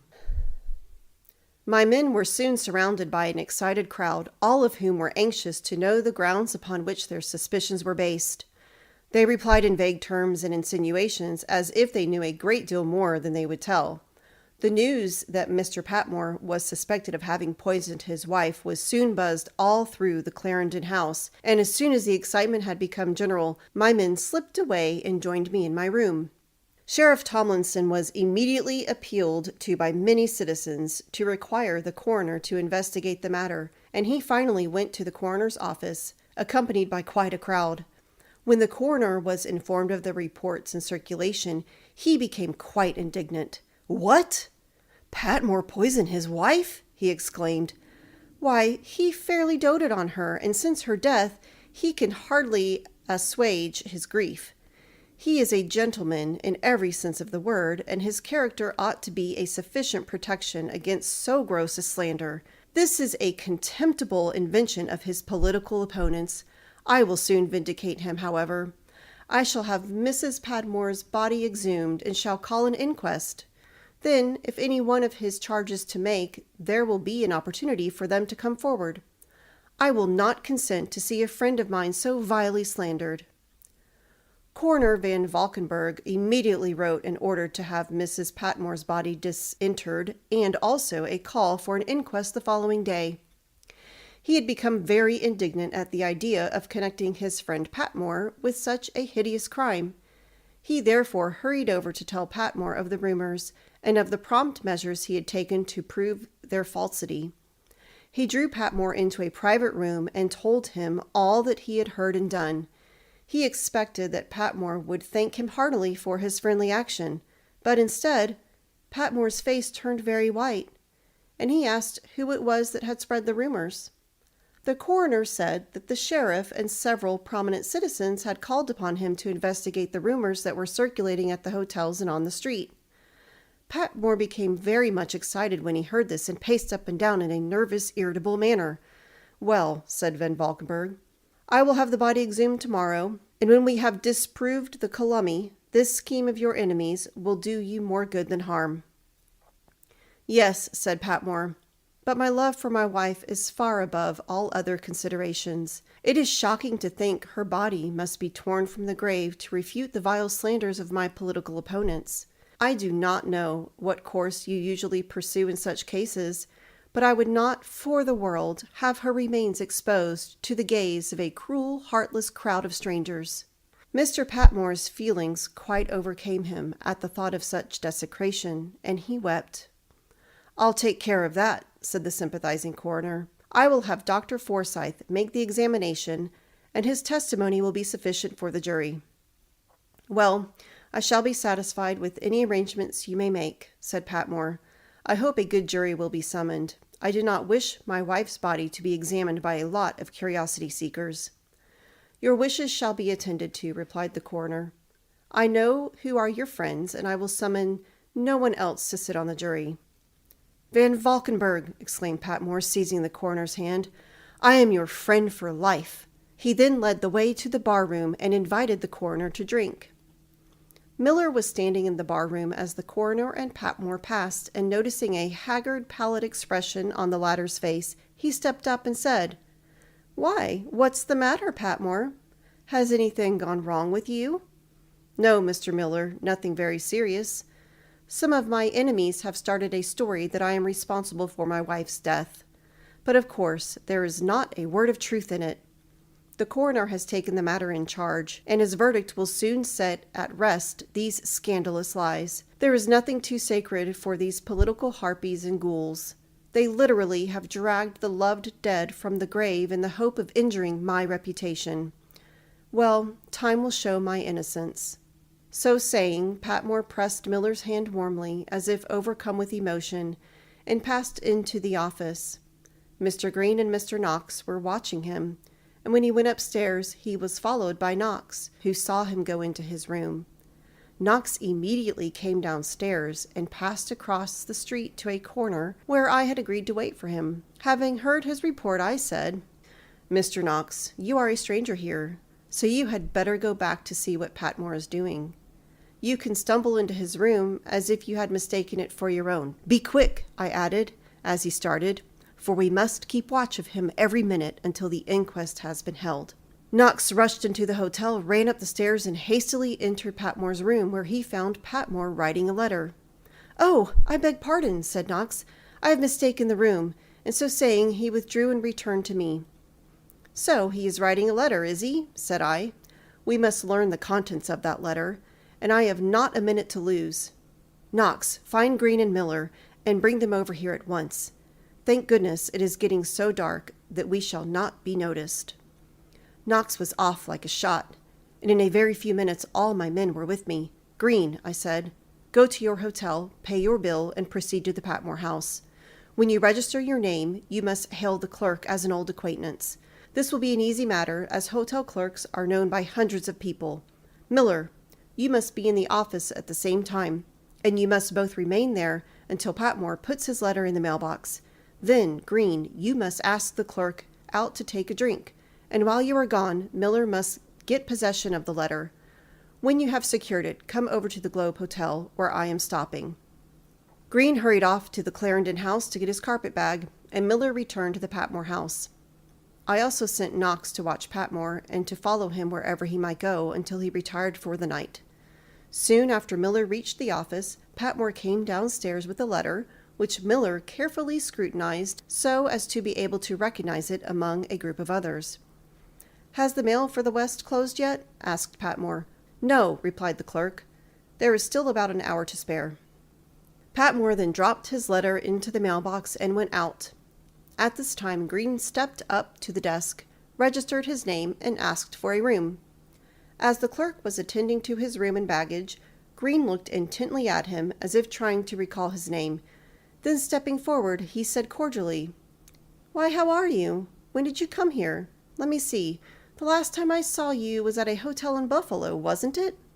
"That was a lucky guess," for the clerk replied. "Haven't you seen me since then?" "Why, I left there over a year ago."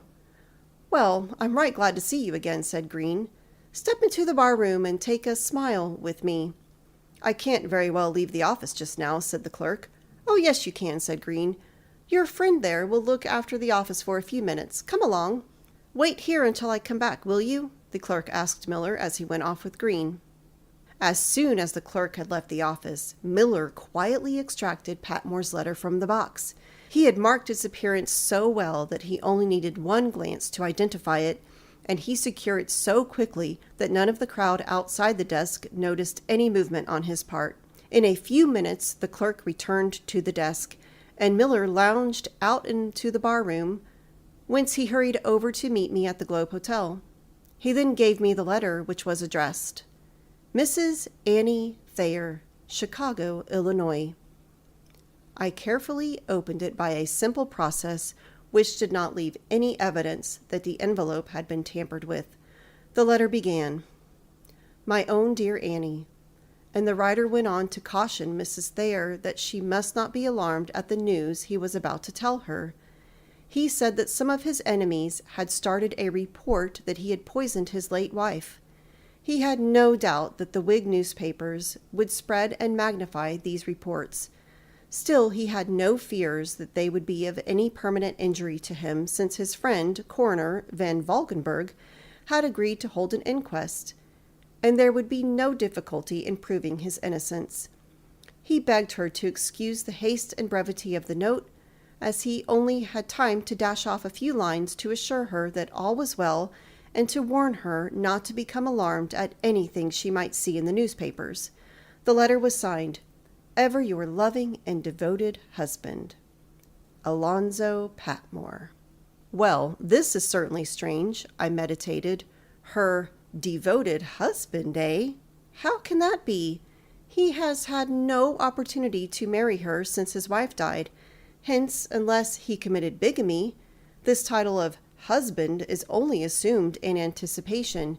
Yet Mrs. Thayer is undoubtedly beautiful and winning, and she may have induced him to ease her conscience by a form of marriage, even while his legal wife still lived. I must look into this more closely on my return to Chicago. I then resealed the letter and gave it back to Mr. Miller with instructions to return to the hotel and keep a general watch on all that went on. He was not to mail the letter until early the next morning. As Miller went out, Knox came in. "Well, Knox, what news?" I asked. "Mr. Patmore has gone away in a hack," replied Knox breathlessly. "What direction did he take?" "He drove off at a rapid rate toward the southern part of the town, and I could not keep up nor get on behind. I took the number of the hack, though," answered Knox. "That was right," I remarked as Knox paused to get his breath. "It was number 52, and the driver seemed to be an Irishman. He looked like a genial, half-grown young fellow, and I do not think I shall have any difficulty in pumping him when he returns, as I know where his stand is." "Right again," I exclaimed. "Now you had better wait around there until the hack returns, then get into conversation with the driver and ask him to take a drink in the nearest saloon. While you are talking with him, you can easily learn where Patmore went." It was 10 o'clock when Knox left me, and as I was greatly fatigued, I went to bed immediately. Shortly after midnight, Knox again awoke me. "What news?" I said, starting up. "Did you succeed in learning anything from the hackman?" "Yes," replied Knox. "He returned a little before 11 o'clock, and I asked him whether he knew where there were any young ladies I could visit. He said that he knew several places. I then asked him to take a drink while we talked about it. I said I judged from his appearance that he was just the young fellow who could take me where I wanted to go, that I was crossing the street to employ him in the early part of the evening when he was taken by another gentleman, who probably went to the same kind of place that I wanted to find. This had confirmed my opinion of the hackman, so I decided to await his return.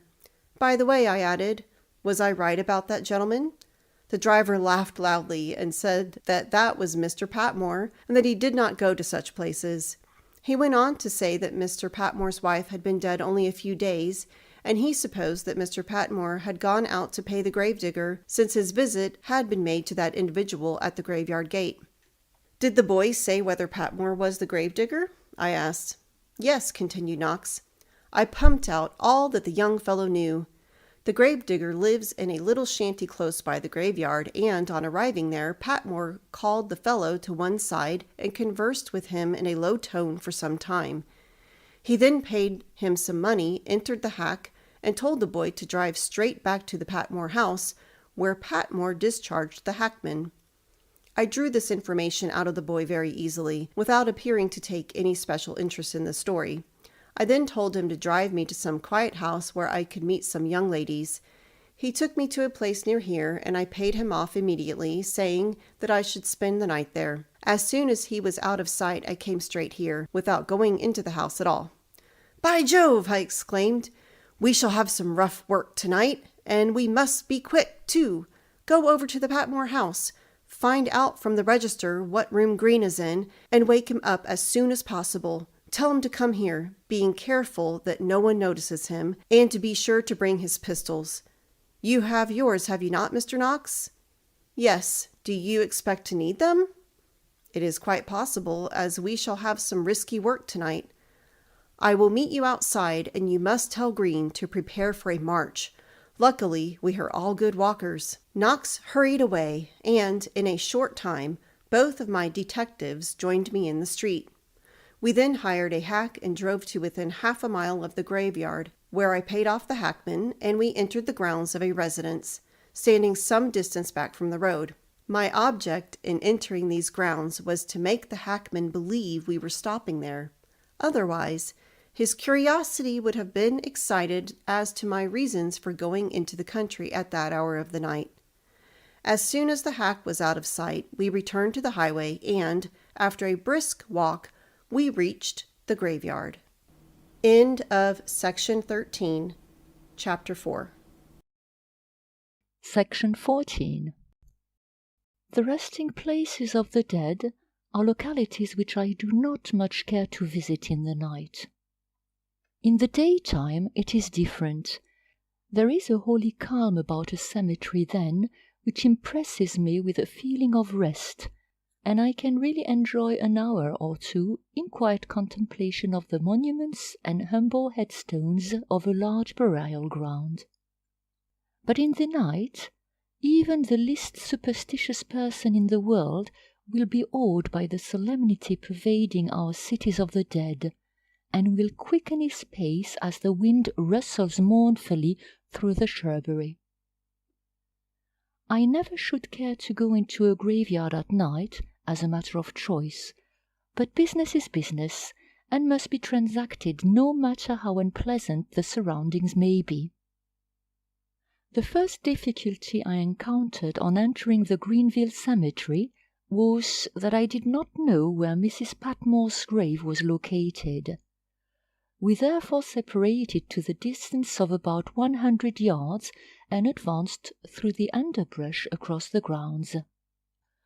We arranged before starting to meet at a certain tall tree which stood up against the sky in the dim starlight. Green had gone only a few rods when he came upon 3 men.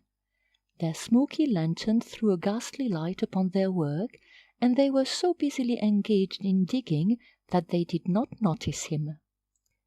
He quickly withdrew and hurried after me. It was some time after he overtook me before we could find Knox, but we finally met and returned to the place where the body snatchers were at work. It was evident that they were professionals, for they had worked so rapidly as to have nearly succeeded in getting the coffin out of the grave. A thrill of horror, even now, goes through me as I think of that night. The white tombstones stood forth among the foliage by which they were surrounded like sheeted ghosts, and the waving leaves gave them the appearance of weird shapes in fantastic motion. The light of the lantern feebly glimmered in one direction, and the body snatchers fleeted about like restless ghouls preparing for a horrible banquet.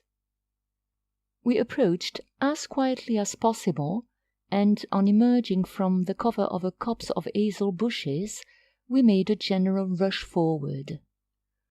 The ghouls were too quick for us, however, and they ran away at a breakneck speed which we did not dare to imitate. They had the great advantage of knowing every foot of the ground, while we were continually obliged to dodge around some obstruction. First, Knox stumbled headlong over a low grave, and then I became entangled in some trailing vines.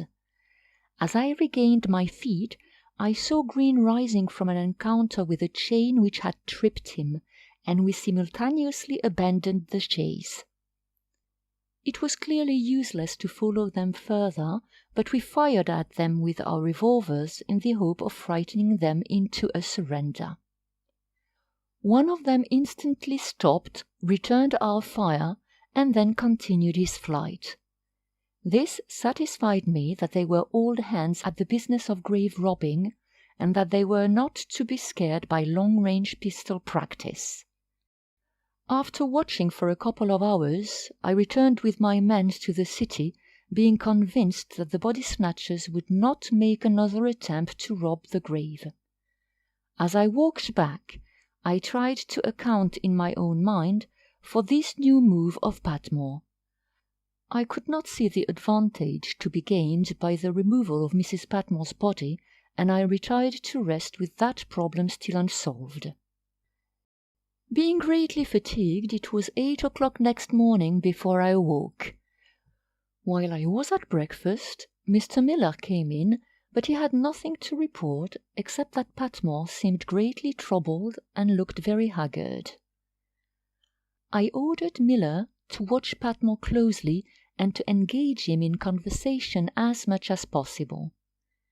I then went in search of Sheriff Tomlinson, whom I soon found. Believing him to be a thoroughly trustworthy man, I related to him all that had occurred the night before. He was much astonished at my story, and said that he was sorry I had not asked him to accompany me, as he knew the graveyard well. If the body snatchers had been caught, they might have been able to give very important testimony at the inquest. Patmore might have been held to appear before the grand jury on their testimony alone. Yes, I replied, no one regrets their escape more than I do, but I am almost equally annoyed by the fact that I cannot reach a satisfactory conclusion as to Patmore's motive in having his wife's body carried off. Of course, if the coroner's men should have found the body gone, everyone would suspect Patmore of having had it removed. However, I propose to solve the mystery in some way. By the way, Mr. Tomlinson, when do you expect the body to arrive? It will be here by 11 o'clock, and the men having it in charge will take it directly to Coroner Van Valkenburg's office. I suppose you will impanel a jury, I remarked. Certainly, the sheriff replied, and it would be well for you to be present to watch the proceedings. Patmore must be made to face the music in some way. Accordingly, I watched the coroner's office until I saw the hearse arrive, and when the coffin was carried in, I followed it. The coroner's assistants reported that some body snatchers had been at work and had attempted to steal Mrs. Patmore's body, having succeeded in getting the coffin nearly out of the grave, but they had evidently been interrupted, as they had left all their tools behind and had not tried to open the coffin. They had been more successful in another case, however. The body of a woman had been taken from a grave in the potter's field, which was devoted to paupers, etc., and had been carried to a spot near Mrs. Patmore's grave.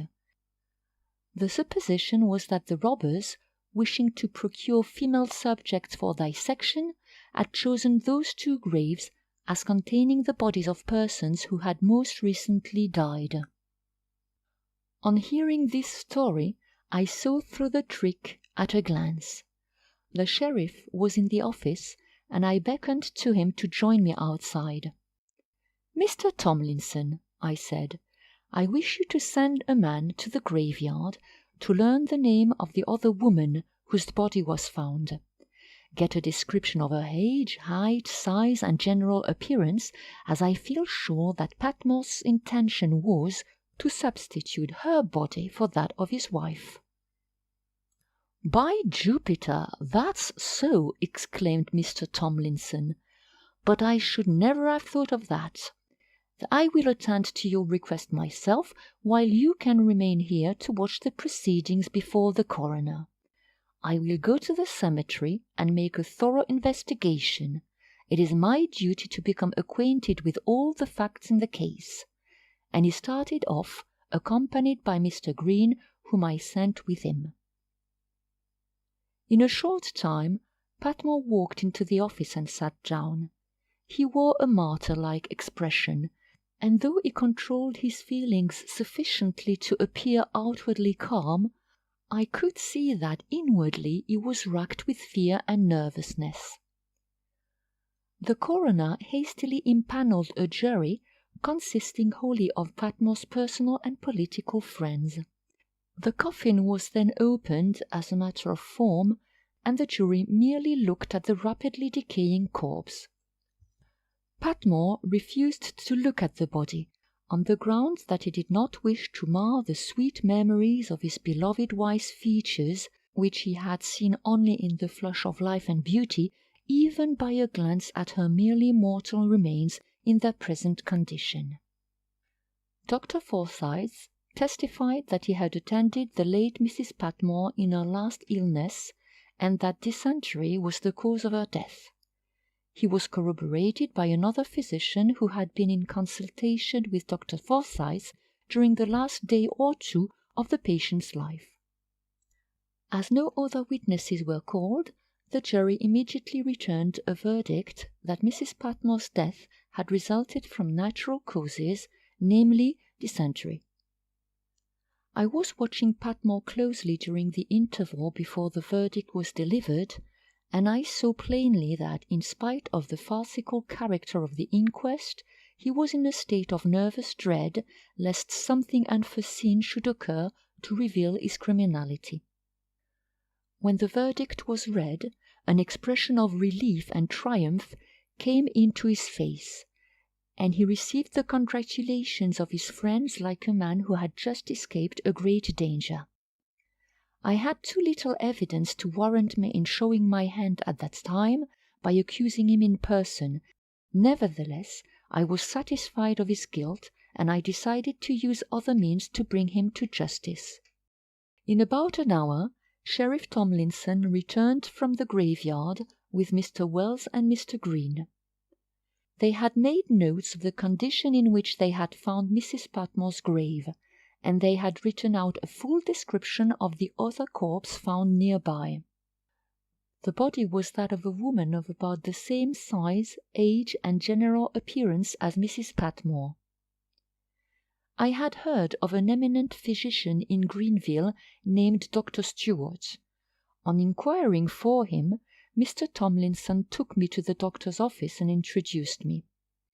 He was a man of great ability, and he had a high reputation throughout the West as a scientific analytical chemist. I at once laid the facts in the Patmore case before him, and said that I wished him to analyze carefully the contents of the stomach and bowels of the late Mrs. Patmore, in order to determine whether she had been poisoned. I said that it was a difficult case to undertake, owing to Patmore's political influence, but I felt sure that a thorough investigation would establish his guilt beyond question. The doctor replied that, under most circumstances, he should hardly feel inclined to comply with such a request, since he had no right to make such an analysis, unless he had the consent of the relatives of the deceased or upon the coroner's order. Still, he had a natural desire for fair play, and the facts which I had presented to him seemed to point toward the possibility that a foul crime had been committed. Hence, he would perform the analysis, provided that his action should never be made known to anyone until he should be called upon to testify in court. Of course, if no trace of poison should be found, the theory of death by that means would have to be abandoned, and his connection with the affair need never be disclosed. "I have never met you before, Mr. Pinkerton," concluded Dr. Stewart, "but your reputation is well known to me, and I feel sure that you would not have made this request unless there were strong reasons for such action. I have full confidence in you, and I will give you all the aid in my power. Where is Mrs. Patmore's body now?" "It is in the coroner's office," I replied, "and it will be taken back to the grave in about an hour." "Well, Mr. Pinkerton, can't you obtain possession of it in some way? I shall only want it for a short time." "That is what puzzles me," I replied. "I am afraid Patmore will follow the body to the grave."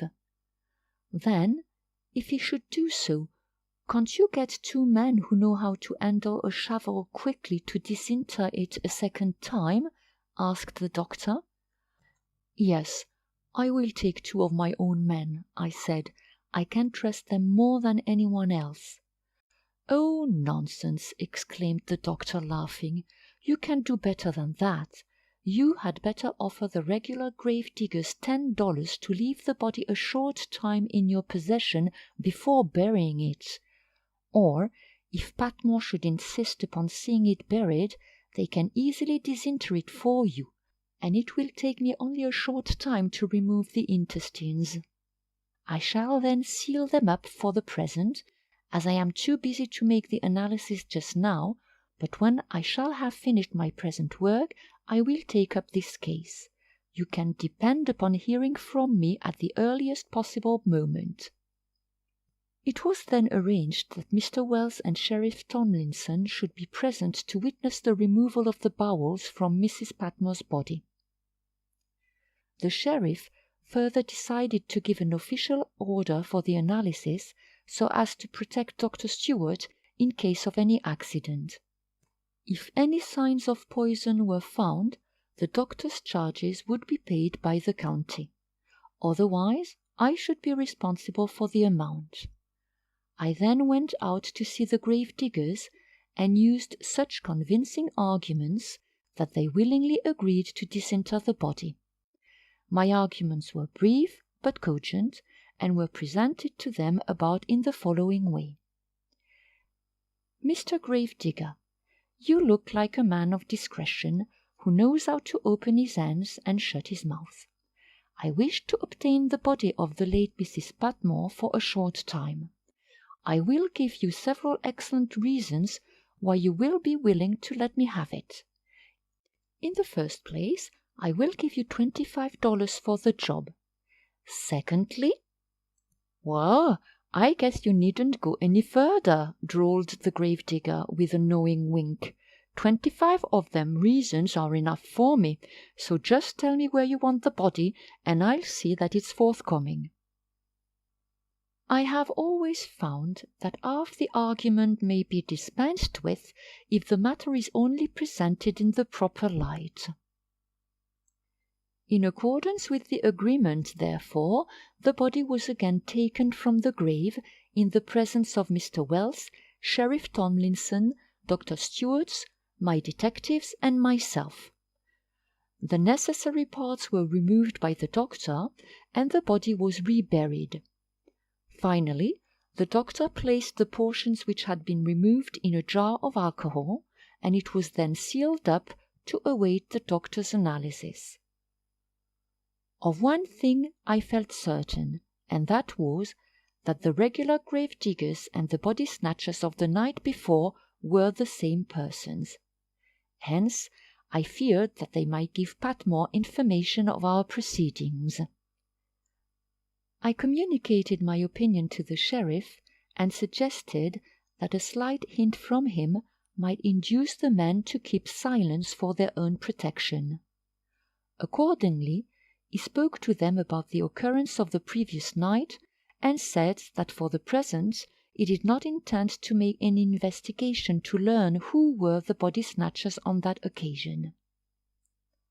But, he added significantly, if I ever discover that Mr. Patmore or anyone else has been informed of this action which I have just taken, I shall consider it my duty as sheriff to bring to punishment immediately the men who attempted to rob this grave last night, and I don't think I shall have any trouble in finding them.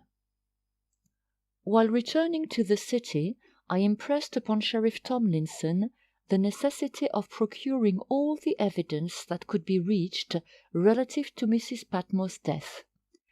I asked him particularly to find the nurses who attended her, and to learn all that they could tell about the symptoms of the patient, the kind and amount of medicines administered, the effect of the doses, and in general all the particulars of Mrs. Patmore's illness and death.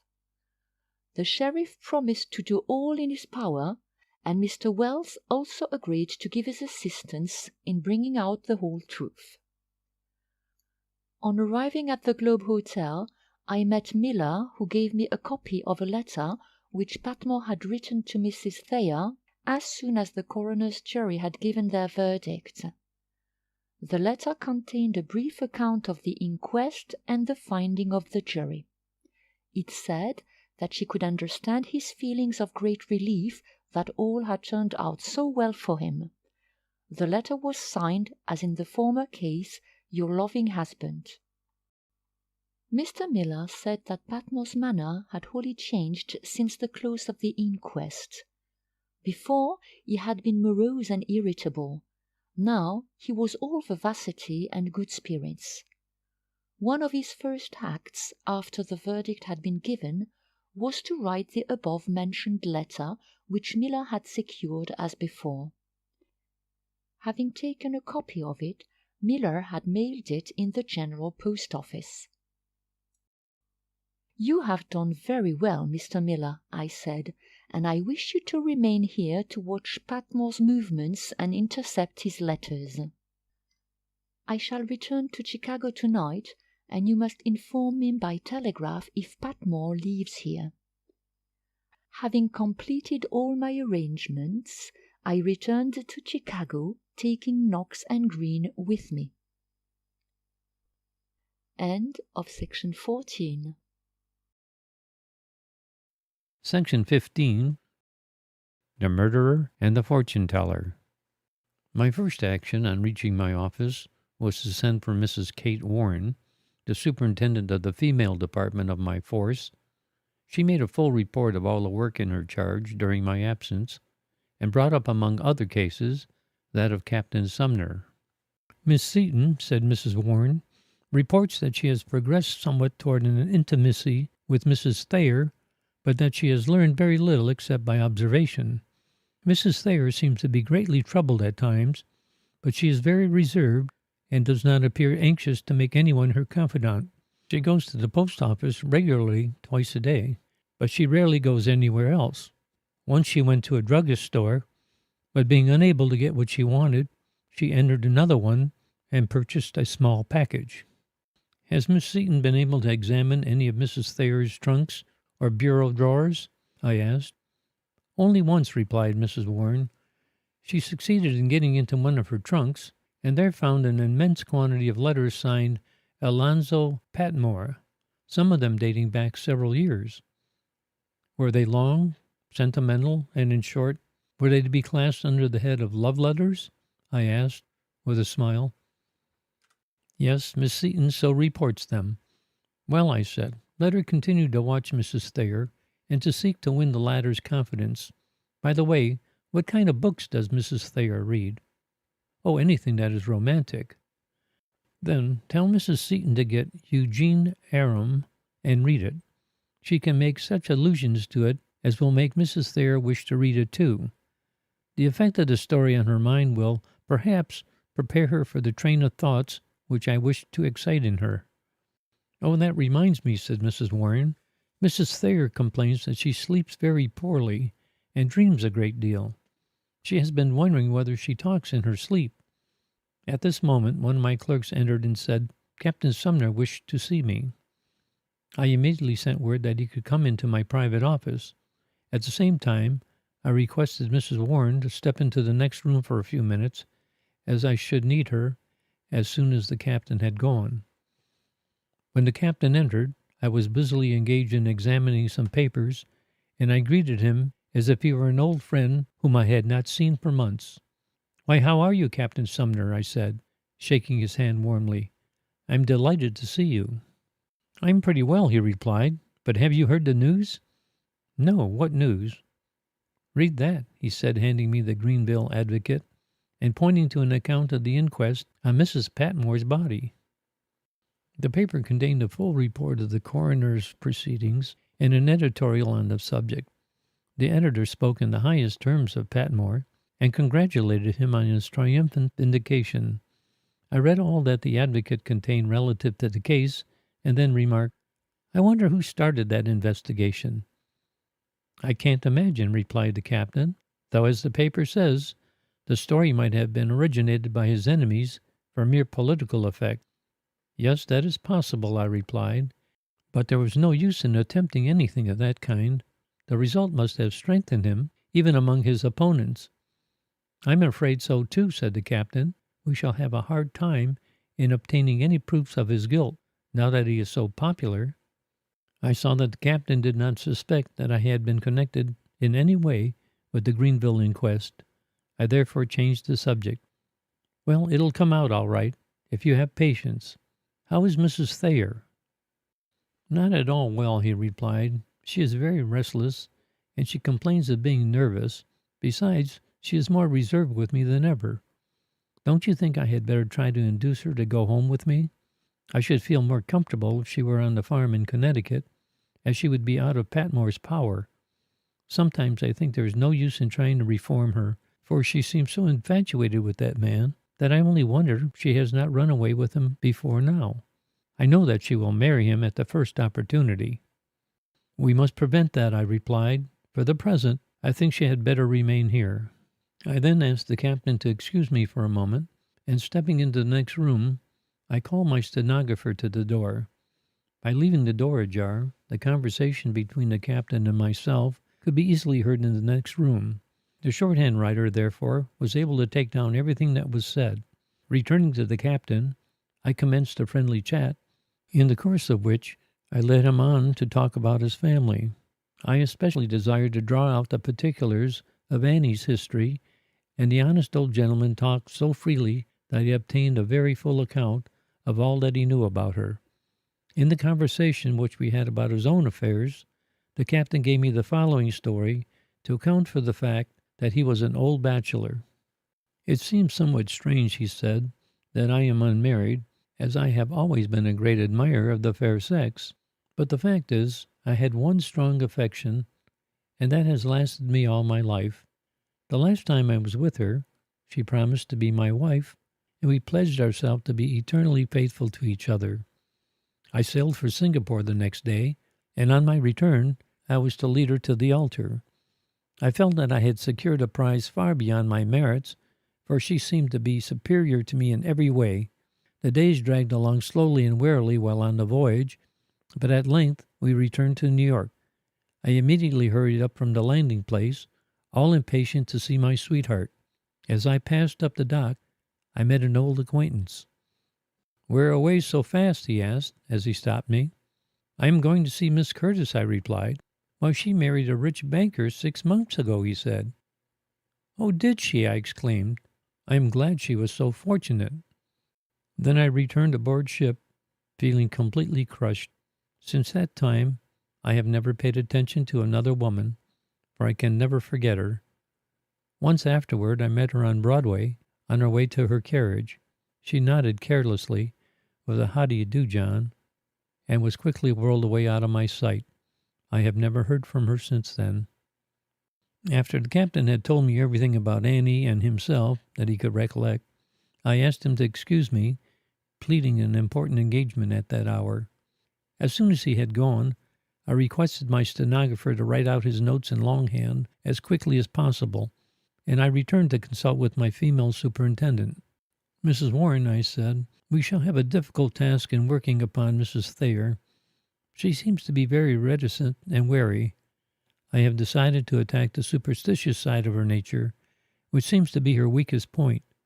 In order to do so successfully, I shall need your services. How do you think you would succeed as a fortune-teller?" "A fortune-teller!" she exclaimed, laughingly. "That is certainly a new role. However, I think I might learn to take the part after a few lessons." "Yes," I replied, "the tricks of the trade are easily learned. Here is a book which explains all the secrets of the profession. It is called The Mysteries of Magic and the Wonders of Astrology, by Dr. Roback. You can take it to read at your leisure. But after all, the costume and makeup are the principal things necessary. You will be obliged to trust largely on your own judgment and tact in working upon Mrs. Thayer's feelings. I suppose she has some vague ideas about astrology, etc., but I have no doubt of your ability to mystify her thoroughly. One thing is certain, Mrs. Warren, that we must have a fortune-teller of our own, and I do not know of anyone so competent as yourself. I will rent an office for you nearby, and the duties will interfere very little with your other work." "I will undertake it," she said, decidedly, after a moment's thought. "I will make it a success, too, if you will give me my own way about it." "All right," I answered.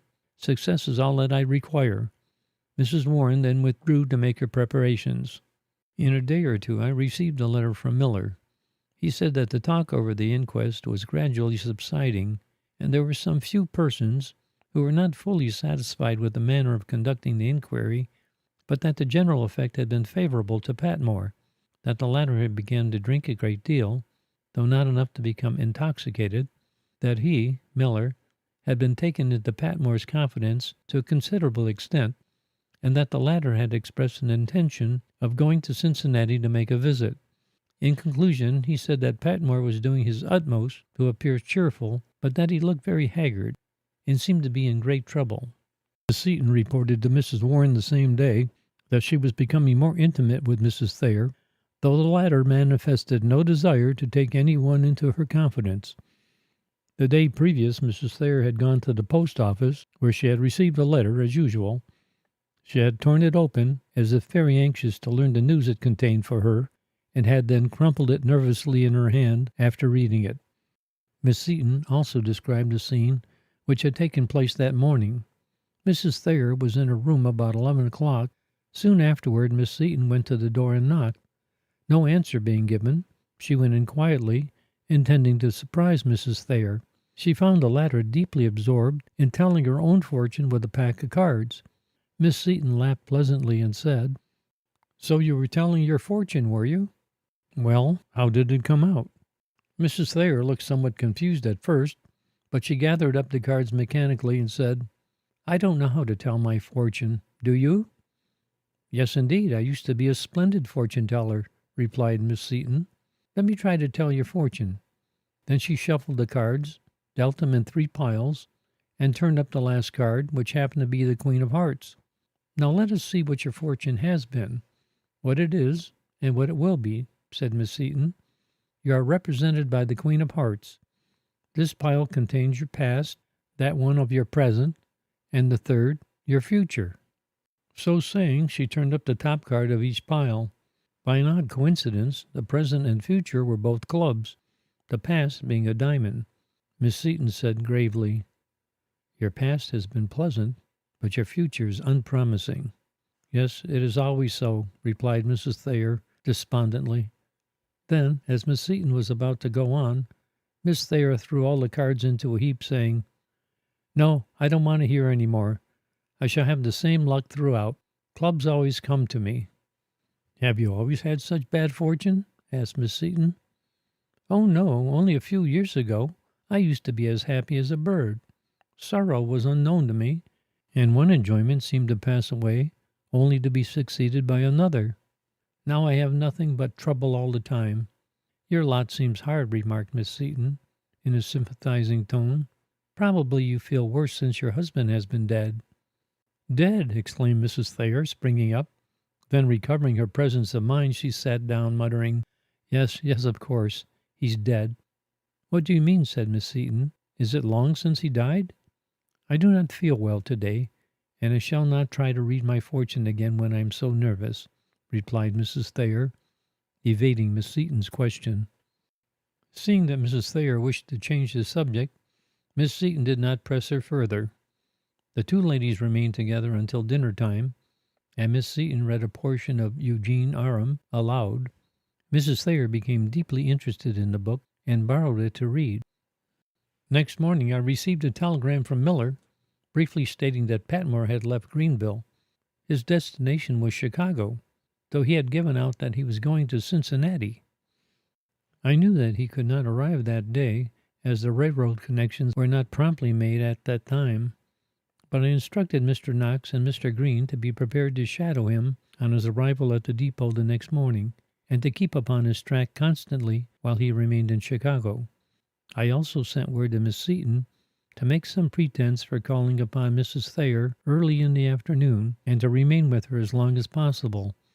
I knew that Patmore would communicate with Mrs. Thayer immediately on his arrival, and my object was to have someone to witness their meeting. On entering my office early the next day, I was surprised to find Captain Sumner awaiting me in a great state of excitement. "That man has come here again, Mr. Pinkerton," he broke out impetuously. "He came before breakfast and went straight to Annie's room. I called her to the door and expostulated with her until she agreed to send him away as soon as possible. I then came here directly to inform you." "Quite right, Captain," I replied. "There's nothing like taking prompt action in such cases. You can return to the house now, and trust to me for the rest." "But I'm afraid she'll run away with that villain," said the captain. "Of course we must prevent that," I replied. "I shall have a plan prepared in case they attempt to run away together. But I do not think Patmore is quite ready yet for such a step. Keep your spirits up, Captain, and don't borrow trouble." "I have all confidence in you, Mr. Pinkerton," he said as he went out, "but I shall be much happier when I am back on my farm." According to instructions, Miss Seton called on Mrs. Thayer, though she did not gain admittance to her room. When Mrs. Thayer opened the door, Miss Seton saw that she had been crying, and that she was evidently much disturbed. She asked Miss Seton to excuse her, as she had company from the east. About noon, Patmore returned to his hotel, as the captain would not permit him to dine at the boarding-house. As Mrs. Thayer did not come down to dinner, Miss Seton again visited her and found her dressing to go out. She asked Miss Seton to remain until she was dressed, but said that she was going out driving in the afternoon and to the theater in the evening. In a short time the captain came in, and Miss Seton retired. The captain asked Mrs. Thayer what she meant by breaking her promises not to see Patmore again. She replied that Patmore was a man she could not help loving, that she had tried her best to overcome her passion, but in vain, and that she could not break off the connection so abruptly, but that she would endeavor to do so gradually in the future. She then kissed the captain, saying that she was never so happy in her life, and that she was going out driving with Patmore that afternoon. The captain remonstrated with her without effect, and seeing that he could not move her from her purpose, he came straight to my office to report. Patmore came again in the afternoon and took Mrs. Thayer out driving. She looked superb as she went off, having recovered entirely from her illness. She was in a perfect flutter of happiness and excitement, which gave her a brilliant color and added to the brightness of her eyes. She was agitated by conflicting influences. On one side was her brother, determined to separate her from her lover and justly blaming her course. On the other was Patmore, claiming her love and urging her to abandon her brother's protection. They were gone about 3 hours, and on their return they seemed very complacent and much less excited than when they set out. In the evening they went to the theater together, being shadowed by Mr. Knox. He took a seat close behind them in order to listen to their conversation, but he overheard nothing of any consequence. Captain Sumner had a long talk with his sister next morning in relation to their return to Connecticut. He begged her to go immediately, and thus escape from Patmore's influence. But she opposed his wish on the ground that she was too weak to make the journey. He then lost his temper and replied she was strong enough to go around to places of amusement with Patmore, and it was very strange that she could not travel slowly home. This show of anger on the captain's part caused her to commence crying, as she knew that he could not resist so powerful an appeal to his sympathy. The result equaled her anticipations. The captain soon lost all his irritation and began to console her as if she were a spoiled child. Finally, she induced him to go driving with them that afternoon. The captain told me afterward that Patmore behaved with great propriety during the drive, and that they did not seem to be so much in love with each other as he had supposed.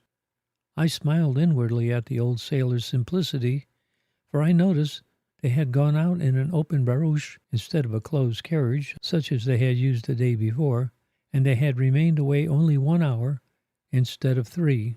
On their return from the drive, Patmore and Annie went to Mrs. Thayer's sitting room, and the captain went downtown.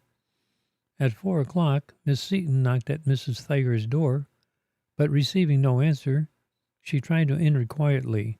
She found that the door was locked on the inside, however, and she was therefore obliged to withdraw to her own room to watch. It was 6 o'clock before Patmore came out, having been nearly 3 hours in Mrs. Thayer's room with the door locked. Mr. Knox shadowed Patmore on his departure from the boarding house and saw him take the 9 o'clock train for Greenville. I immediately notified Mr. Miller by telegraph, directing him to renew his intimacy with Patmore and to remain in Greenville until further orders. End of section 15. Section 16 of Great Detective Stories. Mr. Miller was not idle during the time that Patmore was away. His first action was to learn who were the nurses attending Mrs. Patmore in her last illness. One of them had left the city, but the other, being an old resident of Greenville, was soon found. She was quite an elderly woman, with no family except one daughter. The latter was a seamstress, and Mr. Miller soon made her acquaintance by employing her to make some shirts for him. He kept up friendly relations with them by taking both mother and daughter out riding occasionally in the summer evenings. And in various ways he ingratiated himself into the old lady's confidence. It was not long before he was able to draw out all the particulars of Mrs. Patmore's illness. He learned that when she first became seriously sick, Mr. Patmore began to show a very tender solicitude for her health. He even insisted upon preparing her medicine and giving it to her himself.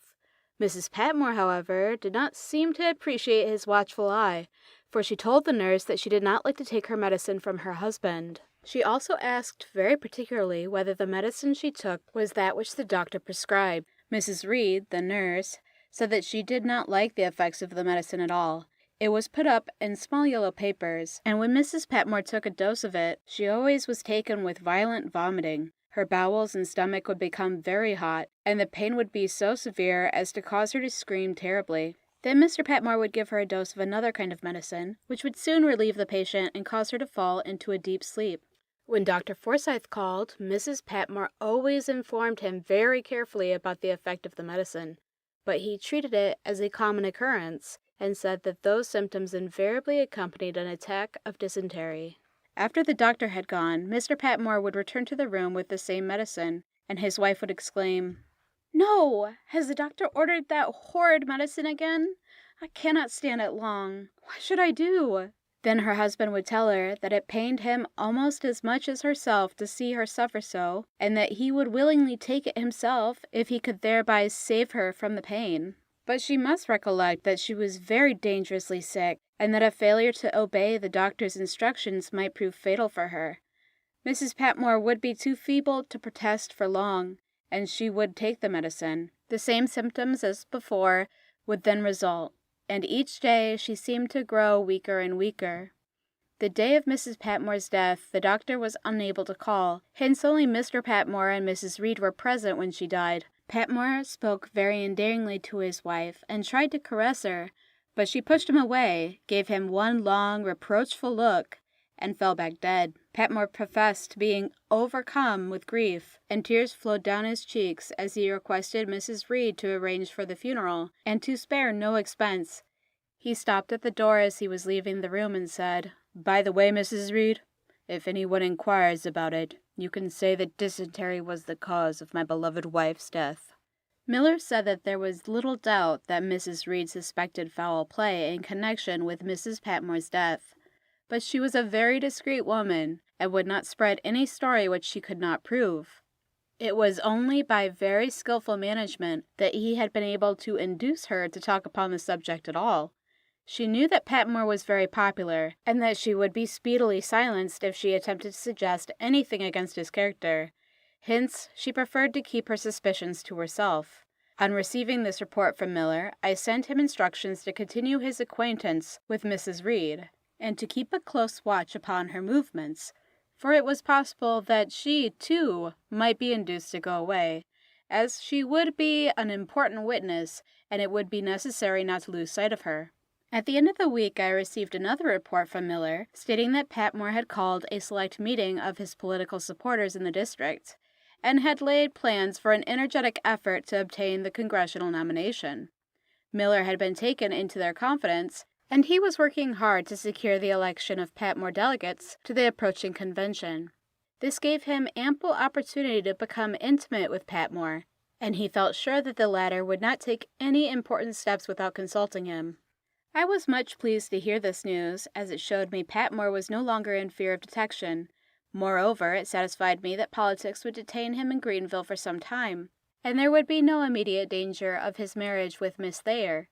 Having a prospect that he would not return to Chicago to interfere with my plan for some weeks, I decided to proceed with my attack on Miss Thayer's credulity and superstition. In the afternoon, therefore, I sent for Mrs. Warren, and asked whether she had secured the rooms in which to play the part of a fortune-teller. "Yes," she replied. "I have rented 3 rooms on Clark Street, which are just suited for the purpose. There are 2 entrances, so you can slip in any time without being seen by my visitors." Well, you had better have them fitted up as soon as possible. I will drop in and take a look at them today.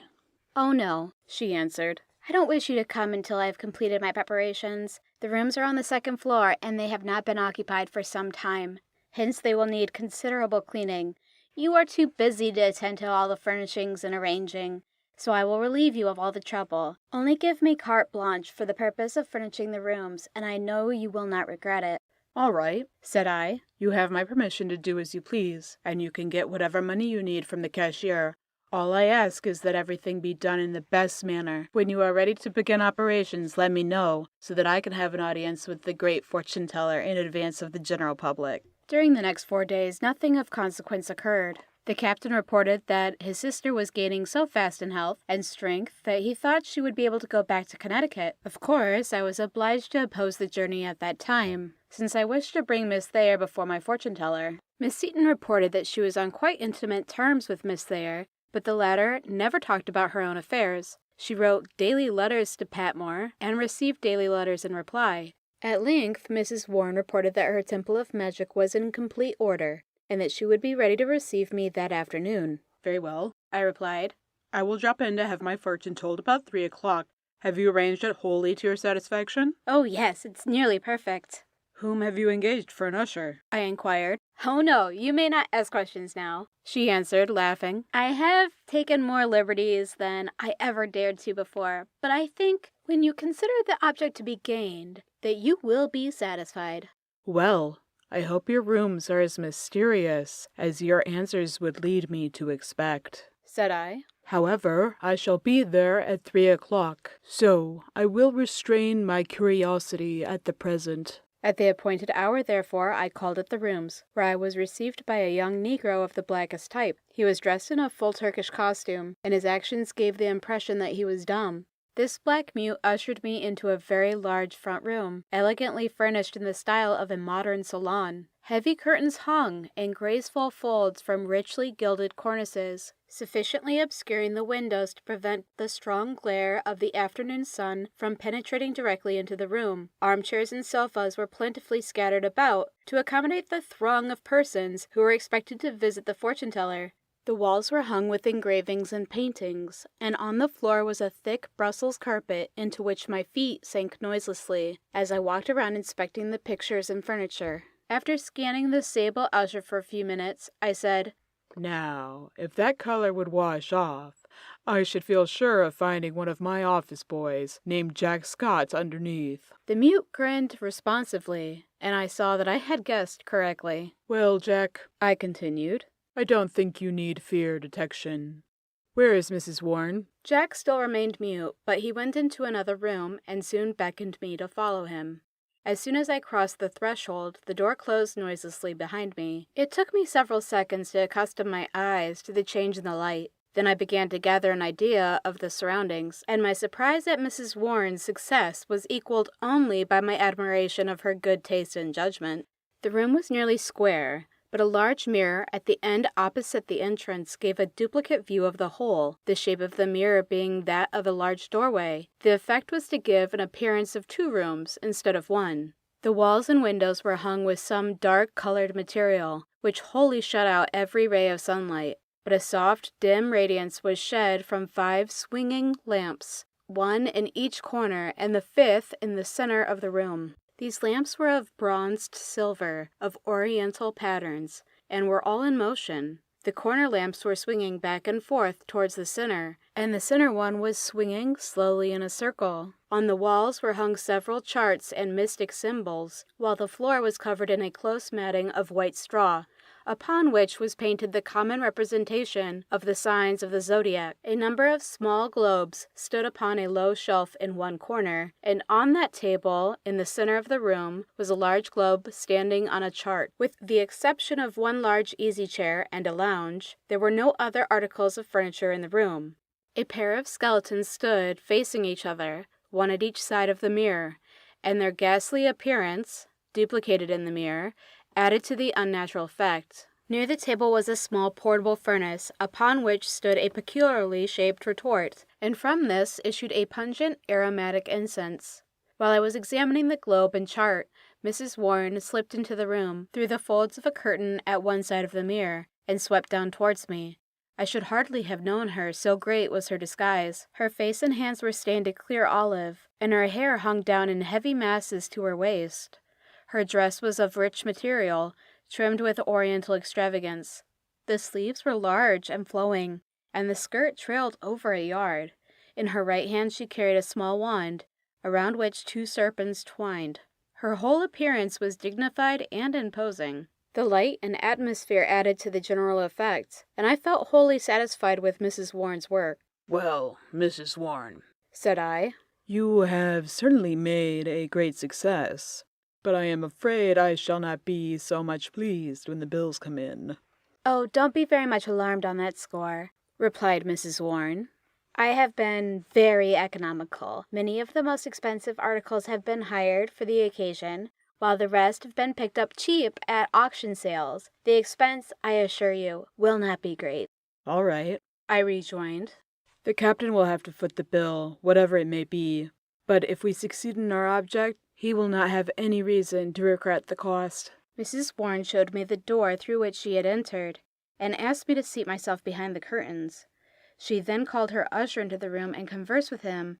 Though they spoke in low tones, I was able to hear every word. The door where I was sitting was hung on noiseless hinges, and it led into the last room of the suite. From this room another door opened on a hall, leading to a pair of side stairs. I was thus able to reach my ambush without entering the front way.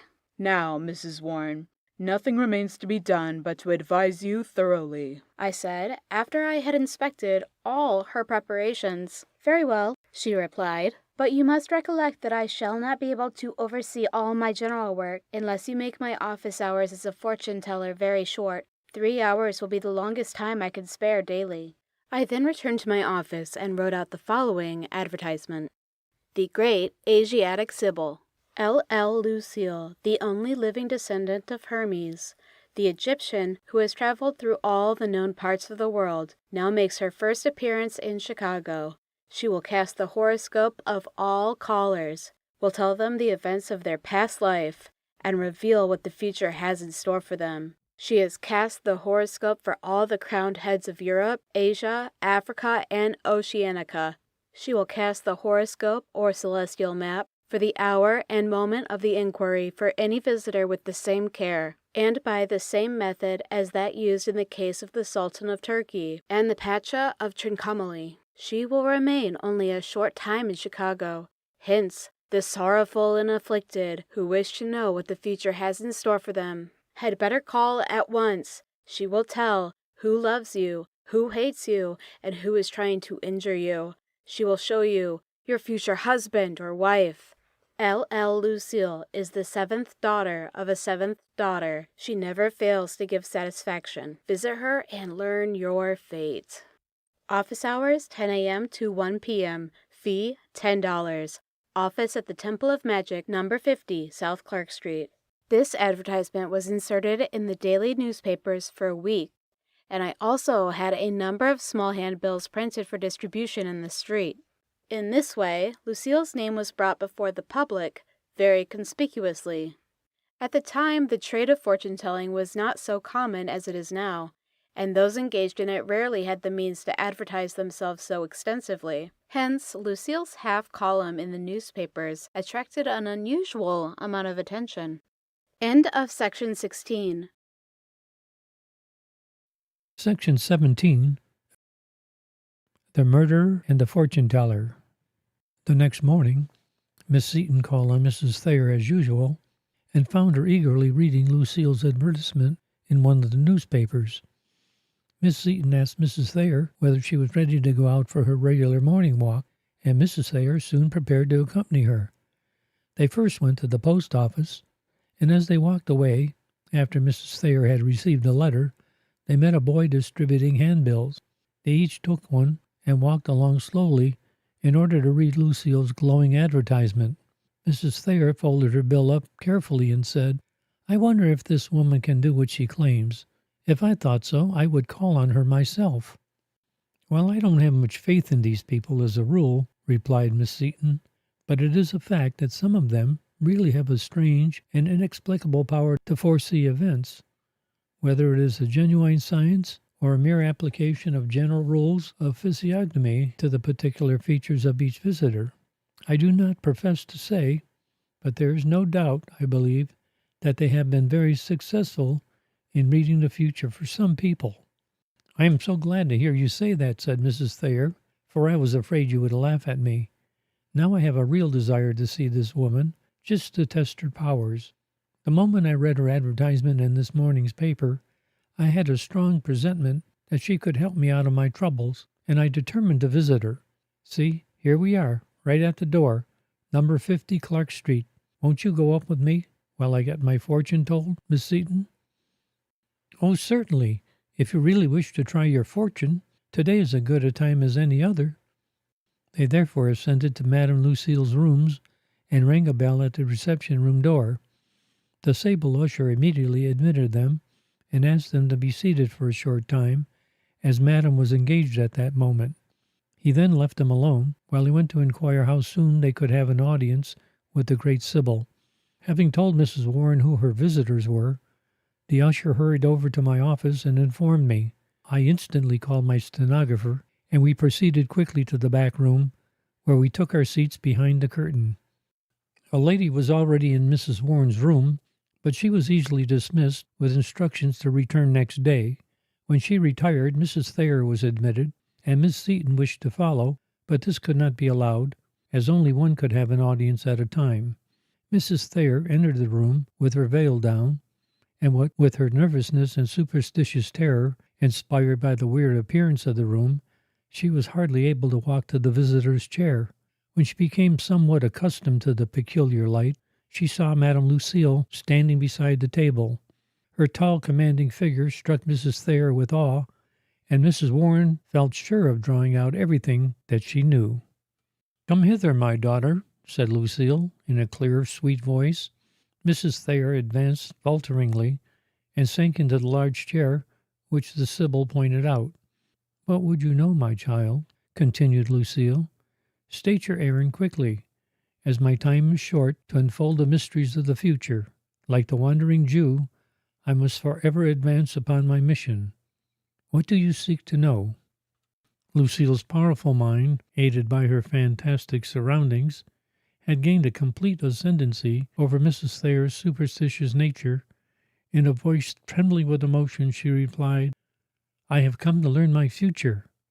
"Then you must unveil. I can tell you nothing until I see your face," said Lucille. Mrs. Thayer slowly removed her veil and sat motionless, regarding the fortune-teller as a frightened bird watches a snake. "You wish to know your destiny, do you?" asked Lucille gently. "Well, I can tell it if the stars are propitious, but I must first look at your hand." She paused and waved her hand with several mysterious gestures over Mrs. Thayer's head, and then she swept forward and took her hand. "Tell me the day and hour of your birth," continued Lucille. "I was born about daybreak on the 18th of October, 1816, replied Mrs. Thayer. "I cannot tell you the exact hour." "That will be sufficiently accurate for the present," said Lucille, "though it may cause me much trouble in casting your horoscope." Lucille continued to examine the lines of the hand, and presently commenced speaking in a low but clear voice. "Your parents are dead, and also one brother. Your father passed through great dangers safely. Ah, I see, he was a sailor. You have been surrounded by other seafaring people.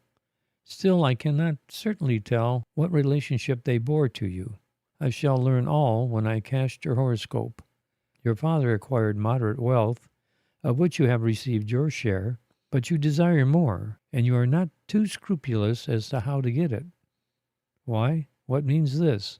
she exclaimed, starting back and fixing a piercing glance on the cowering woman before her. "You are in danger. Yes, there is danger all about you, but it is impossible to tell now how it will end. There is a man in your trouble who claims to love you, and there is a woman who comes between you. Ah, what is she doing?" she suddenly demanded in tragical tones, starting back with a look of terror in her eyes. Mrs. Thayer fell back as if stabbed in the heart, and her whole attitude denoted guilty fear. Lucille, fearing that she would faint, handed her a glass of water, which soon revived her strength. As soon as Mrs. Thayer had sufficiently recovered, Lucille again took her hand and carefully examined it. Then she continued, "I cannot do much now, but you must come again when I have more time. Then I will cast your horoscope and will be able to tell you all you can wish to know." Breaking off suddenly, she changed her tone and demanded imperiously, "Who is this woman? Is she his enemy or yours? Are you sure that man loves you?" "Oh, yes, I am sure he does," Mrs. Thayer replied hastily. "Then what is the trouble between you and this woman?" asked Lucille. "She is older than you, yet she constantly crosses your path." Then, closing her eyes, Lucille broke out passionately and rapidly, like a person in a trance. "Why does she act so? What is the matter with her? She is often interfering with you, but always followed by that man. He must be her enemy. See, a shadow falls over her. What does it mean? She fades away and vanishes. It must be death." "Death?" shrieked Mrs. Thayer. Then she fell back lifeless. Lucille did everything possible to revive her visitor, but it was some minutes before she recovered sufficiently to be able to stand alone. She finally joined Miss Seton, but promised to call the next day to have her horoscope read. She left a fee of $10 for the prepayment of the labor which Lucille would be forced to perform in reading the stars. When Miss Seton and Mrs. Thayer left the room, the latter was scarcely able to walk, so much was she agitated and alarmed. They reached their boarding house in safety, however, and Mrs. Thayer at once retired to her room. A large crowd of visitors had already assembled in Madame Lucille's reception room, so that there seemed to be a fair prospect that all the expenses of the affair would be paid out of the fortune-teller's receipts. Indeed, from the very first, Mrs. Warren had a great many more callers than she could attend to, but by granting each one a short interview on the first day, long enough to learn what information they desired, it was an easy matter to satisfy them all to an exceptional extent. I put 2 good detectives at work to find out everything possible about the parties making the inquiries, and Lucille was thus able to astonish them with the accuracy of her knowledge as to the past. Of course, she was at liberty to exercise her own judgment as to her predictions for the future, since no one could tell whether they would prove true or not. When everyone had gone, Mrs. Warren changed her dress and returned to my office, where we had a hearty laugh over the superstitious folly of the many ladies who had consulted her. She told me many amusing secrets which her fair visitors had confided to her, and I learned that some of the most fashionable people in the city had invoked her aid. She was rather fatigued by her labors, however, as the weather was warm and the atmosphere of her room at times became almost suffocating. She said that she had made an engagement to admit Mrs. Thayer the first one the next morning. "Very well," said I. "You have succeeded in startling her very much indeed, and tomorrow you will be able to do much more. Be careful, however, to warn her against informing anyone else of what you have told her until the whole future is determined. It will not do to have her alarm Patmore." "I will caution her particularly on that point," replied Mrs. Warren. "I think I understand pretty well about how far I can go without terrifying her too much. I will send for Miss Seton and learn how Mrs. Thayer has acted since visiting me." In the afternoon, Captain Sumner came in and asked what steps I had taken in his case. I told him that I could not tell him what I had done, nor what I was doing, but he could rest assured that the best talent I had was employed in his behalf. If everything worked as I hoped, I should accomplish the object which he sought inside of a month. Well, he replied, I should like to take Annie back to Springfield as soon as possible, for I fear that she is again losing her health, and for the last day or two she has been quite ill. Yesterday she received a letter from Patmore, which I tried to snatch from her, but she was too quick for me, and I obtained only a small part of it. Here it is, he continued, showing me the lower corner of a letter. See how he signs himself? I took the fragment and saw the same signature as that which Patmore had used in his former letters. Your affectionate husband, the captain went on. My blood got up when I read this, and I told her that if she ever saw Patmore again, I would shoot them both, that I would no longer permit her to disgrace our family. Then she also flew into a violent passion and said that she loved Patmore, and that he intended to marry her when he next came to Chicago.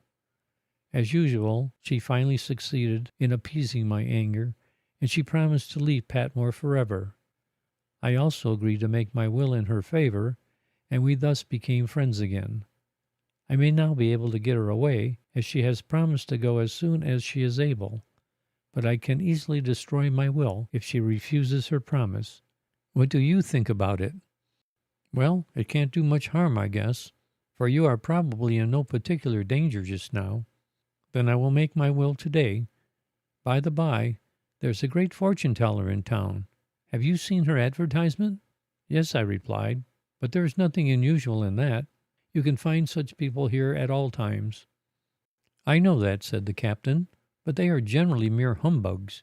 Well, this one appears to be of a different class. She has been in the East Indies, and the fortune-tellers there are not humbugs, as I know by experience. I shall go see her tomorrow. I had my fortune told once by a Hindu in Calcutta, and he was correct in every particular as far as he went. After the captain had gone away, I sent for Mrs. Warren and told her that she would receive a visit from the captain next day, and that she could learn all about his past history by referring to the conversation which my stenographer had taken down some time before. I then looked over a report I had just received from Miller, who was still watching Patmore in Greenville. There was little of importance in it, except it had an account of a conversation between Miller and Patmore, in which the latter said that he was staking everything upon the hope of getting the congressional nomination. If he should fail at that, he would not remain in Greenville, but would go to Kansas to live. Miller added that Patmore received letters daily from Mrs. Thayer. I immediately wrote to Miller to secure a copy of one of Mrs. Thayer's letters, and if possible, to intercept every one of them. I felt confident that she would describe her visit to the fortune-teller, in part at least, and I was anxious to know how much she would reveal to him. Besides, if he were disposed to be superstitious, he would probably be more or less affected by her account, and I might use the knowledge thus gained to good advantage. Late in the evening, Miss Seton came in and told Mrs. Warren that Mrs. Thayer had been greatly agitated by her interview with Lucille, that she had shown great dejection and grief all the way home, and that she had immediately retired to her room, where she had thrown herself on the bed, that she had risen late in the evening and had written a very long letter, which she had asked Miss Seton to put in the post office for her, being too weak to go out herself. Of course, Miss Seton gave the letter to Mrs. Warren, who immediately brought it to me. I opened it at once and hastily read it through. It began, "My dear husband," and went on to describe her visit to Lucille. She gave a full account of all that Lucille had said, and also related the effect which the fortune-teller's revelations had had upon her. She said significantly that Patmore could understand how much she had been alarmed by the references to the woman who came between them, for the inference was that Lucille meant Mrs. Patmore. However, she was going, she said, to have her full fortune told the following day, and she would write all about it in her next letter. I had the letter copied and sent to the post office in time for the first mail. End of section 17. Section 18. The Murderer and the Fortune-Teller. I had sent word to my New York correspondent to make a thorough search for Henry Thayer, as I wished to learn definitely whether he was alive or dead. By communicating with the London Board of Underwriters, my agent learned that Henry Thayer was in command of an English whaler in the South Sea. At the latest advices from him, he was nearly ready to sail for England, as he needed only a few more whales to complete his cargo. I received this information the morning after Mrs. Thayer's first visit to Lucille, and I communicated the news to Mrs. Warren at once, instructing her to make the best possible use of it in her coming interview with Mrs. Thayer. Shortly before 10 o'clock the next morning, I took my place behind the curtain. In a few minutes, Mrs. Thayer and Miss Seton arrived, and Mrs. Thayer was promptly admitted to Lucille's presence. She removed her veil and sank into the visitor's chair with an expression half of longing and half of dread. Again Lucille waved her snaky wand, and as before, the room was filled with the fumes of burning incense. Lucille looked at Mrs. Thayer's face intently and said, "My child, I am pleased to see you. I have worked on your horoscope unremittingly, but it is not completed to my satisfaction. There is some peculiar influence about you which prevents a clear reading of your future. Even your past, though much of it is easily determined, seems obscured by strange inconsistencies, not to say impossibilities. Some of the results were so startling as to make it necessary for me to refuse to reveal them until by a second test I can decide whether there was no mistake in the solution of certain calculations. Tonight, therefore, I shall do what rarely is necessary in reading the horoscope of ordinary humans. I must invoke the aid of my progenitor and master, Hermes. It is a dreadful task, one for which I must nerve myself to meet the greatest dangers and the most frightful scenes. But I never shrink from the path of duty, and I have confidence that the sanctity of my mission will give me safe conduct, even through the hosts of demons who must be met before I can come face to face with the great Egyptian king." Lucille spoke with a weird earnestness and a faraway look in her eyes, as if she actually realized the presence of ghouls and goblins. Mrs. Thayer fairly shivered with terror, but said nothing, and Lucille continued. "I wish I dared read the whole of the horoscope as it was divulged to me in the lone watches of last night, but I have decided to omit all those portions where there is a possibility that the malign spirits around you have misinterpreted your past and future. When you were younger, you passed your days in happiness. You were very handsome, and you could charm the hearts of men without difficulty. There has been with you frequently during your past years a man of some years older than yourself. He appears to have been a sailor, and though often away from you, he has always sought you out on his return. He loves you, and is undoubtedly your true friend. He is unmarried, yet he does not wish to make you his wife. He wears a peculiar ring, which he obtained in the East Indies. He often consults this ring, and it informs him whether he is in danger or the reverse. You do not love this sailor as well as he loves you, and he wishes to remove you from the other man. I cannot understand the actions of the woman whom I mentioned yesterday. I cannot tell you whether she is living or dead. The man you love has been with her. He gave her something in a spoon, which she was forced to take. Ah, I see. It was a medicine, a white powder. And now begins the obscurity. Further on, I see that he visited you. You ran to meet him and plied him with caresses. If he were your husband, it would partly clear away the cloud. Is it so?" "Yes," Mrs. Thayer at length replied. "He is my husband.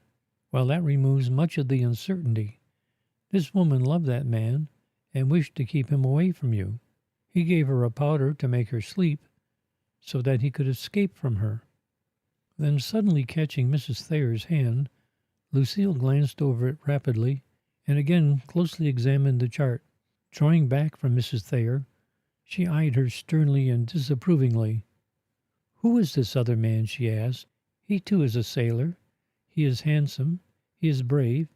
He is an officer. Yes, he commands a ship. He has been much with you, but he is now far away. You loved him once, but now the other man has come between you." Then, pausing a moment, she broke forth rapidly and harshly, Woman, you have tried to deceive me. This sea captain is your husband." Mrs. Thayer was only able to say, as she fell back fainting, "He is dead. He is—" Lucille soon revived her, and then asked whether she was strong enough to hear the remainder of her fortune. Mrs. Thayer signified her assent, and Lucille again examined the chart. She first said, "You cannot deceive me. Your husband is away at sea. Is it not so?" "He was my husband," said Mrs. Thayer in a half-audible voice, "but he went away several years ago, and I heard that he was dead. I had fallen in love with the other man, and on hearing of my husband's death, I married the man I loved. It can't be possible that Henry is alive." "Yes, he is," replied Lucille, "and I think he is about to return to seek for you. But the horoscope again becomes obscure. It is as I feared. The only means of learning the truth will be through the aid of the dread Hermes, whose power no demon can resist. Tomorrow you shall learn all that my art can discover about your past and your future." "But can you tell me no more than this today?" asked Mrs. Thayer in a vexed tone. "You have given me only bad news. How long shall I live and be happy with my husband?" "That man is not your husband, and you cannot long live happily with him. As far as the cloud permits me to see, I can discern that something terrible is about to happen to him. You are in danger yourself. There seems to be a strange fatality attending your fate wherever it comes in contact with that man. It is especially gloomy when complicated by the presence of the other woman. As I have before told you, I cannot clearly see from this horoscope what will be your absolute future, but I can tell you this much, and woman, weigh well on my words, for the spirit of prophecy is strong within me. Your future is dependent upon your present decision. Fate is unchangeable, and neither seer nor sibyl can alter its least degree, but it is sometimes permitted to us to determine the contingent future of a person and no more. We then say, thus and thus has been the past. The future may be thus, or it may be so. One course of conduct now will lead to this result. The other will lead to that. Yours is such a horoscope, and even with the aid of my mighty master, I cannot expect to do anything more than to learn definitely the two alternatives which are to be presented to you, and the consequence of your decision each way. Tomorrow I will see you again at an early hour, and will tell you all I have learned during the night." "Can you tell me no more now?" demanded Mrs. Thayer impatiently. "Is it then true that my first husband is alive?" "It is true," replied Lucille, "and he is at present commanding a ship far away in the South Sea, which is the reason why you could not find him." "How do you know that I ever looked for him?" said Mrs. Thayer languidly. "No, you did not look for him, but the other sailor who loves you made inquiries for a long time. I see him plainer now. He must be your brother." Mrs. Thayer had been very much awed by the imposing manners of Lucille and by the mystic surroundings in which she was placed. She was now quite in Lucille's power, and I should have proceeded to force her to reveal the truth about Patmore's crime had she been stronger physically, but I was afraid to test her endurance too far in one day. I had arranged a series of simple signals which would not attract the attention of anyone but Lucille, and I therefore signaled to her that she might close the interview. Mrs. Thayer lifted her head to look at Lucille a few moments after the latter had spoken of her brother, and said, "You are the strangest woman I have ever met. You have told me things which I believed were known only by myself. All that you have said is the truth, but you do not tell me enough.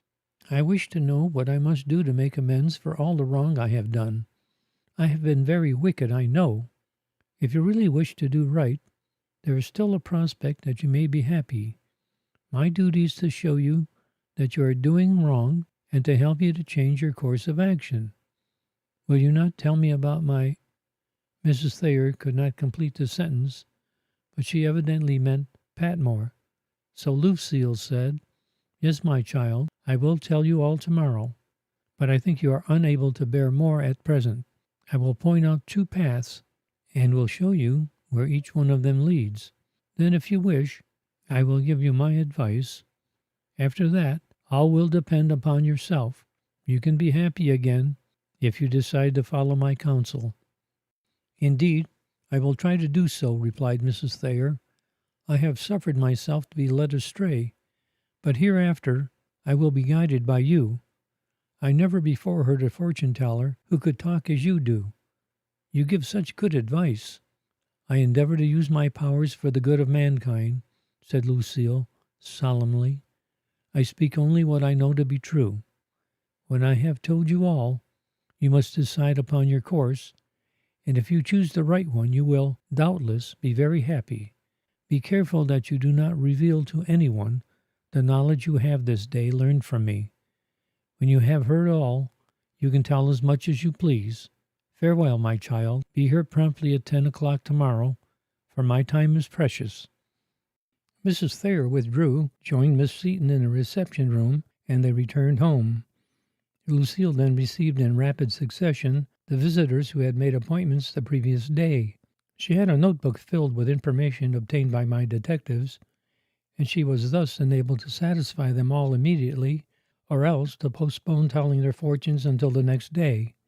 Then the new arrivals were admitted long enough to tell what they wished to know, after which they each received appointments for the next day. When all were disposed of, Lucille came into the back room to change her dress. I congratulated her upon her success, and was about to withdraw with my stenographer when the usher came in and said that a gentleman desired an audience. From his description, I felt confident that Captain Sumner was the person who had arrived. I therefore begged Lucille to give him a full sitting and to read his past for him very thoroughly. "By the way," I added, "you recollect that while he was away at sea, his sweetheart, Miss Curtis, married a wealthy New York banker named Agnew. Well, I saw a notice the other day of the death of a banker of that name in New York, and I feel sure that his old flame is now a widow. I want you to refer to this fact in telling his future." "Oh, well," said Lucille, with some vexation, "I'm rather tired of the business already, and I don't care to spend the whole afternoon in that hot room, so I shall get rid of him as soon as he is satisfied.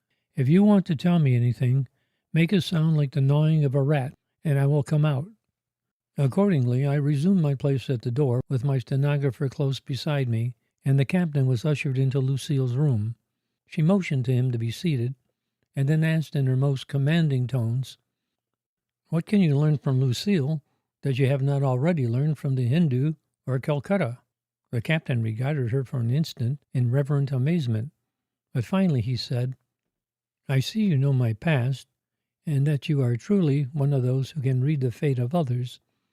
I am in trouble, and I wish to know when I shall escape from it, if ever. The Hindu told me much, but I would know more." Without further conversation, except to ask the day and hour of his birth, Lucille proceeded to pore over a chart and to examine his hand. Finally, she gazed at him steadily a few minutes and said, "What I have to say is the truth alone. If it be painful to you, it is because the truth is not always pleasant. Listen calmly, therefore, to the words which the stars declare to be true.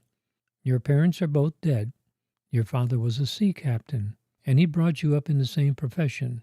On one of his cruises, a sepoy presented him with 3 rings, one of which you now wear. Its powers are very great, and it has frequently rendered you important services. Take care that you lose it not. It has even saved your life. Yes," she continued after closely examining the palm of his left hand, "your life has been attempted 3 separate times lately. You have 2 sisters living. One of them is happily married and lives in comfort in an eastern state. The other married a sea captain, but she does not live with her husband. She is with you and is in poor health." "Why, it is possible," she exclaimed suddenly. "It was your sister who made the attempt on your life. You may not suspect that your young and charming sister, whom you so deeply love, could have been guilty of such an act, unless my powers have failed me so that I cannot read the stars aright. Such is the fact. Wait, lest I should have made a mistake, I will try again. It seems too horrible to be believed." The captain had buried his face in his hands, but now he looked up and said, "It is unnecessary to try again. You are right. I see that you are one of the gifted ones of this world, and I wish you to tell me all. I can bear it." Lucille continued her examination of the captain's hand as she went on speaking. "Your sister still has the same kind of poison with her which she used before. She does not intend to use it herself. She has no motive for committing suicide, but she may intend to give it to you again. You must be careful, for that is your greatest danger. Your principal trouble for some time has been caused by that sister. She no longer loves her husband, who has wholly disappeared from your knowledge, and she professes to believe that he is dead. This is not the case, however. He is now in command of an English whaling ship in the South Sea, and he will soon return to England." At this, the captain sprang up in a whirl of excitement and joy. In relating the story to me the next day, he said that he felt like taking Lucille in his arms and giving her a genuine sailor hug. But she looked so fierce and wicked that he got the idea that she was a genuine witch, and he was afraid that her beautiful white hands would turn into claws, and that she would soon make a meal of him, if she felt so disposed. When he sat down again, Lucille again scanned the chart and compared it with his hand. She seemed very much disturbed at the revelations, and at length she said, "Your troubles are so closely interwoven with those of your sister that I cannot separate them. But I never saw a horoscope so full of frightful scenes. I do not wish to go on with it." "Please do not stop," said the captain. "I feel that you have the power to tell me all, and I must know it. I will pay you anything you ask," he added, taking out a roll of money. "My fees are invariable," said Lucille, drawing herself up haughtily. "You insult me by suggesting that I need to be paid extra to tell the truth." "I beg your pardon," replied the captain excitedly, "but I hope you will not refuse to tell me all you know. I can bear it, I assure you." "Know then that your sister is deeply in love with a very bad man, who lives 200 or 300 miles from here. She became acquainted with him in the East, and he seduced her, though he was a married man, living with his lawful wife. To quiet your sister's scruples, he had a marriage ceremony performed, but of course it had no legal value, since both of the parties were already married.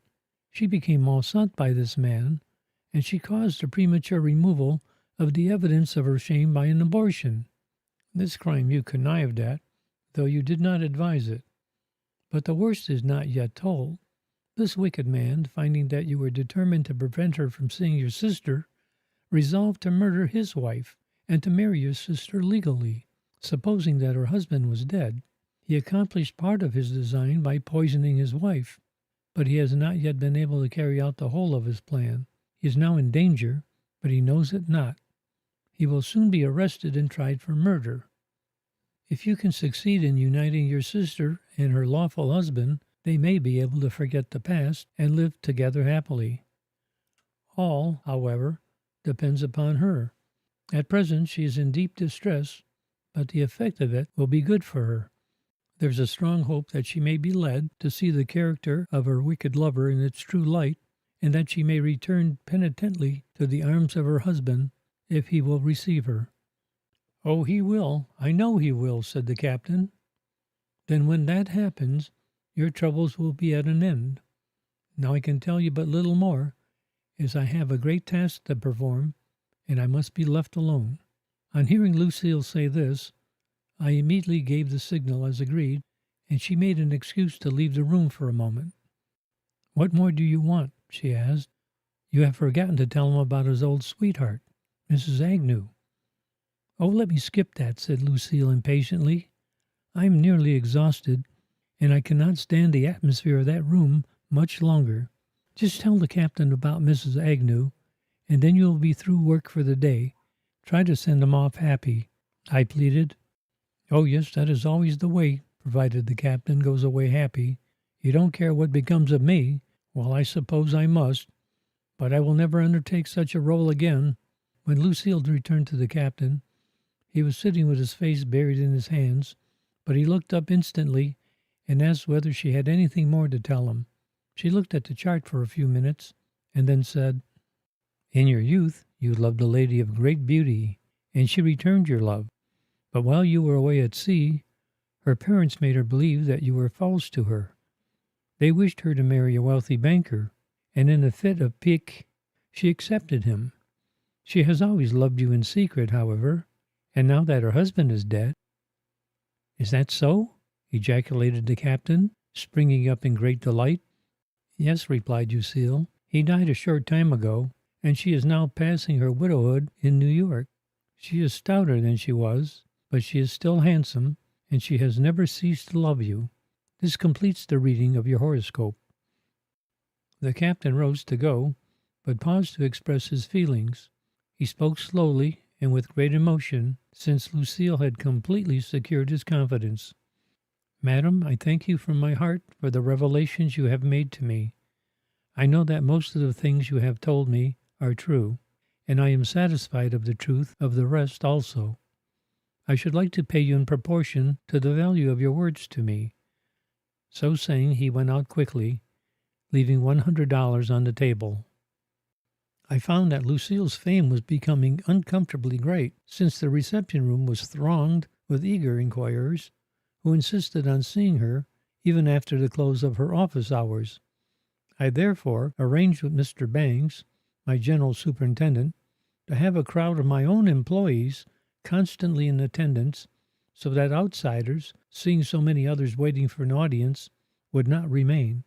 By this means, Lucille was able thereafter to receive as many or as few as she chose, and her labors were greatly lightened. End of section 18. Section 19 of Great Detective Stories. Chapter 10. After the interview with Lucille, Mrs. Thayer returned to her boarding house with Miss Seaton and invited the latter to spend the day with her. She said that she was low-spirited and wanted company to keep off the blues. She was very nervous and she could not take an interest in anything. She said several times that Lucille was the most wonderful person she had ever met, but she carefully avoided stating anything definite relative to the revelations made to her. Finally, she commenced to write a long letter, and Miss Seaton became absorbed in a novel. After some time, the captain came in looking very solemn, and Miss Seaton saw that he wished to have a private talk with Mrs. Thayer. Accordingly, she rose to leave the room, remarking that she was going downtown in the evening and would like to have Mrs. Thayer accompany her. Miss Seaton knew that it was very improbable that Mrs. Thayer would go on account of the fatigue and excitement of the morning, but she hoped that the latter would give her the letter to put in the post office. On hearing the approach of the captain, Mrs. Thayer had hastily concealed her writing materials, thus showing that she was writing to Patmore. On entering her own room, Miss Seaton took a seat close by a door which connected the two rooms. This door was nailed up and the cracks had been filled with cotton, but she quickly pulled out the filling and obtained an excellent opening to hear all the conversation in the next room. The captain first asked his sister when she would be ready to return to Springfield with him. She replied that she would go as soon as she felt able to stand the journey. "Annie," said he in an impressive manner, "I fear that you are deceiving me and that you intend to do me harm. Why do you seek my life? You know that I have done all I could for you and that I will continue to do so. Why then do you wish to poison me? I know that you have poison with you, and that I am the only one for whom it can be intended." No, you are wrong," replied Mrs. Thayer in trembling tones. "You are my brother, and why should I wish to injure you?" "Annie, I know that you have poison about you," said the captain firmly, "and I am afraid to remain with you any longer. I have forgiven you once, but now it is my duty to cast you off. You are plotting to take my life." "Who told you this? What reason have I given you for thinking so?" demanded Mrs. Thayer. "I have been to see a wonderful fortune-teller who—" The words had no more than passed her lips when she was interrupted by an exclamation of terror and surprise from Mrs. Thayer, who started to her feet and then fell back upon the sofa fainting. The captain was much alarmed at the effect of his remark, and he could not understand why she had fainted at the mere mention of the source of his information. However, he did not spend any time in trying to account for her terror. His first action was to bathe her temples with cold water, in order to restore her to consciousness. When she had partly revived, she lay on the sofa with her eyes closed, as if she had no strength left. Finally she spoke in a weak voice without looking at her brother. Was it a fortune-teller who told you what you have just accused me of? Yes, replied the captain, and I know that she speaks the truth. My God, exclaimed Mrs. Thayer, how could that woman have known that? Well, it is true that I have some poison, though. As God is my judge, it was not meant for you. But I was resolved that if I could not escape from my present misery, I would take it myself. Never for an instant did I intend it for you. In either case, Annie, I must have the poison. Mrs. Thayer rose with great effort and, going to her trunk, produced a small package labeled poison in conspicuous letters. She handed it to the captain, and he said, I will now destroy this package and thus remove all temptation from you. Let us both thank God that you have been prevented from carrying out your design. Oh, Annie, may this be the last time that I ever shall have reason to doubt you. The fortune-teller whom I mentioned is a wonderful woman. I learned from her many things which I will tell you when you are strong enough to hear them. I should like to tell you very much, said Mrs. Thayer eagerly. Perhaps she could tell my fortune, if I should visit her. Yes, indeed, she could tell you all your past and future. You ought to go there. Well, I guess I will try to go tomorrow, if I'm strong enough, said Mrs. Thayer. The captain kissed her tenderly and said, Annie, never again follow the advice of an evil counselor. You will never be happy while you continue in a path which you know to be wrong.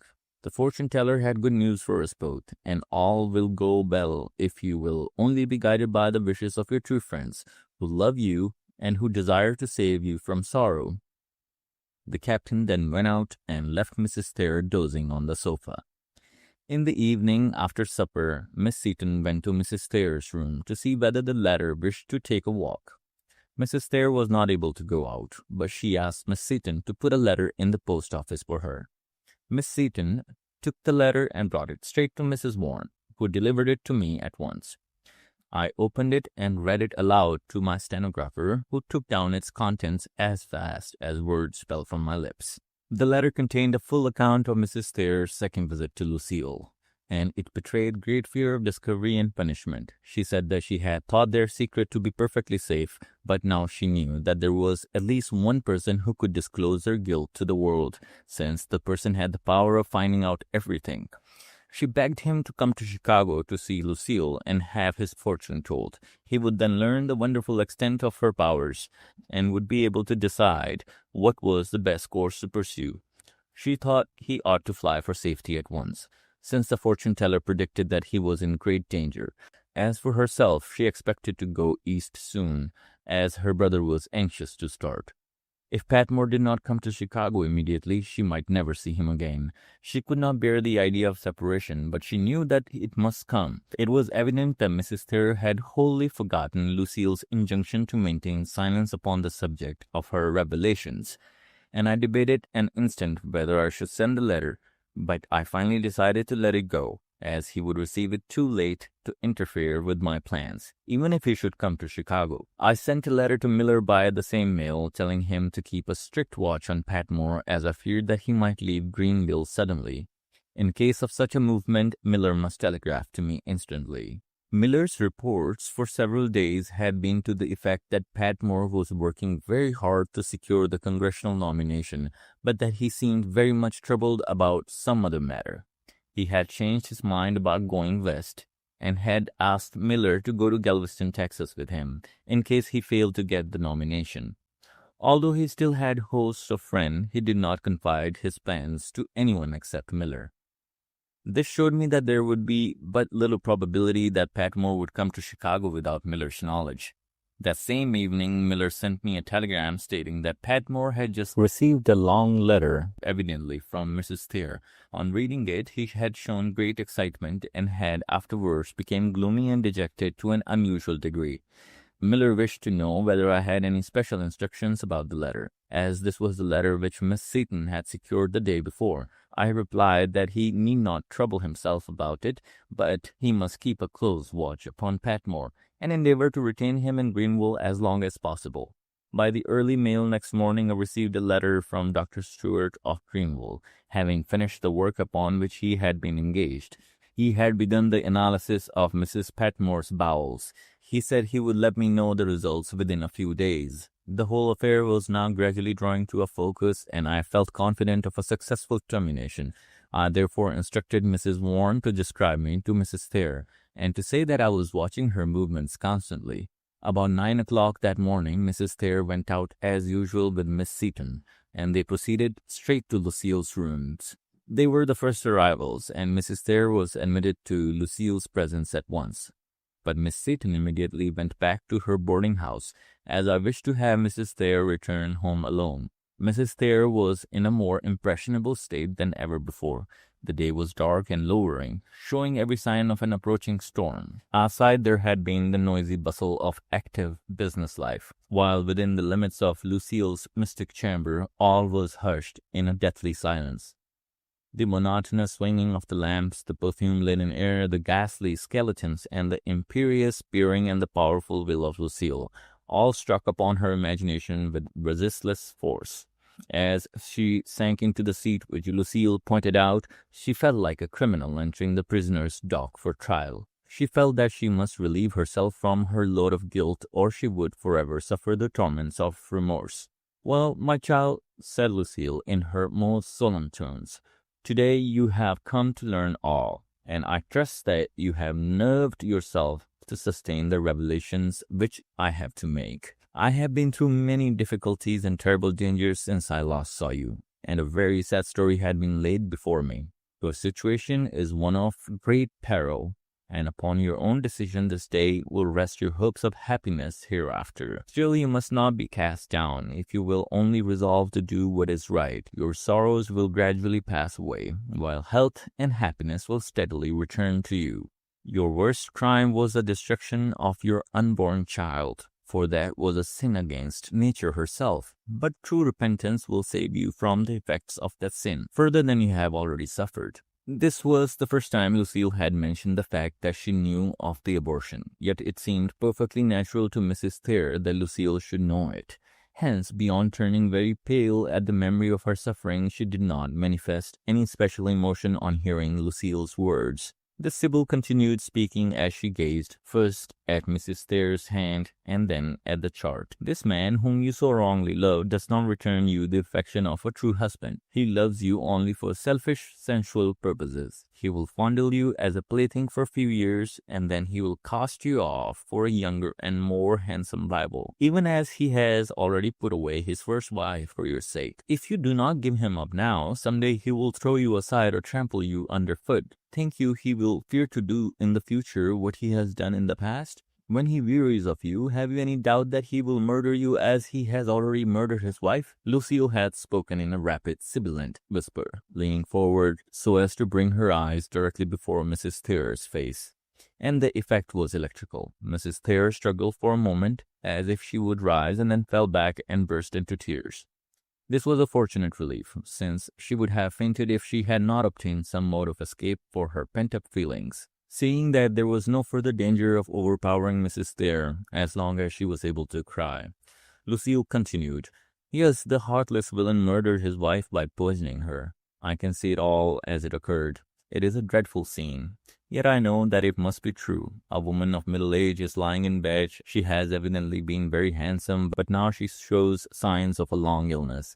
Your lover, her husband, enters, and he wishes to give her some medicine. But she motions him away. Though she is unable to speak, she must know that he is going to poison her. Yet she cannot help herself, and the nurse does not suspect his design. Now he has given her the poison, and she is writhing in agony of pain. He professes to be much afflicted, and, oh heavens, with the treachery of Judas, he attempts to kiss her. Now it is all over, with one last reproachful look. She has passed to the land where the wicked cease for troubling, and the weary are at rest. She is dead, and her husband is her murderer. Oh, for God's sake, spare me, exclaimed Mrs. Thayer between her sobs. I cannot listen to the description of such a deathbed scene without horror. I know I have been very guilty, but I shall try to make amends in the future. Have pity on me, I beg of you, and do not overwhelm me with such terrible scenes." "You must hear all," said Lucille firmly.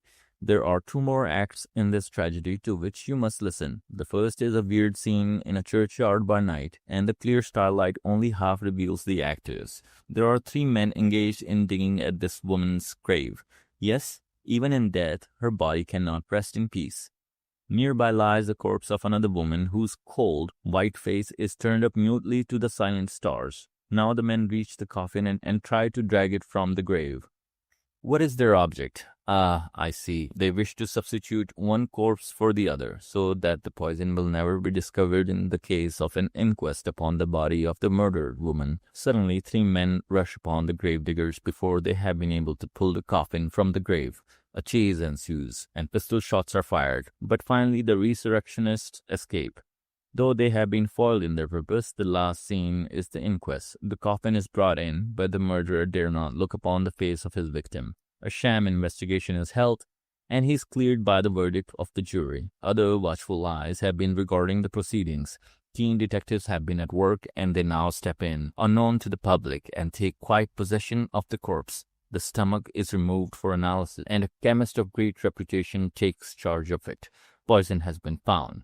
Positive proof of your lover's guilt have been obtained, and he will suffer the penalty of his crime. You also are in danger, but if you tell the truth, you will be saved. As Lucille impetuously placed before Mrs. Thayer the occurrences which my investigations had disclosed, it seemed to the latter as if she were the victim of a horrible nightmare. She felt that she was surrounded by unseen foes, who were gradually tightening the toils in which she and Patmore had become entangled. She was neither brave nor self-sacrificing. She had a sensitive dread of exposure, trial, and punishment, which was aggravated by a knowledge of guilt and an uncertainty as to the extent to which she had become legally liable. She was neither brave nor self-sacrificing. She had a sensitive dread of exposure, trial, and punishment, which was aggravated by a knowledge of guilt and an uncertainty as to the extent to which she had become legally liable. Also, she had none of the spirit of devoted affection, which sometimes prompts a woman to bear the greatest hardships for the sake of the man she loves. Hence, she was ready to do anything to save herself, even at the expense of Patmore's life. As Lucille concluded her terrible recital, Mrs. Thayer shrieked in an agony of remorse and fear. "Oh, have mercy on me! I am lost! I'm lost! Tell me what I can do to escape punishment. I will obey you wholly. I will do anything you tell me. Oh, save me! Save me!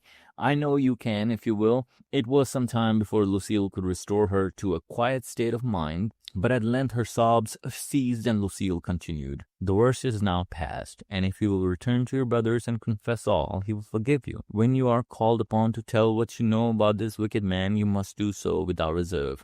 You will never see him again except in prison. If you do as your brother wishes, you will regain your light heart and sweet disposition. Your real husband will come back to you, and your future will be one of happiness."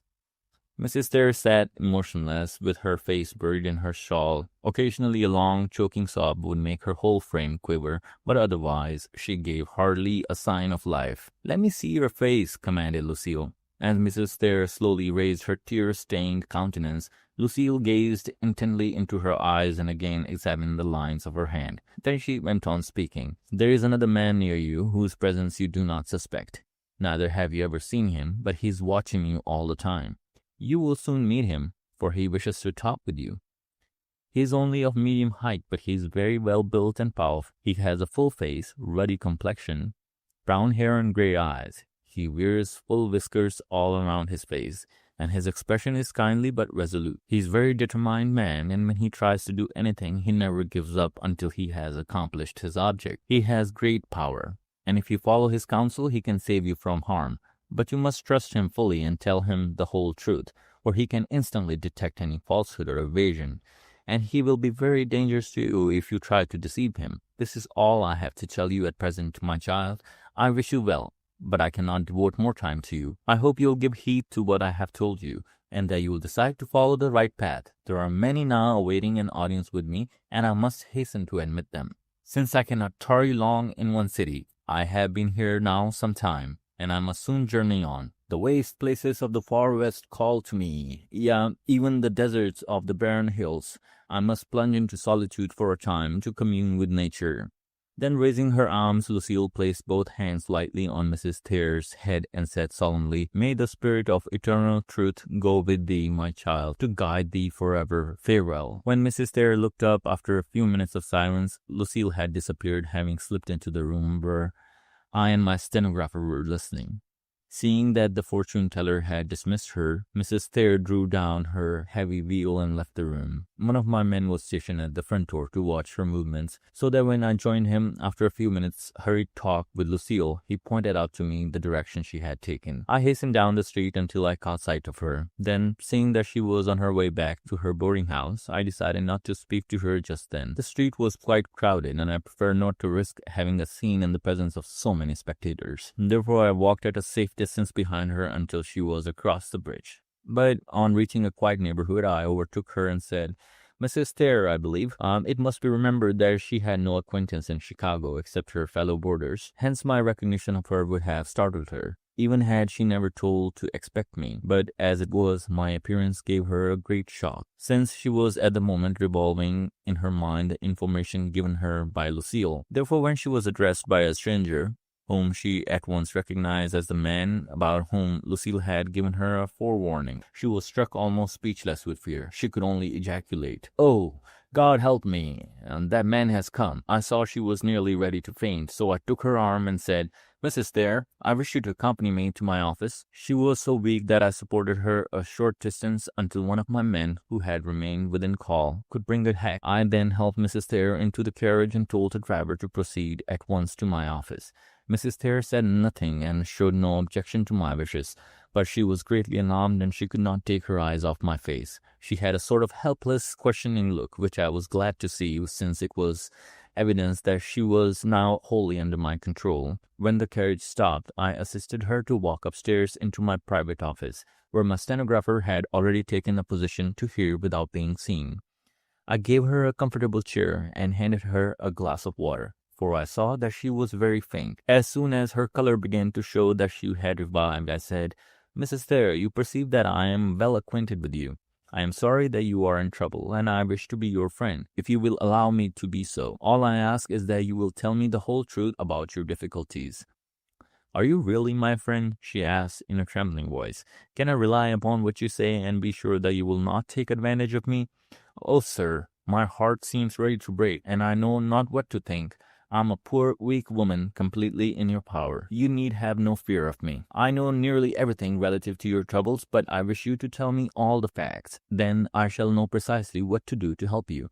It is possible to raise a criminal charge against you, but it is my desire to prevent that. Therefore, you must tell me everything, without any reservation whatever." "Who are you?" she asked after a few moments of thought. "You have not told me your name, yet I know you. I have heard of you before, and I know it will be useless for me to try to hide anything from you. But I would like to know your name." "My name is Pinkerton," I answered, "but I cannot tell you how I know you, nor why I take an interest in your affairs. I wish you to give me a full account of your relations with Patmore ever since your first acquaintance with him." I then gave her a glass of wine to strengthen her and asked her to proceed.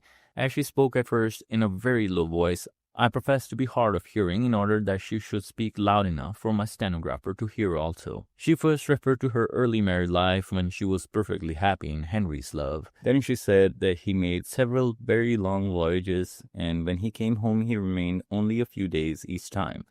During one of these voyages, she met Patmore and his wife in Brooklyn, and they became well acquainted. After, Patmore frequently came to Brooklyn alone, and he always spent much of his time in her society. She did not realize the danger of his intercourse at first, but gradually he began to make love to her, and finally he accomplished her ruin. Thenceforward she was wholly under his control, especially after Henry's desertion of her. He brought her to his own hotel on the plea that she would be company for his wife, and she lived as his mistress. In fact, though not outwardly, until her brother came to take her away. Her brother succeeded in awakening her remorse, and she determined to return to Connecticut with him. Patmore, however, opposed this action very strongly, and offered to marry her immediately, saying that his wife was sure to die from quick consumption, since all her family had died of that disease at about her age. They were therefore secretly married, and she then wrote to her brother that she should not return to Connecticut. When she discovered that she was enceinte, she was much alarmed, and she again decided to return to her brother after the abortion had been performed. But Patmore had a strong control over her still. As soon as she was able to go out after her illness, Patmore wrote to her to get a certain prescription put up by a druggist. She did so and then sent the powders to him. In a short time, Patmore came to Chicago and told her that he had arranged to poison his wife. She was very much shocked at first, but he told her that Mrs. Patmore could only live about a year anyhow, and that she would suffer a great deal during her rapid decline. Hence he argued that there could be no harm in hastening her death to save her from many weeks of pain. He said that he had already commenced to poison her, using small doses, so as to break down her system gradually. While he was there, Captain Sumner came back from the East, and he was very angry at Mrs. Thayer for permitting Patmore to visit her. Then Patmore told her to poison her brother in order that she might inherit his property. This proposition perfectly horrified her, as she really loved her brother, but Patmore said that they never could live together as long as Captain Sumner was alive, and that he was afraid that the captain would someday get into a passion and kill them both. In the way he worked on her feelings until she agreed to give her brother some of the powder which she had sent to Greenville. Accordingly, she made 3 attempts to poison her brother, but fortunately she was not successful. Patmore then returned to Greenville, and soon afterward his wife died. He had visited her only once since that time, but they corresponded regularly. He was very guarded in his letters as to what he said about his wife's death, but she knew that he had carried out his plan because he had told her so distinctly when he last saw her. He said he had given her small doses every day until she died, but the doctor believed that she had died of dysentery, so that he was all safe. When she had finished, I said, Well, Mrs. Thayer, I suppose you're aware that you're not legally Patmore's wife?" "Yes, I am," she said, with a sort of blind persistency. "His first wife is dead, and I was legally married to him, and I am now his wife." "No, Mrs. Thayer," I replied. "I will show you that your pretended marriage was no marriage at all. When it took place, Patmore's wife was alive, and he could not contract a second legal marriage. Again, you have no evidence that your husband is dead, and it is therefore probable that you could not marry again legally. Hence, as he certainly committed bigamy, and as you probably have done the same, there could be no legal marriage between you." "Yes, Mr. Pinkerton," she acknowledged sadly. "I know you are right, but still I cling to that belief. If I could be sure that Henry was alive, I should not regard Patmore as my husband. But as his wife is dead, and Henry is also dead to me, I shall think that I am Patmore's wife." "Well, you can have your doubts set at rest very soon," said I, "for I have received letters from England saying that Henry is on his return from a whaling voyage in the South Sea." "Is that so?" gasped Mrs. Thayer. "Well, I was told that, but I could hardly believe it. Oh, what shall I do? It was all my fault that Henry left me. He loved me truly, and I once loved him. Oh, if he would only forgive me and love me, I might hope to be happy again, but I fear he can never pardon the wrongs I have done him." "Do not despair, Mrs. Thayer," I said. "Henry may be willing to forgive and forget if you show yourself ready to return his affection. However, the first business is to circumvent Patmore, and you must lend your assistance." "What are you going to do with me?" she asked in a timid voice. "I shall let you go home," I replied, "but I shall keep a strict watch upon your actions, and if you show a spirit of true repentance, I will shield you from the penalties of your crime. You will be called upon to testify in court against Patmore, and then your brother will take you to his farm in Connecticut. You can go now, but your brother must come here and become responsible for your appearance when wanted. One thing more, Mrs. Thayer. You are receiving letters from Patmore every day. Now I wish you to send me all his letters without opening or answering them. If you attempt to deceive me in anything, I shall be obliged to put you in prison." "Oh, no," she said. "You can trust me, I assure you, for I know that I am in your power. A fortune-teller told me so." Well, I don't care anything about fortune-tellers. I never saw one that wasn't a humbug. But you may depend upon it that I cannot be deceived, and I will not be trifled with. You can go home now and tell your brother to come over here to become your security." So saying, I called a carriage and sent her home in charge of one of my men. On returning to my office, I found Mrs. Warren awaiting me. I complimented her very highly on her success and told her that she need not continue the business of fortune-telling more than a day or 2 longer. I told her to be careful not to receive Mrs. Thayer again, however, but to instruct the usher to tell her that Madame Lucille never received any lady a second time after having completed her horoscope. In about half an hour, Captain Sumner came in. I told him that I was now master of the situation and that I would make a decided move in a day or two. Yes, said the captain. Annie has told me a great deal, and she says that I must become responsible for her and guarantee that she shall not leave town. How have you accomplished all this? I cannot understand it. Someday perhaps I'll tell you all about it, I replied, but I cannot do so just now. I wish you to bring your sister here tomorrow morning. I will prepare an affidavit for her to sign, and then we shall soon have Patmore under arrest. Well, if you will only have him punished as he deserves, said the captain, I shall consider no reward too great for you. He is a snake in the grass who has ruined my sister and covered our family with shame. Now I want revenge. I shall do all in my power to have him punished, I said, and I am very well pleased to see the end so near. By the way, you might write to Mr. Chapman to inform him of our success. I will indeed, said the captain enthusiastically. If it not had been for him, I never should have thought of coming to you, Mr. Pinkerton. Well, good day, Captain. Come here with Mrs. Thayer about 10 o'clock tomorrow morning. I immediately placed the facts before my lawyer and requested him to prepare an affidavit for Mrs. Thayer to make relative to Patmore's guilt. The next morning it was ready, and Mrs. Thayer swore to the facts as therein set forth. I then told the captain to remain in Chicago until I should send for him, and that evening I took the train for Greenville. On my arrival there, I called on Dr. Stewart and learned that his analysis had been finished that day. He had found enough poison in Mrs. Patmore's bowel to make it certain that she had died from that cause and not from natural disease. I then made an affidavit charging Patmore with murder, and also filed Mrs. Thayer's affidavit in the court. Everything was done quietly so that Patmore was arrested before anyone except the sheriff and the judge knew that a warrant had been issued. The arrest created immense excitement. A bitter political campaign was in progress, and it was charged, as before, that the arrest was made for political effect. The grand jury was in session, however, and I sent for Captain Sumner and Mrs. Thayer at once. The testimony of Mrs. Thayer, the nurse, and the gravediggers made a pretty strong case, but when I clinched the whole matter with the testimony of Dr. Stewart, there was no longer any doubt in the minds of the jury as to Patmore's guilt. He was immediately indicted for the murder in the first degree and was consigned to prison. The trial took place very soon afterward, and the lawyers for the defense made a very strong fight to clear their client. They were successful to the extent of saving him from execution, but he was sentenced to a term of 10 years in the penitentiary. Some years after Patmore was sentenced, I was walking down Broadway, New York, when I happened to meet Captain Sumner. Our greetings were very cordial, and I invited him to visit me at my New York office. I shall be very glad indeed to come, he said. I often think of you, and I can never forget how much I am indebted to you. By the way, I should like to bring a friend with me. Do so by all means, I replied. I shall always be glad to see any of your friends. But how is Mrs. Thayer? Do you intend to bring her to see me? No, she is not in this country now, he answered with a pleasant smile, but she was in good health when I last heard from her, and was very happy indeed. Henry Thayer returned to the United States about a month after we had settled down on my farm, and he immediately came to see me. I need not tell you how delighted he was to find Annie waiting for him.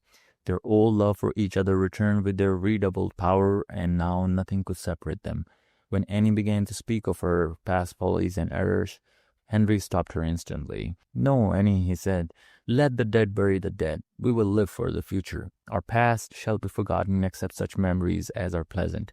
They have resided for several years in China, where Henry is a partner in a wealthy firm. They have 2 lovely children, and life runs very smoothly and pleasantly for them. I know that this great change in her life was largely due to Mr. Pinkerton, and I shall never cease to be grateful for your exertions to save her from misery. I owe you still another debt, which I will tell you about tomorrow when I bring my friend to see you. I am very glad to know that Mrs. Thayer is so happy, I said. Give my regards to her when you write. I must hurry on now, Captain, as I have an important engagement. So goodbye. Bring your friend any time tomorrow afternoon. So saying, I shook his hand and passed on. The next day he came sailing in, with a fine-looking lady of middle age leaning contentedly on his arm. Mr. Pinkerton, said the captain, with a very complacent expression, I am spliced. Allow me to introduce Mrs. Sumner, lately Mrs. Agnew. The End. End of Chapter 10. Read by Rusty Pistols. End of Great Detective Stories by Allan Pinkerton.